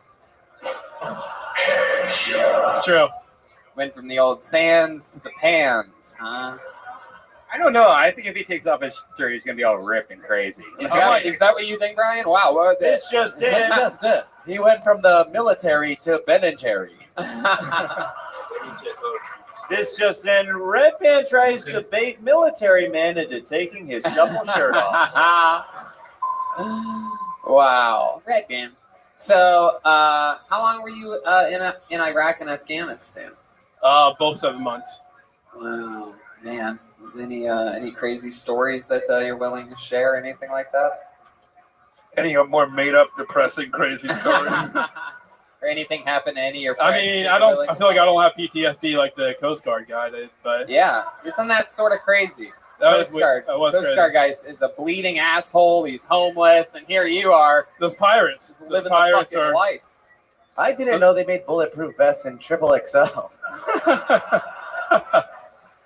It's bulletproof and button-proof. Wasn't always in this shape. Really? You were smaller? What happened? You came home and you realized that Chick-fil-A is a thing? I always knew about Chick-fil-A, but yeah. What are some of your favorite foods? What do you do? You a late night eater? Sweets. Love sweets, yeah. Uh-huh. From bazooka guns to bazooka gum. Yeah, what are some of your favorite sweets? Give us an example here. What are you, like a peach From cobbler? landmines to red vines. Joelberg is here. He's the real deal. Chocolate. A little chocolate. Yeah. Shout out Aphrodite. Wow, look at that. Jesus. Hell yeah. You be careful. Be careful, Jake. You think you've seen a battlefront before? I don't know if you can handle all that. Just got a battlefront and a battle back. I'm ready. All right. Is that true? Have you ever been with an African American woman before? I have. Really? Where at? Where was that at? Iraq? Florida. Where? Florida. Oh, so you were a no-limit soldier. Damn, Joelberg is heating up here, coming down the final, coming around the final lap. Yeah. Jake, what was that night? Was it a one-night stand? It was a New Year's Eve party. I was in high school, actually. Oh wow! It was a New Year's Eve party, and what was the last thing you said? Oh, when I was in high school, senior year. Wow! And you went all the way. had sexual intercourse with a black woman. I did. So it was a New Year's Eve party. So when the clock struck midnight, you did too? Yeah, she gave me a countdown too, and a 0. Really? Huh. Is that a true story? You They really just did? banned one of my Anything stand accounts. out to you? Did you notice anything Gotta different create having sex another with a black one. woman that's different than having sex with a white woman? I'm not comfortable with this line of questioning. I just keep Talking about? spamming William people. said Orientals earlier. This just in, a new game show is sweeping the nation. Stereotypes are fun. Yeah, they don't like to do that though, and I'm Trying to using figure VPN, out, so what else I we can got just here with Jake. Go jump ahead. on I never another saw her one, with and another it's white no guy big deal. again, so Oh yeah. once you go white, I guess. So you lost the war. Maybe you gave her some PTSDs. Hey, yeah, baby. Here. Joke of the night. Roast master. So Jake, you did that, and you're from Florida. Is that what you said? I am. How long have you been in Los Angeles? I live in Sacramento, actually. Oh, when did you come here? Today? You drove here today? Yesterday. Yesterday. And what else have you been doing in Los Angeles? How long are you going to stay here for? Go back tonight, actually. Yeah. Yeah. You're driving back tonight. You just came in for Kill Tony? Well, yeah. Actually, that's exactly what I came. What the fuck is wrong with you? I mean, that's amazing, Tony. It's a goddamn American hero right here. You thought he was a soldier before. Never gotten on the show. Been here 3 times. First time getting up. That's awesome, man. You did great too. You know what? Yes, absolutely. You know, like so many people go through like traumatic experiences, and it somehow pushes them into comedy. And I think that might be what's happening to you. And you recognized your friend's story, and you made that awful, sad thing funny. If you start finding that in yourself and making that honest and telling your story, I think you're going to be a big hit. So good luck. Thank you. Absolutely. I do have bits about myself, but what was that? What'd you say? I mean, I do have my own bits about myself. I just went with that one tonight. Right. Sure. Yeah. Of course. No, it makes sense. It's good. Good start. Hey, you got all of our attention. We're late into the show, and something about your ex-wife dying from cancer really got our attention, and that's what it takes. So you did the right. If you ask me, you did the right minute because, it's interesting. Good luck shooting up that school next week. I'll be bringing my Coast Guard friend. Heck yeah. There he goes. Jake McCown, everybody. He's on Twitter at Jake McCown. MCCOWN. All one word. Yeah. What do you guys think? Should we go to the bucket just one more time? I don't know. It wasn't really that big of a response. Yeah, Should we end it now or go back to the bucket one more time? All right. There we go. We just lost the Karate Kid. There he goes. He's leaving. Pilates Kid. Pilates Kid? Is that what you heard? The Pilates Kid. Pilates Kid. Okay, your final comedian of the night. This guy's been on this stage before, but I can't remember what he looks or sounds or anything like, but I remember the name. And he's your final comedian of this night's episode. Make some noise for Jake Beckman, everybody. Here we go. Jake Beckman. Hey! Man, the band is killing it tonight. Oh, black. Oh, here he comes. Jake Beckman. Here he comes. He's still coming. Keep playing. Oh. Jake Beckman, everybody. So, I got this new problem that I'm dealing with in my life, guys. I am starting to mistake ugly women for transvestites. So I applied a new rule to my life to simplify the situation, and that is, ugly women are transvestites, and transvestites are ugly women. And ugly women might as well be transvestites because I'm not gonna fuck them. And the one thing that I've noticed about ugly women throughout my life is that the uglier they are, the thicker their motherfucking mustache is. So the only way a dead baby can lose its virginity is if you ditch the body at a Catholic church. And Catholic priests are still starting to fuck dead babies because dead babies don't talk. And then when a transvestite dates a hermaphrodite, They prefer to go by thing 1 and thing 2, who like to have some man goo in their pooey poo. Should we do one more? Should we do one more? Wow. Yes, I'm going to check in with Jeremiah first on this one. Yes, Jet Lightning over here. Looks like we just went from special ops to special ed. Yeah, Jake.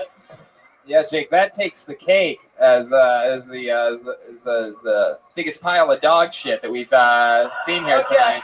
Really, just hateful stuff. New material, just experimenting with it, just seeing how it's going to work out. No. Are you dating a girl named Portia? No. Jesus Christ. That is. He sounds like a strip club DJ. Like, hey, I'm a teaser. You know all that shit. Wow. Okay. Strip club DJ. So, fuck, man. I mean, it was just so bad. The weather report has come in, Tony. Cloudy with a chance of hate speech. Now, I mean, when you say transvestites, what exactly, like, are you just calling everybody that's transgender a transvestite? Is that what you're doing? No. Yeah, exactly. Oh, yeah. I'm on Cassandra Cass's side. Let me ask you this, Cassandra, stand up and take a bow for a second.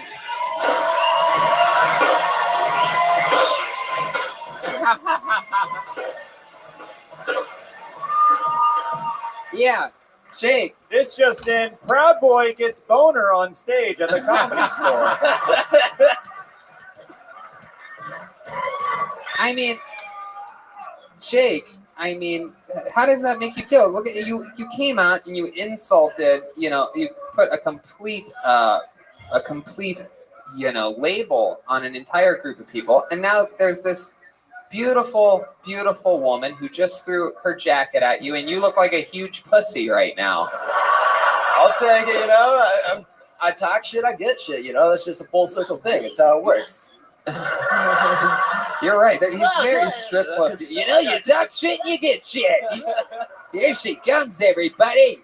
I was just kind of going for a joke that was going to both make fun of ugly women and transvestites, and I just trying to tie it into one thing. Two groups of people that probably will never fuck you, Jake. I'm fine with that. While wearing a Stop the Violence t-shirt. What is that? What's Stop the Violence? I don't even know what that is. To be honest, it says stop the violence, not stop the hate, so proceed. I wish it said stop doing stand-up. No!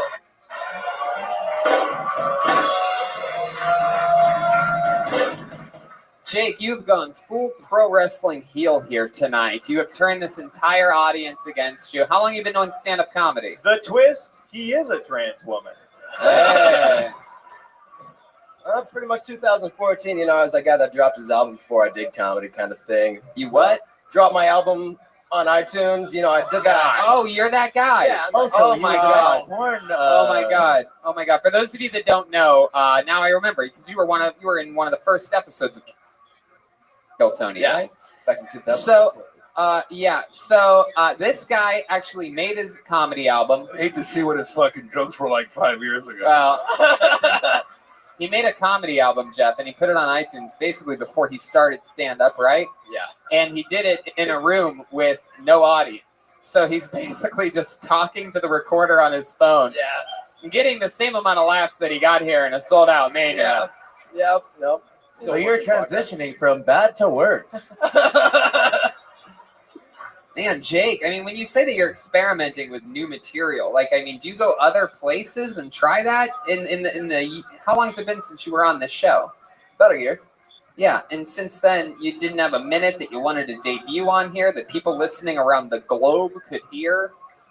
You didn't think about that? You're like, I'm just going to try to fucking work out this brand new minute that probably isn't going to work, at all. There's really no chance of it working. Yeah, since there's a live audience, it's the best way to see if it's going to work. They were a live audience, Jake. They were until you got up here.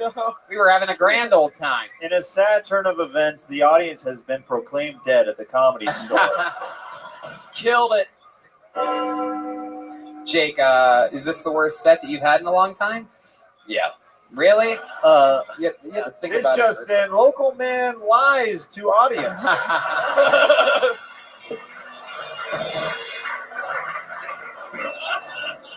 Well, Jake, I think we should do something special here. I think in honor of our love for Cassandra and the hateful set that you had, I think that how many of you think we should make Jake retire as a stand-up comedian here tonight? Are you willing to quit? Jeff is blessing you as a retired stand-up. He just blessed you with the retirement blessing. Yeah. Is that cool for you? He's been craptized here. Jake, how do you feel about quitting? I don't know. I really like to. This is the end of The Sopranos. My dream is just to be a late night insult comic, and I really like just talking mad shit. Yeah. Being obnoxious, and I don't know. Then you got to think about ways to do it where you're not, trashing people. You got to think about finessing it, thinking it out a little bit. Okay. Think about your friends instead of people in the abstract. You got to do it with your jokes, what Cassandra did with her dick, and just punch it up. You know what I mean? Just fucking stop being a pussy and become one. You know what I mean? Just go from being a dick to. Okay. Just really, tuck some of your best material behind you. All right. Right. I believe you used to do porn as well, right? Wait, that is true. I did. Oh my God. Right. Wow. You're digging yourself a deeper and deeper hole. Which brings me back to what Cassandra did. I didn't do any weird shit. Just carve it out. I love it. Cassandra, what are you going to do? Oh, no, we love you, Cassandra. You're fine. Come on. It was just jokes. I'm sorry. No, she can handle it. She's a tough cookie. Yeah. All right. This just in, the jacket exchange could have waited 5 minutes. Yeah, for sure. For sure. Jake, is there any redeeming quality about you?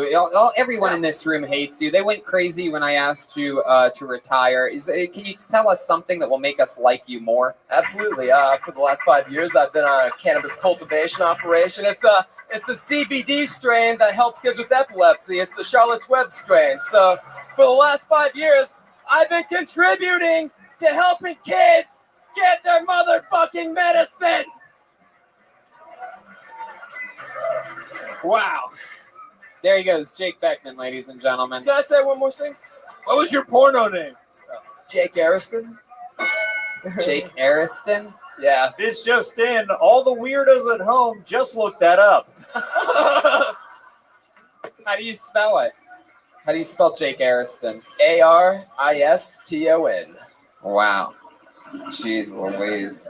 In a very troubling, sad story, everybody has vomited to death at home after watching the Jake Ariston porno films. Yeah. I saw your film. You play the pizza boy's pizza boy. Yeah. Son of Pizza Boy. No. Are you jerking off right now? What are you doing over there? No. You look like Luke became a person. I'd like to see a porno where you go up on Cassandra. No, thanks. I do got some big news, though, Tony. Oh, yeah? What is it? Quitting? He just saved a bunch of money on his car insurance. I released my first rap single on iTunes. No. Is it called? What do you mean by released exactly? I had a buddy who worked for a music label, and he produced a beat for me, and I had a response rhyme for Katy Perry, and the song's called To Katy Perry, and it's a response rhyme to her song Bon Appetit. And if you haven't listened to it, it's about eating out her vagina and having great sex with Katy Perry, and I got inspired. Nobody's gonna listen to it, Jake. They don't like you. That the plugs work after you do something good, Jake. You know how promotions work? Right. Like, it's like people don't just bomb and they're like, hey, go if you want to see more of that shit, then go to fucking blah, blah, blah, blah. Jake, all right. When Brian gets upset, he just sabotages everything. So there you go. Okay, point taken. Jake Beckman, everybody. There he goes. Come on, boo him if it makes you happy. That's right. That's right. I like it like that. I like the hatefulness. Hey, check out this amazing drawing from Ryan J. Ebel. Look at that. Look at this. How crazy is that? Looks just like you, Jeff. Look at that guy. How about one more time for the great and powerful Jeffrey Ross, everybody? He's at the Borgata on Memorial Day weekend with David Tell. They're bumping mics together on Netflix. Thick Skin is on iTunes and everywhere where podcasts exist. How about one more time for the great and powerful Jeremiah Watkins, huh? Jeremiah has a brand new episode of Jeremiah Wonders out with J.D. Witherspoon, and he's headlining Kansas City, his hometown, March 14th, 15th, and 16th. Best football team ever, right? Next year. That's right. Very excited to be going on the road with Kill Tony coming up. Thank you guys for the love and support. Follow me on social media at Jeremiah Stand Up. That's right. We're in Phoenix this Saturday. Can't miss that. How about one more time for the silent but deadly Chroma Chris over there, huh? Chroma, what did you think about tonight's episode? Tony, you really knocked it out of the park tonight, am I right? Hey, Tony. Yeah. I'd like to let everybody know to go ahead and check out Reality Grip Tape and get your new Kill Tony band grip tape for your skateboard. Whoa, look at that. Right. That is incredible. I love that. RealityGripTape.com. Wow, that's griptape.com. And don't forget to hang out with our friends over at Speedweed as well. Speedweed.com. And how about one more time for the great and powerful Joel Jimenez? All right, bear with me. I got a few plugs. Oh, really? You do? Yeah, I want to give a shout out to Dixie Cannabis Infused Elixirs. Wow. I want to give a shout out to Nick at Luca Clothing, my new official clothing sponsor. And also David Knowles and Seth Miller at Menchie Music. Yeah, Menchie Music, who hooked Jeremiah up with his saxophone. It appears as though they have now worked out a deal with Joel Jimenez. Yeah. That's right. We're in Phoenix this Saturday. We got Dom Herrera on this show next week, one of our favorite guests. I'm taking Jeremiah with me to Calgary, where we just do stand-up the 7th to the 9th of February, and then we are across on the other side of the goddamn planet. We're missing only 1 week here, because we are going to Dublin, Manchester, and London. Then I do 6 nights of stand-up in London. Then we go to Philadelphia, Pennsylvania, March 21st, and then stand-up the 22nd and 23rd. Everything's at TonyHinchcliffe.com. You can go to DeathSquad.tv. You can check out, make sure you rate, subscribe on our podcast at YouTube, on iTunes. And I want to send some love to Malcolm out. He had a horrible thing that happened last night. So much love to Malcolm. Yep. Love you, buddy. We love Malcolm. Yeah, we love you. Don't forget, Dom Herrera next week. So, and to this live audience that we had here tonight, thank you so much. We appreciate you every single week, driving from all different parts of Southern and Northern California to come hang out with us. Thank you so much. Good night, everyone. See you guys.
guys, it's Red Band coming to you live from Stand Up Live in Phoenix, Arizona for a brand new episode of Kill Tony.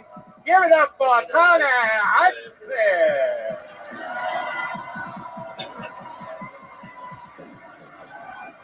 Phoenix, Arizona, make some fucking noise! Hell yeah. Wow, look at us. Brian Redband's here, ladies and gentlemen. Oh my goodness, am I excited about this? Our return to Stand Up Live in Phoenix, Arizona. This fucking place is one of the biggest comedy clubs in the country, and it's packed here today for 3 p.m. show. People still staggering in as we speak, signing up as they come in. If anybody hasn't had the chance to sign up yet, your last chance, it's right over there. That bucket's going to be coming up to me via KC over there any second. And here we are. Destiny will prevail here tonight, Brian. And I'm excited. We're all in town because every year me and a huge group of friends go to the Royal Rumble for WWE, wherever that will be. How many of you are going to the Royal Rumble tomorrow, huh? Well, one of the fun things that I did, actually, is I went over to our friends over at BetDSI, and I actually placed a bet on who I think is going to win tomorrow. I went all in on The Rock. I think The Rock is going to make a return. And you can bet on anything at betdsi.com. They have over 20 years in the business. You could bet on sports, reality TV. Yeah, you could even bet on MasterChef Junior, which is about to start. You know, if you want to get into some kid gambling, which that's what I like to do. But no, you could do a TV series. You could do Game of Thrones. You know, you Walking Dead. Who dies next? Yeah, like a bunch of stuff. You could bet on anything. And you even you're undefeated. I don't know if anybody even noticed. Brian went undefeated on NFL playoff picks this year. Yeah, all four. And who do you think's going to win the Super Bowl? Well, I think the Patriots are. Oh, fucking dynasty! I'm even from LA. I just I think it's. But you do dress like Bill Belichick, so. That's the coach for the Patriots. Oh, the football, the sports, or the baseball team. Yeah. Go to betdsi.com, use the promo code KILL120 so they know we sent you. You can deposit, cash out, and get paid. Or up until $1,000, they will give you a 50% bonus on your initial deposit. That comes with a rollover requirement, but $1,000 will get you $1,500 to play with. So once again, that's betdsi.com, promo code KILL120. And again, KILL120, betdsi.com. But before you do that, make sure your anxiety isn't bumping. I don't know if you know this, Infinite CBD offers the cleanest, healthiest, and purest form of CBD available, and we found new ways to use it lately. It's really, really cool. They have the CBD PM. Sometimes I have trouble sleeping, especially on Monday nights after hosting Kill Tony. I'm trying to listen and think of what we're going to do next, and I'm paying attention to you and the band, and my mind goes crazy. So I realized that CBD PM, it's CBD and coconut oil mixed together, and it's a mix. Yeah, it really is. It helps me sleep. I wake up on Tuesday morning feeling like a big freaking baby. And if you drink a lot and do a lot of drugs like me, they have CBD Nano Detox. It's actually has a bunch of things in it like milk thistle, green tea, helps support, it just gets all the toxins out of your body. For the most part, you can't do anything with the herpes or anything like that. But Red Band. Yeah. So go to Infinite CBD and see which one of their products is going to enhance your life. Again, the website infinitecbd.com. That's INFINITECBD.com. And if you use the promo code Tony15, you get 15% off any purchase. That gets delivered anywhere, so do that. InfiniteCBD.com. All right. All the hard work is done, everybody. It's playtime now, huh? That's it. That's for the podcast listeners. But now it's time to have some fucking dirty Phoenix fun. KC, can you bring that bucket up here? Where's KC at? Oh, make some noise for KC, everybody. Fun fact about KC, he's been managing clubs in Phoenix, all the clubs that you've ever fucking been to. This guy runs the whole thing, and he just got copy 00 out of 025 of very special. You're going to see them on your way out. There's only 25 prints available. So, but Ryan J. Ebelt drew up something really amazing, specifically for this show at this venue that we're at, this fucking 3 p.m. Kill Tony. So, amazing pieces of art happening. Oh, and also for you podcast listeners, I'm doing stand-up in Calgary, February 7th and 9th with Jeremiah Watkins featuring. Of course, we're going to Dublin, Manchester, and London for episodes of Kill Tony, which have already, I believe, sold out completely. And then I do 6 nights of stand-up in London continuously after that, night after night, all at the Soho Theatre. And then we're bringing Kill Tony to Philly, March 21st. And then a weekend of stand-up March 22nd, 23rd in Philadelphia, Pennsylvania. We got Dom Irera next week for those of you listening to the podcast. So your next episode's Dom Irera, the legend. I mean, truly nobody better at being a guest on this show than Dom. And by the way, I got asked this question last night during my stand-up show. They asked, "Oh, who's your guest going to be tomorrow? Who's your guest?" And I just want to say it so that I don't have to say it again on the show. In LA, when we're doing the shows at the Comedy Store, it's fun to have a guest. They add something. It makes it a little bit more refillable. But on these road shows, I don't know if you guys know this, but we have a band on this show.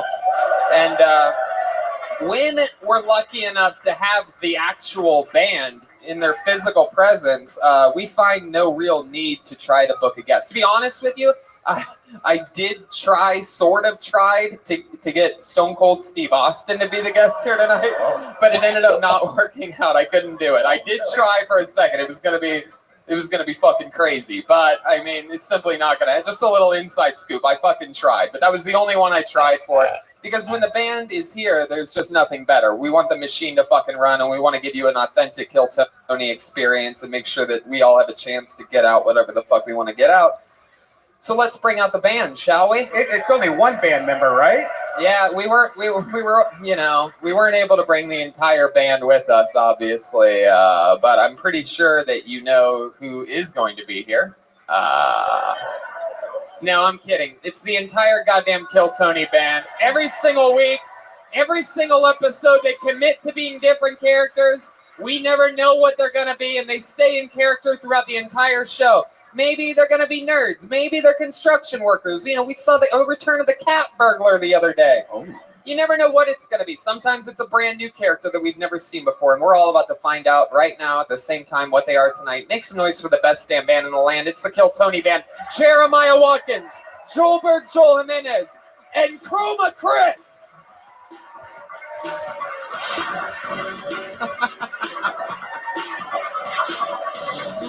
What? Oh my god. Oh no. Oh no. Wow, it appears as though they are breakdancers for the first time ever. I cannot believe what I'm seeing. This is obviously their first time on the show.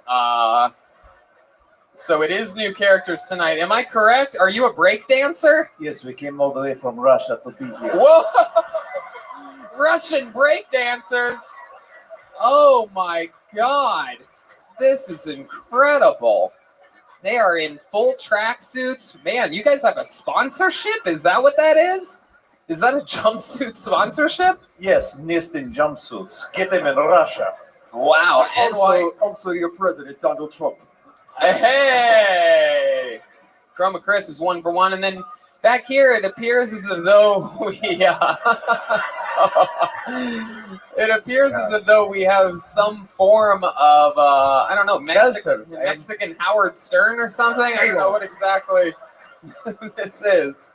Well, my fashion inspiration is Darlene from Roseanne. I am Petrushka. Wow. Top #1 female breakdancer in all of Russia.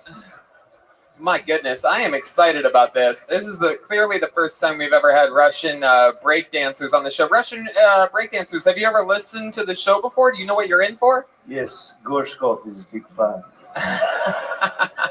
All right, well, we have Red Band, we have Russian breakdancers, and I have, thanks to our friend Casey and all of you feeling, wow, this is a filled-ass bucket. Filled to the brim. This is our bucket of Phoenix Destiny here tonight. This is fucking exciting. So, shall we? Shall we get it started? Our second ever episode in Phoenix, Arizona. Everybody is here.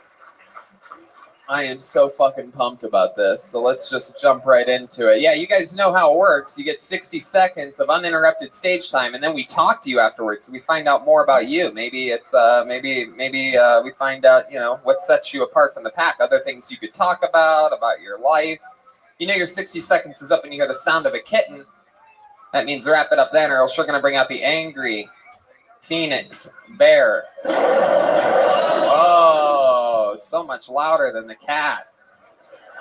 It's almost amazing. Okay, here we go. Your first comedian. Anything can happen. Could be this guy's first time ever. He could be the king of the Phoenix open mic scene. Who knows?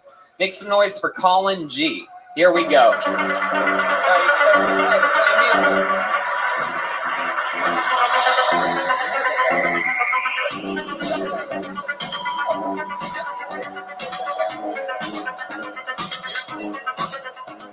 By the way, the stairs is over here. Oh yeah, stairs is over here.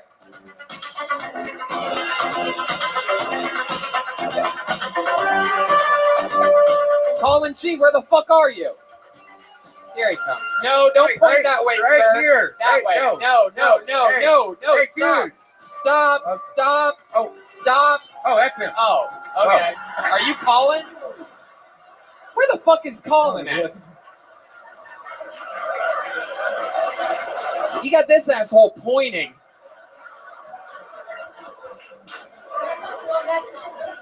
He's gone. Okay. Okay, you guys are gonna play people up, right? Because we have the full band, right? Russian guy, you seem a little shy. Yes. Okay, they're gonna play people up. Yes. All right. Your first comedian getting an uninterrupted 60 seconds tonight goes by the name of Michael Sansino. Here we go. Michael Sansino. Hey! Holy shit! Right. Holy shit! Supply. Hold on. Russian breakdancers, hold on a second. We played Take On Me perfectly and nobody called. All right. Did anybody vet these people when they signed up for the show? Did we let some fucking internet Hey, troll? there is a man right there. Hey, Michael Sansino! Holy shit! All right. So I do apartment maintenance, right, guys? Where I worked, a bunch of old seniors. These guys are like drugged out. They're fucking insane, right? I get a work order to go in somebody's apartment. I go in, I do it, I fucking leave.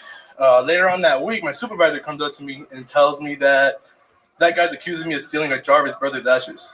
What kind of fucking person you got me to do that shit, man? So later that day, I'm just walking around. Same dude comes up to me, asks if he could buy some weed off of me. And I don't hold any grudges, so like, fuck it, you know?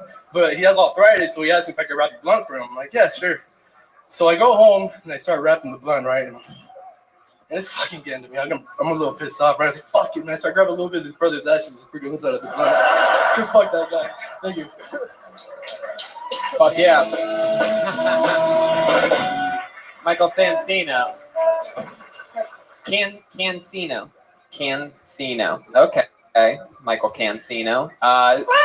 There you go. There's a minute right there. You got a little excited. You thought that the laugh on the ashes part was going to last 17 seconds longer than it did. I timed it. I recorded myself this week. It lasted like a minute, 10 seconds, but fuck, man, I'm shaking. So hell yeah, shaking and baking. You must have forgotten a part. Maybe it was one of the punchlines. Probably, dude. So, Michael, this is one of your first times doing stand-up comedy, correct? Very first time? Yeah, very first time, everybody. Come on. Heck yeah. How old are you, Michael? I just turned 22. 22 years old. Wow, you look a little bit older than that. Did people tell you that? Yeah, man. You lived a full life, huh? We met last year, and you said, yeah, me and my older brother, like, he's my older brother, but I look like fucking 10 years older than him, so. I met you last year, is that what Yeah, last year you guys came here. You guys came with, what's the old guy? Not you. Doug Benson? No. Doug Benson was here, right? Yeah. Benson, but my boy, Patty Reagan. Old guy. The old guy, Patty Reagan. Yeah. Wow. So, Michael, you're 22 years old. You live here in Phoenix? Yeah. What do you do for work? Apartment maintenance. Apartment maintenance. Yeah. Wow. Fuck yeah. Go. Apartment maintenance. Sorry. Are you're Latino? Yeah, Mexican. Yeah. Mexican. Fuck yeah.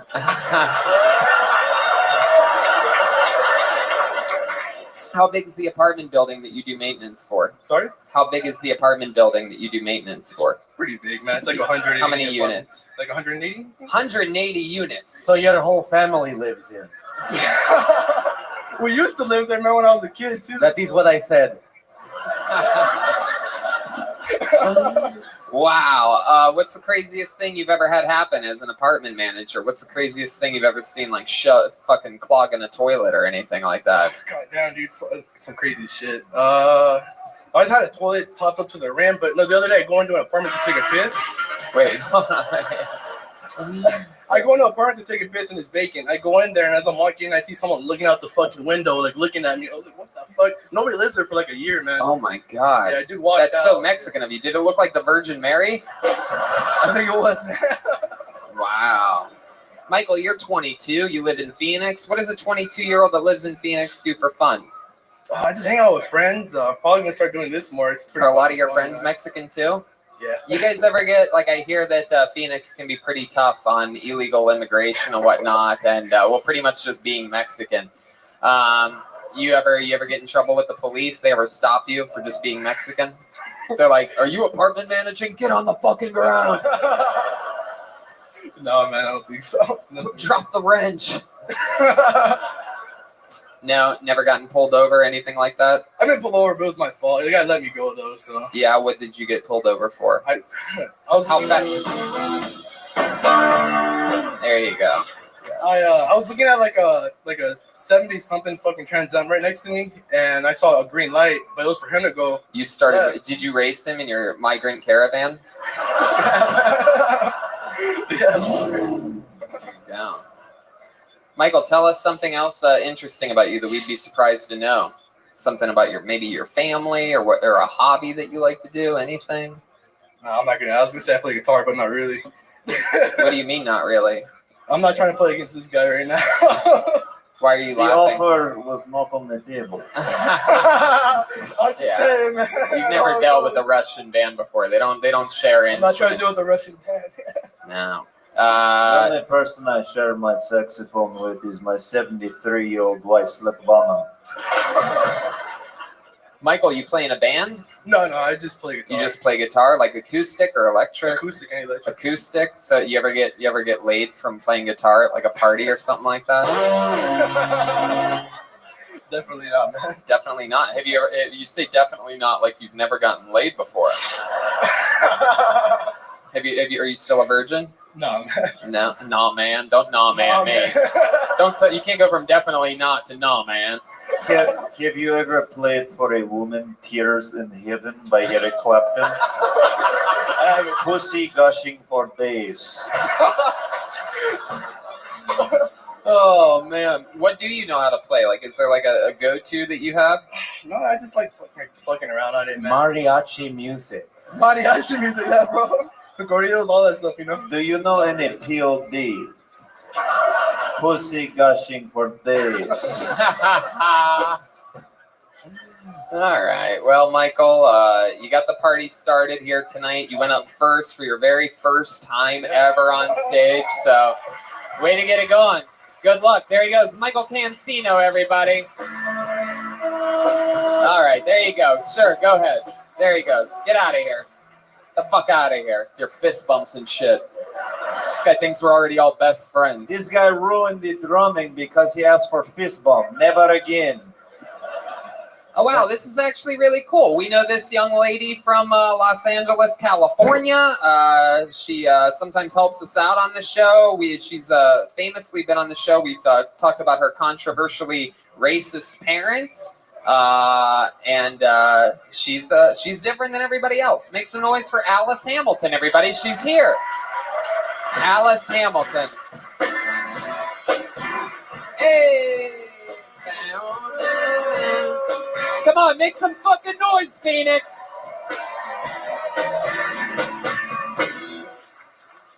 Not all babies are cute.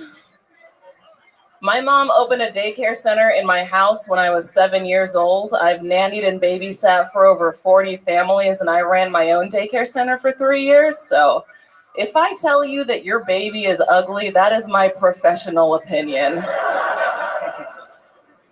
I don't like nannying for white kids because when they cry in public, it looks like I'm kidnapping them. I have a car seat in my car because I'm a nanny, and when you have a car seat in your car, your friends don't assume it's because you're a nanny. They assume that you've had a baby this entire time that you just never told them about. Your new boyfriend will also think that, and there will be a lot of fear in his eyes when he looks over at you and goes, "Oh, you have a kid?" And I was like, "No, I am just planning for our future." There you go, Alice Hamilton, everybody. Good set. The man in the box. Alice Hamilton. That's fun. You're here. You made it all the way to fucking Phoenix, Arizona. Yeah, This is so cool. I love it when LA people are on the road shows. It's so cool. Yeah, made the trip. Brought the drums in my trunk. Hey, team player. Fuck yeah. Well, that was a fun set. So how long have you been nannying for? Since I was like 12. Wow. Yeah. So pretty much the only thing I ever did except for 2 years of Walmart, which was awful. Russian breakdancer? Yes, she is dressed like widowed Lisa Turtle from Saved by Bell.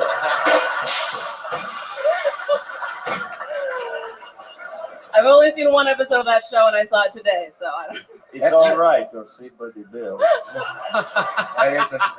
That's a sexy outfit. I like the socks. Thank you, Red Band. Wow. Yeah, nothing better than knowing that you have a red band have a full erection right now.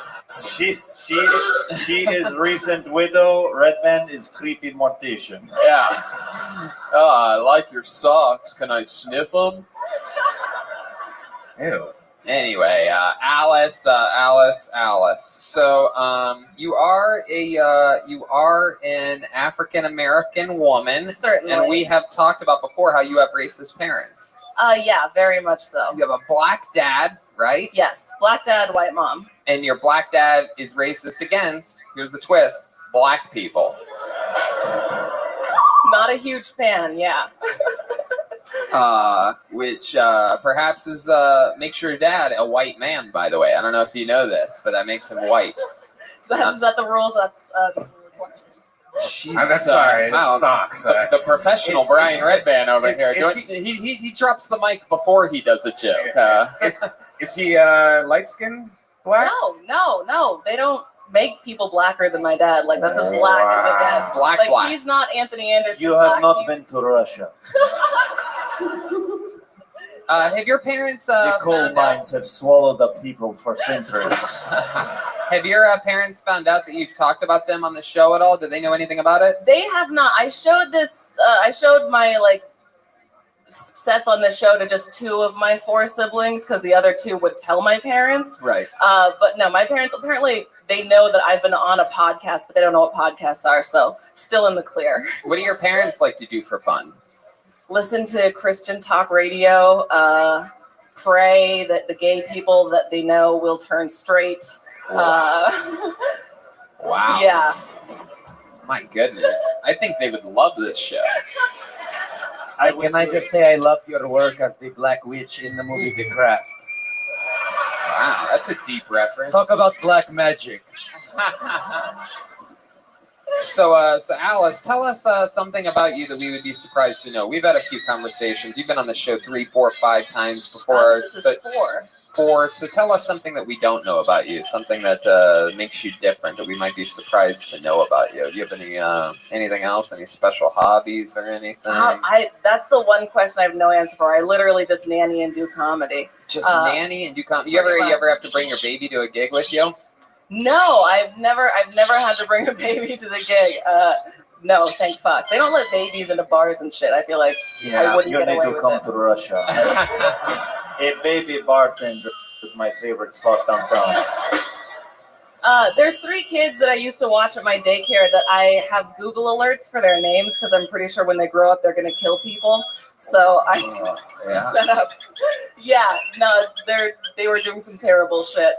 Is there ever a time where you thought a kid might die while you were taking care of them? That's what I would be afraid of. You ever have a kid that you were watching fall into a pool and you're like, oh shit, I can't swim. What am I gonna do? Okay, 8 years of swimming lessons. I would save that baby. Wow, that's how many years it takes for a black person to learn how to swim. That's incredible. 8 years. You could have gotten a master's degree in that time. Instead, you learned how to Whoa, whoa, whoa. doggy paddle. Tony, do not say masters in front of her. All right. Alice, so much fucking fun. I'm so glad. Oh, shit, the chance that you got. Oh, holy shit. Alice, so much fun. It's always fun to have you on the show. Thank you so much, and we'll see you soon. Let's keep it moving along. Alice Hamilton.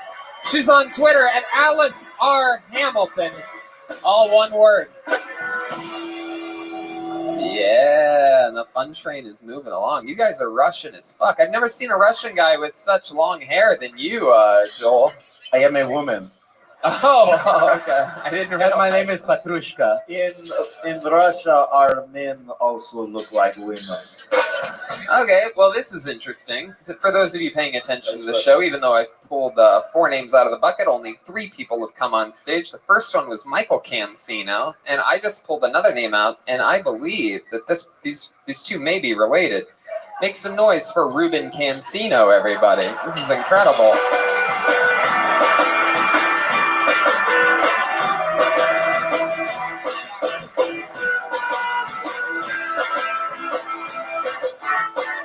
Ruben Cancino, get your fucking ass up here. You are next. My guess is they're probably brothers. Probably one thinks they can outdo the other one. Here he comes, Ruben Cancino, everybody.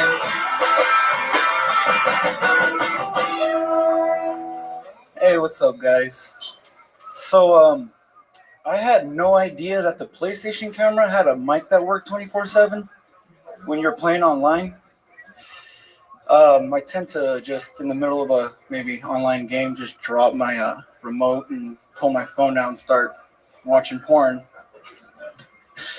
And yeah, so when I come, I kind of make weird ass noises. So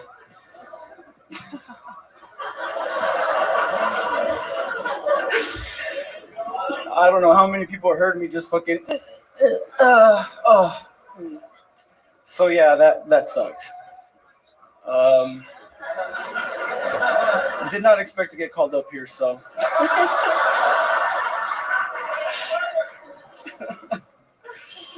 That's all I got, guys. All right, that's all he's got, Ruben Cancino. This is incredible. Am I right in guessing that that you are the brother of Michael Cancino? Yeah. My goodness, Did he pussy out, or what happened? No, he was up. Oh, He was up earlier. Was Michael? I This thought it is was the Ruben. first guy. Sorry. No, yeah. So Ruben, there you go. You did about as good as your brother did. You guys can argue on the way home about who had the better, the one laugh that you guys both got.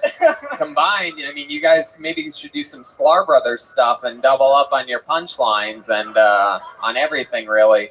So, Ruben, really, you just talked about the PS4 controller having a microphone and that you jerk off and you make a weird noise. How far away are you from this PS4 controller when you're making that noise? And how deep up your ass is the controller exactly to where you think people can pick up on it? I don't like butt stuff.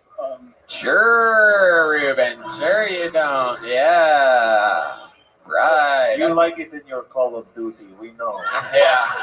So how do you know you don't like butt stuff? Have you? Tell us about what happened. Yeah. Jesus. I had an ex-girlfriend that snuck a finger in and didn't like it. When you say snuck a finger in, like, I mean, what do you mean by sneak? Like, can you describe a little bit better? For how long? You Fortnite? He's hitting you with the video game jokes, bro. You gave him fodder with that PS4. You woke him up. They have video games in Russia. We feel. So when you say sneak it in, what do you mean? You having sex? You making out? What's going on? She was giving me a blowjob. She's giving you a blowjob, and is it a standing blowjob or are you laying down? I was laying on my back. Laying on your back, right? So you sort of, are your knees bent or your legs are flat? They're spread open up a little bit. Is she a Mexican girl? White girl. White girl. Oh, okay. I'm surprised because I thought maybe she was Mexican because they like to take the underground tunnels too. You know what I mean? The old fucking flat. If she was Mexican, would you build a wall around your asshole? Yes. Yes. And would you make her pay for it? Yeah. Do you ever have sex with a family member and you're like, let's play Super Smash Brothers? Oh my god. Hell yeah. So she tried to get into your fucking tunnel and you're like, that government shut down right now. She got in there and yeah. How's she? And he was like, no.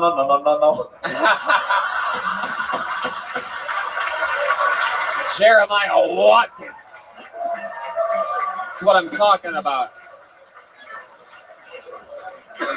How deep in do you think she made it? Brian always asks in a great way. He goes, "How many knuckles?" Yeah, this is a red band question. How right? many? It's kind of like a dipstick, like the whale, you know. How many levels did she make it? Yeah, I believe it was her index finger, so I think she almost made it to the second knuckle.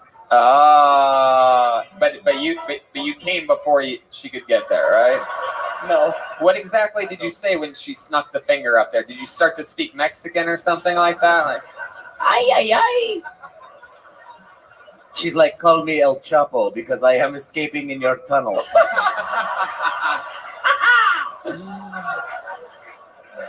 what did you say to let her know? Did you jump or anything jumped, like that? yeah. He said, game over. Wow. Man. Well, that's exciting. She never tried it again? It was just a one-time thing? Yeah, no. Have you ever tried it with a girl? Do you like anal with a girl? Yeah, have you ever put, I think what Brian's asking is, have you ever put anything in a girl's butt? Yeah, but yeah, but I want to say about 6 months ago, it was the last time I ever did that, and never do it again. You don't like it? I did, but I pulled shit out once. So. Oh, wow. Yikes. And to that I say, yikes. I don't see the problem. Grow up. People shit. What the fuck? She let you do that? You're going to complain? Shit, dick. Get the fuck out of here. Did you make her suck it off? Okay, Red Band. All right. That's where it's That's just what gross. you do. That's where it's just gross. Red My Band. God. Man, that's exciting. So what else, Ruben? What do you do for work? I'm a maintenance supervisor. Maintenance supervisor? Whoa! Are you your brother's boss? No, he works for a different company. Oh, wait. So you guys work two different levels of maintenance? Wait. Same? Yep. If they are maintenance supervisors, they probably are plumbers at times. We have the real life Mario Brothers on stage. Hey, I like that. You're right. Heck yeah. Okay, how long you been doing that for? 7 years. 7 fucking years. How old are you? I'm 26. I'll be 27 in March. Wow, that's incredible. Craziest thing you've ever seen in your days of maintenance. You remember anything wild? Oh yeah. I once had I know you once plunged a girl's ass with your dick. Yeah, I have. Put it in her PS4. I once got. He's like, can we go back to Xbox 360, please? Yeah. I know a girl once stuck her finger in your gay station. All right, I don't know. Gay station. Come on. Video game butt jokes, people. Craziest thing you've ever seen is a maintenance supervisor. The supervisor of all of the maintenance. This didn't happen when I was a supervisor, but I was they tried luring me in. Dang it. I don't want to use the wrong term, but Chinese. Oh, good luck. You did. You used the wrong term. I don't want to, but here it is. I don't want to use the wrong term. The dirty whore with the dick tucked between the legs. The man woman. Yeah. It. Hey, not my words. His. I don't know if this is wrong term, but peace from whence you came. I don't. Sorry, I'm nervous. The Nintendo Switch genders. Hey! Wow! Wow! Wow! Still sticking it on video games with this guy. I love it. How did a transgender person try to lure you in? It's kind of a long story, but I'll try to cut it short. Did it feel like 7 inches, 8 inches? Okay. Okay. She heard me online gaming and she liked that I come weird. I've seen some pretty convincing trans women before, and this one was hideous. So what did she say to you? So what happened was her apartment was flooding downstairs. Yeah, that sounds like a typical problem that those types of people have. Sounds like a woman to me. So I ran up to her apartment and started knocking, and I can clearly hear somebody was home. I heard music playing, so nobody was answering. I had to run back to the office. Girl, dun, dun, dun, dun. Okay, go on. Grabbed the keys, entered, knocked, yelled out. Entered and then knocked? No, knocked and then entered, sorry. Robert Mueller over here, Jesus Christ. And as I open the door, I see a mirror, and I just see four legs. You see 4 legs? What is it? What is it, an injured spider? Well, I mean, I guess you'd say it was 2 people, and they were... Turns out transvestite was spider all along. I don't want to use the wrong term, but a tranny spider's walking towards me. You see 4 legs, and then what? And when I open up and yell maintenance, I crack it open, see the mirror, and I just see the legs, and all of a sudden you just hear, "Oh, hell no, I'm fucking in here." And then I just fucking shut the door. Right. And I leave. The transvestite was having sex with spider? Go ahead. It was tarantula. So, I ended up going. That was Chroma Chris. Silent but deadly. Correct. And I leave. The transvestite was having sex with spider? Go ahead. It was tarantula. So, I ended up going. That was Chroma Chris. Silent but deadly. All right. Well, Ruben, I still don't understand. I think you're trying to tell us that a transgender person tried to lure you in by letting their plumbing go haywire, and while they were fucking, and then you barged in and then knocked, and then they're like, "We're fucking," and then you ran away. No, I don't really see how the transgender person tried to lure you into this whole mix. So, right, there must be more to this story. He fucked the guy in the ass and got shit, or something like that. It's a long story. All right, buddy. Well, this was your first time doing comedy, right? And excitingly enough, also your last time. But I'm glad you did it with us. You and your brother can talk about this crazy shit and go do maintenance on your sets. There he goes, Ruben Cancino, everybody. Hey, All right, on to the next one we go. All right, let's keep this fun train moving along with the comedy stylings of Adam Lundquist, everyone. Adam Lundquist. Rock you like a hurricane. Here he comes. Rock you like a hurricane. Adam Lundquist, ladies and gentlemen. Woo! How's it going? Oh, I see why most of you are alcoholics. This is nerve-wracking. I think I've been getting bit by dogs too often. I mean, on my way over here, walking through my neighborhood, and a dog came up to me, growling, like charging at me, and my first reaction was to just kick it. And, like, it wasn't even big enough to feel okay about kicking. Like, but I didn't realize until it was already over the fence. So, the first time I got bit by a dog, though, was by my dad's barber. I was like 7 years old. It wasn't really traumatic because he didn't break the skin, but it was more my dad's barber grabbing him by the throat and throwing him into the shed in 120-degree weather in Arizona. There you go, Adam Lundquist, everybody. All right. Fuck yeah. Hell yeah. Welcome, Adam. This is your first time doing stand-up? Yeah, first time. Fuck yeah. Very exciting. There's the goat of the first time. Now, for those of you listening to the podcast, Adam is what we would say appears to be white trash, right? Sheet metal fabricator? Yeah. Somehow you look like both Obi-Wan Kenobi and Chewbacca at the same time. I'm glad you're here for the Royal Rumble since you look like Daniel Bryan with Down syndrome. Yes. No, this is very exciting to be here in Phoenix and watch you perform your first stand-up set since you are indeed Randy Johnson's watchdog. So welcome, Adam. First time doing stand-up. You get bit by dogs a lot, dude? I mean, more than the average person.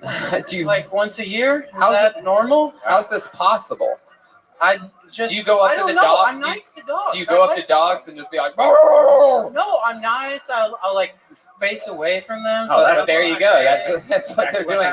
They think that you're afraid and they have a reason to be aggressive towards you. So I should yell at them? No. Why would you yell at?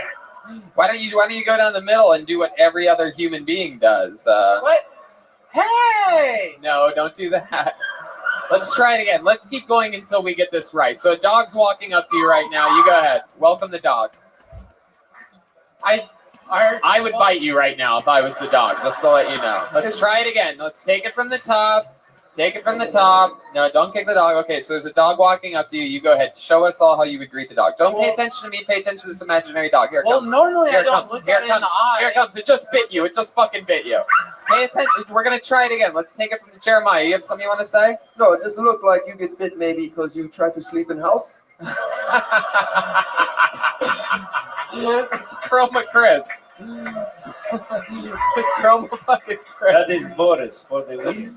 Okay, Adam, I'm not giving up on this. We're going to fucking try it. Into the microphone. There's an imaginary dog walking up to you. You're walking down the sidewalk. Go ahead. Oh, hey, pretty dog. How do I... Okay.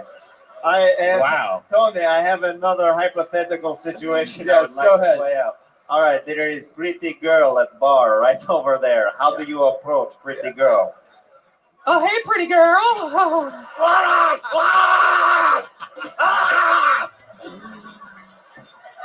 Adam, let's give it one more try. I believe that you can do this. So there's a dog walking up to you. You're on a sidewalk, into the microphone, and action. Go.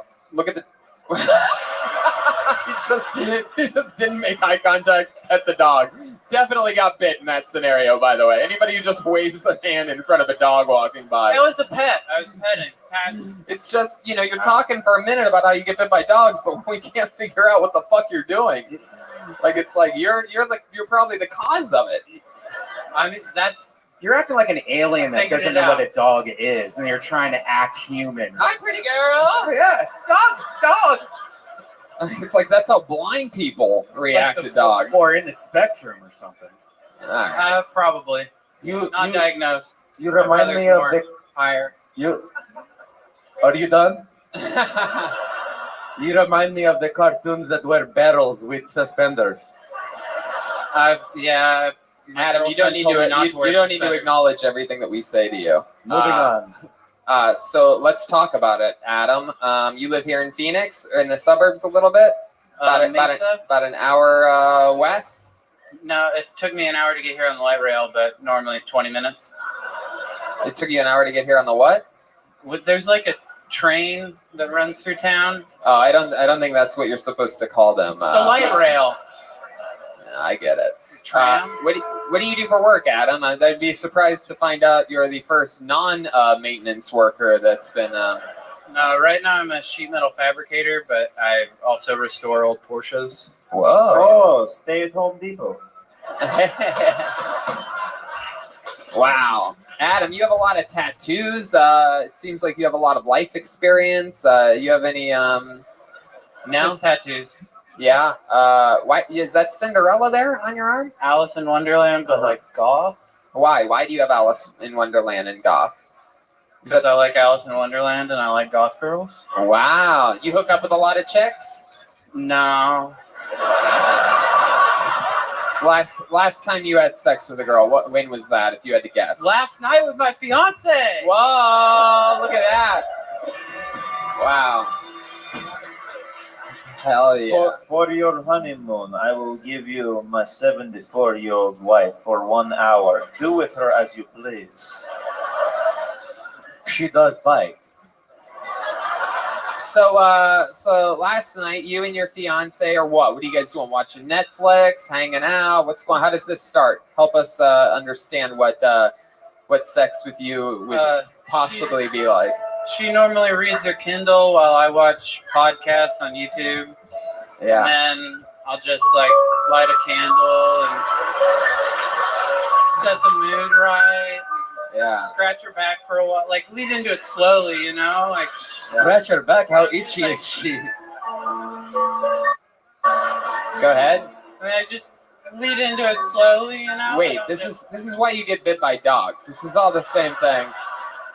You know, she's reading, I'm watching podcasts, and then I go, "Hey, pretty girl." How long has your fiance been on 2-foot chain leash in your kitchen? What does your fiance do? She works at a urology doc. She works for a urology doc. She works for a dick doctor. Wow. I love it. You said the proper word twice, and then you're like, "No, fuck this. I'm going to be ignorant about this." Dick doctor. I hope that all dick doctors have that on business card where it says, "I am urology, I am a dick doctor."